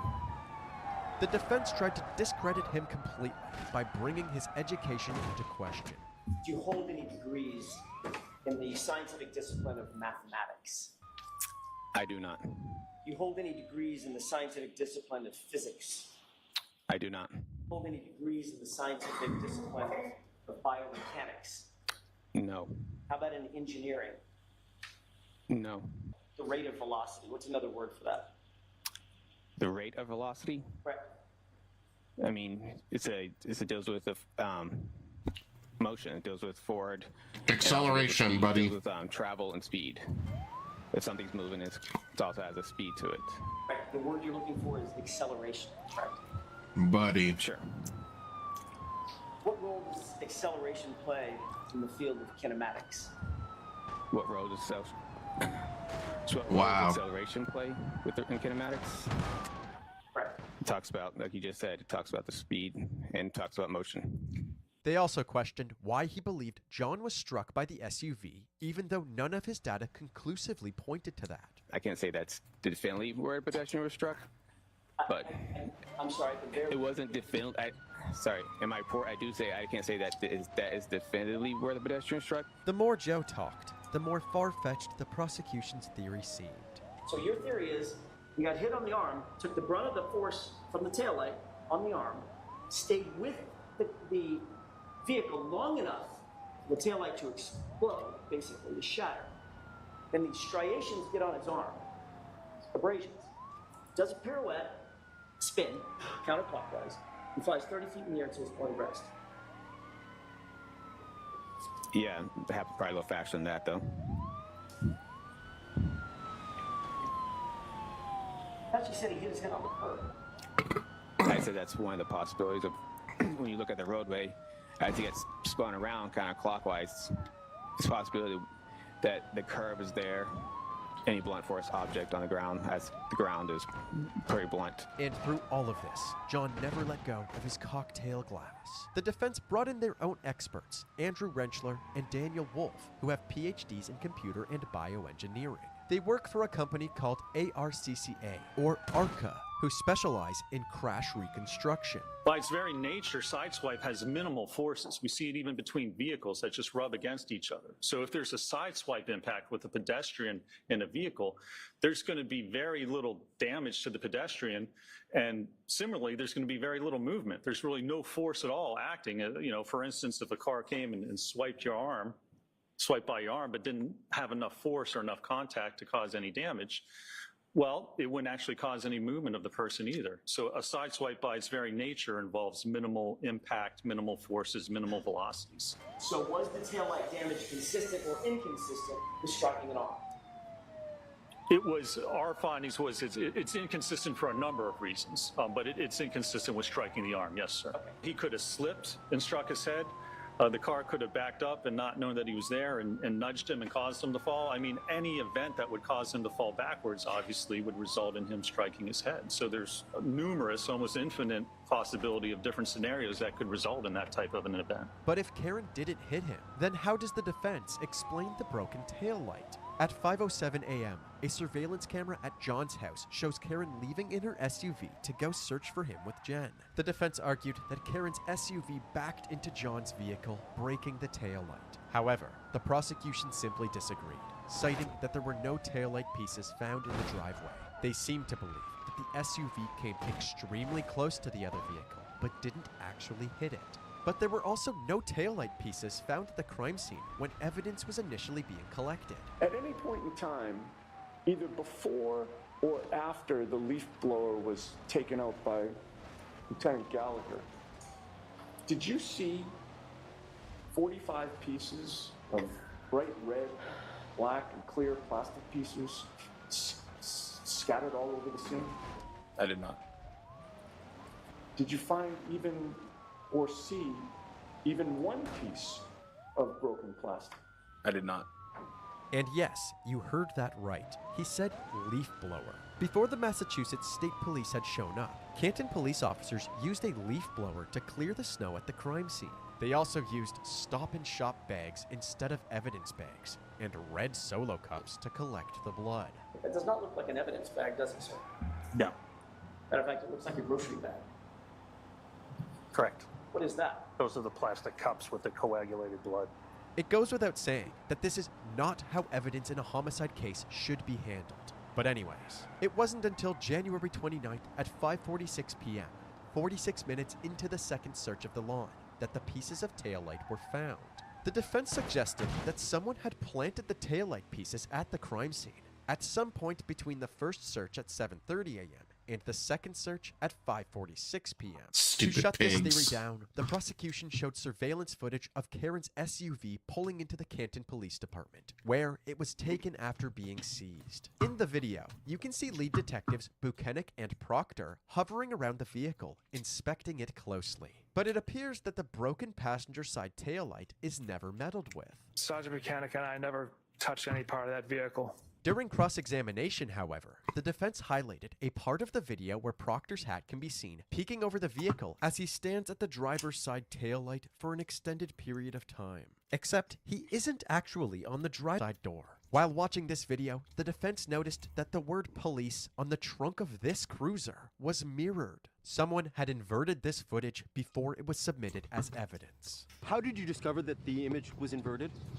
I saw the word police and thought I had dyslexia.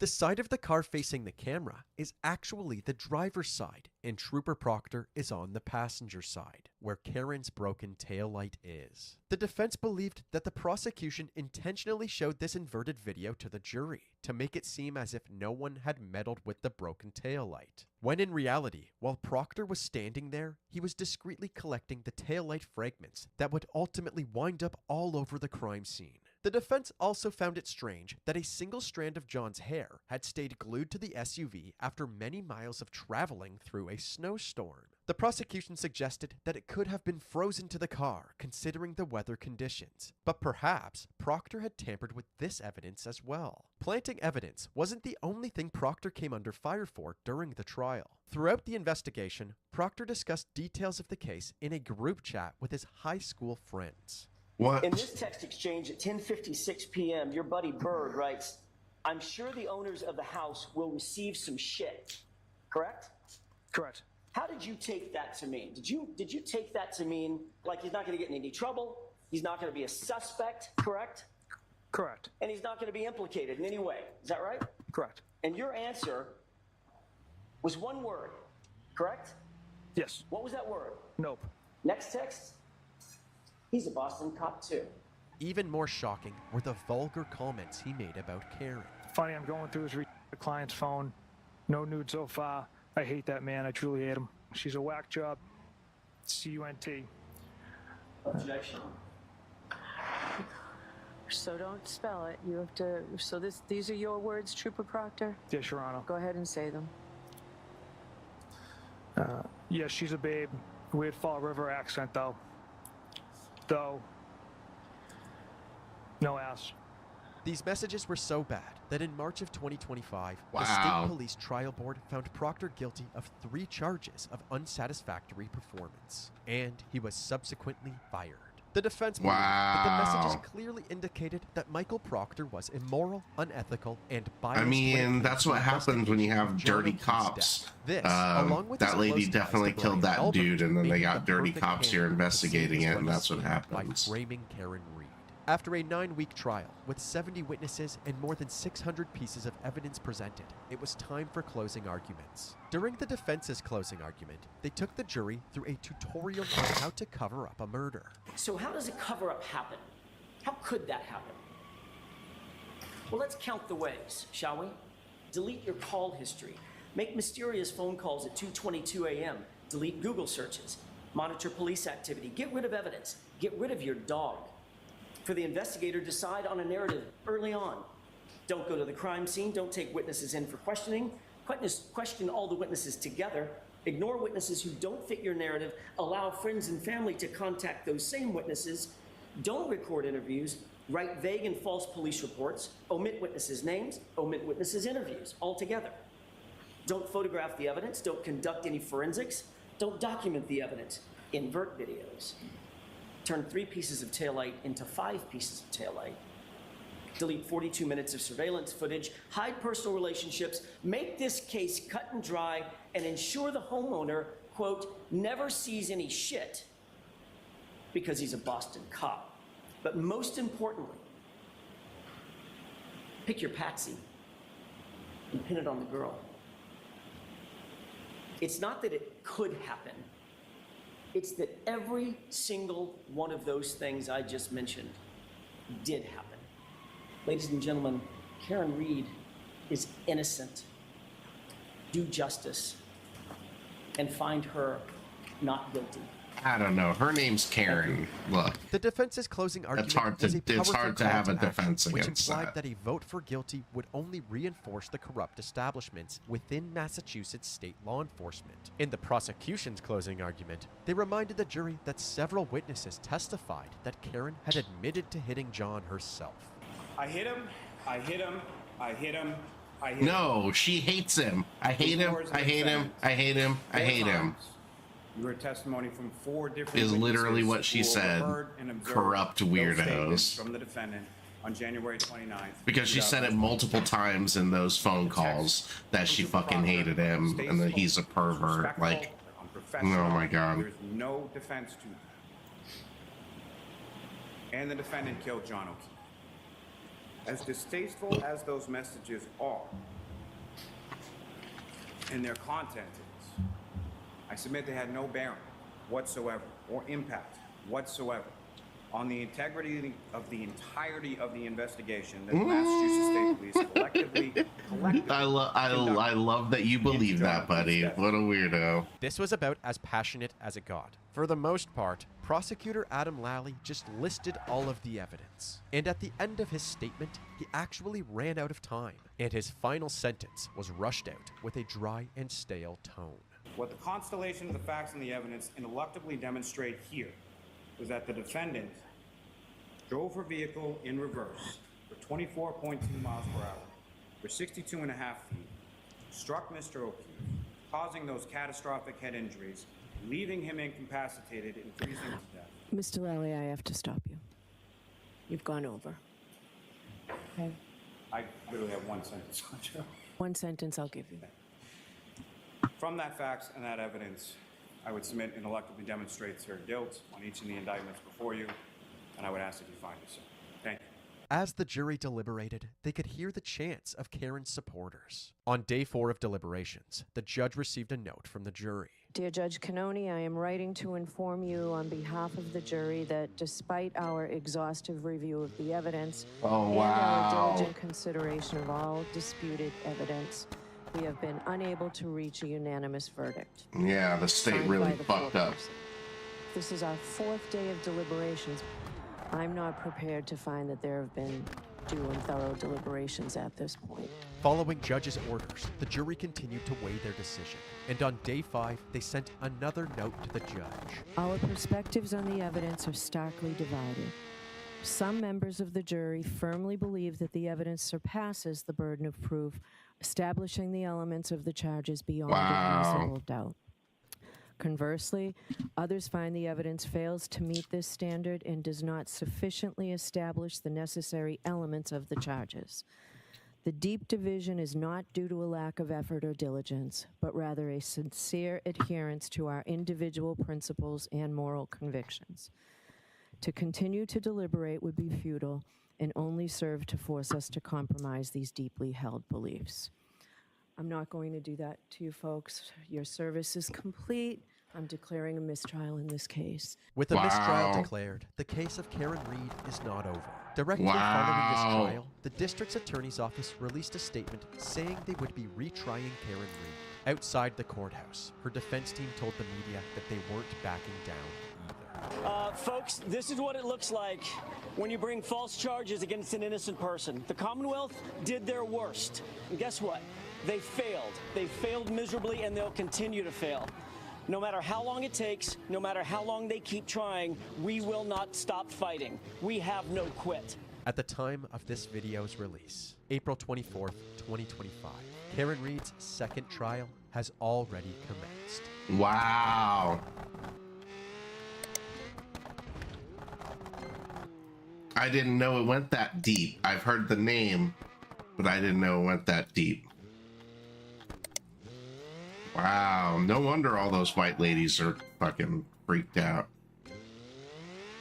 Bro, you're not allowed to kill your husband as a white woman?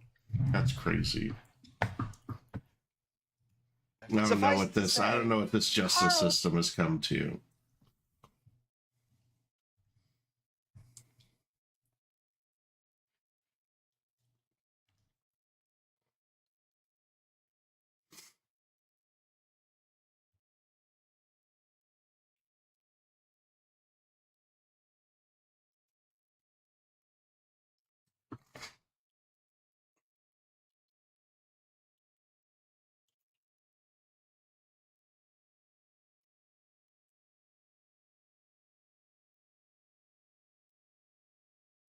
Imagine all the people.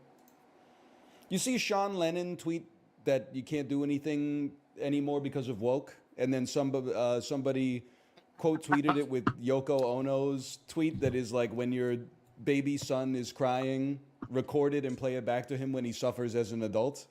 Listen, 30, 40 years of Yoko Ono public humiliation. Wow. Right? Wow. I'm so happy we're finally like pulling it back in the other peace direction. out, She's Zero. an artist, man. Of course sometimes she goes a little weird, yeah, but she's an artist. I was laughing. So you didn't do anything wrong, and this person also didn't do it. Could you strike out maybe I'm gonna wrap it up Chalamet too. with 3 straight pitches? My best viewer, Honestly, my that's number about one viewer. I think Zero Basement is my number one viewer. He's the one that's really here, has my back every time. Comes up in the chat, is a real chat hero. You know what I mean? I couldn't do it without you, Zero Basement. You're my unindicted co-conspirator in this crime we call a live stream. So hope everybody has a good night. I'll see you later. Bye.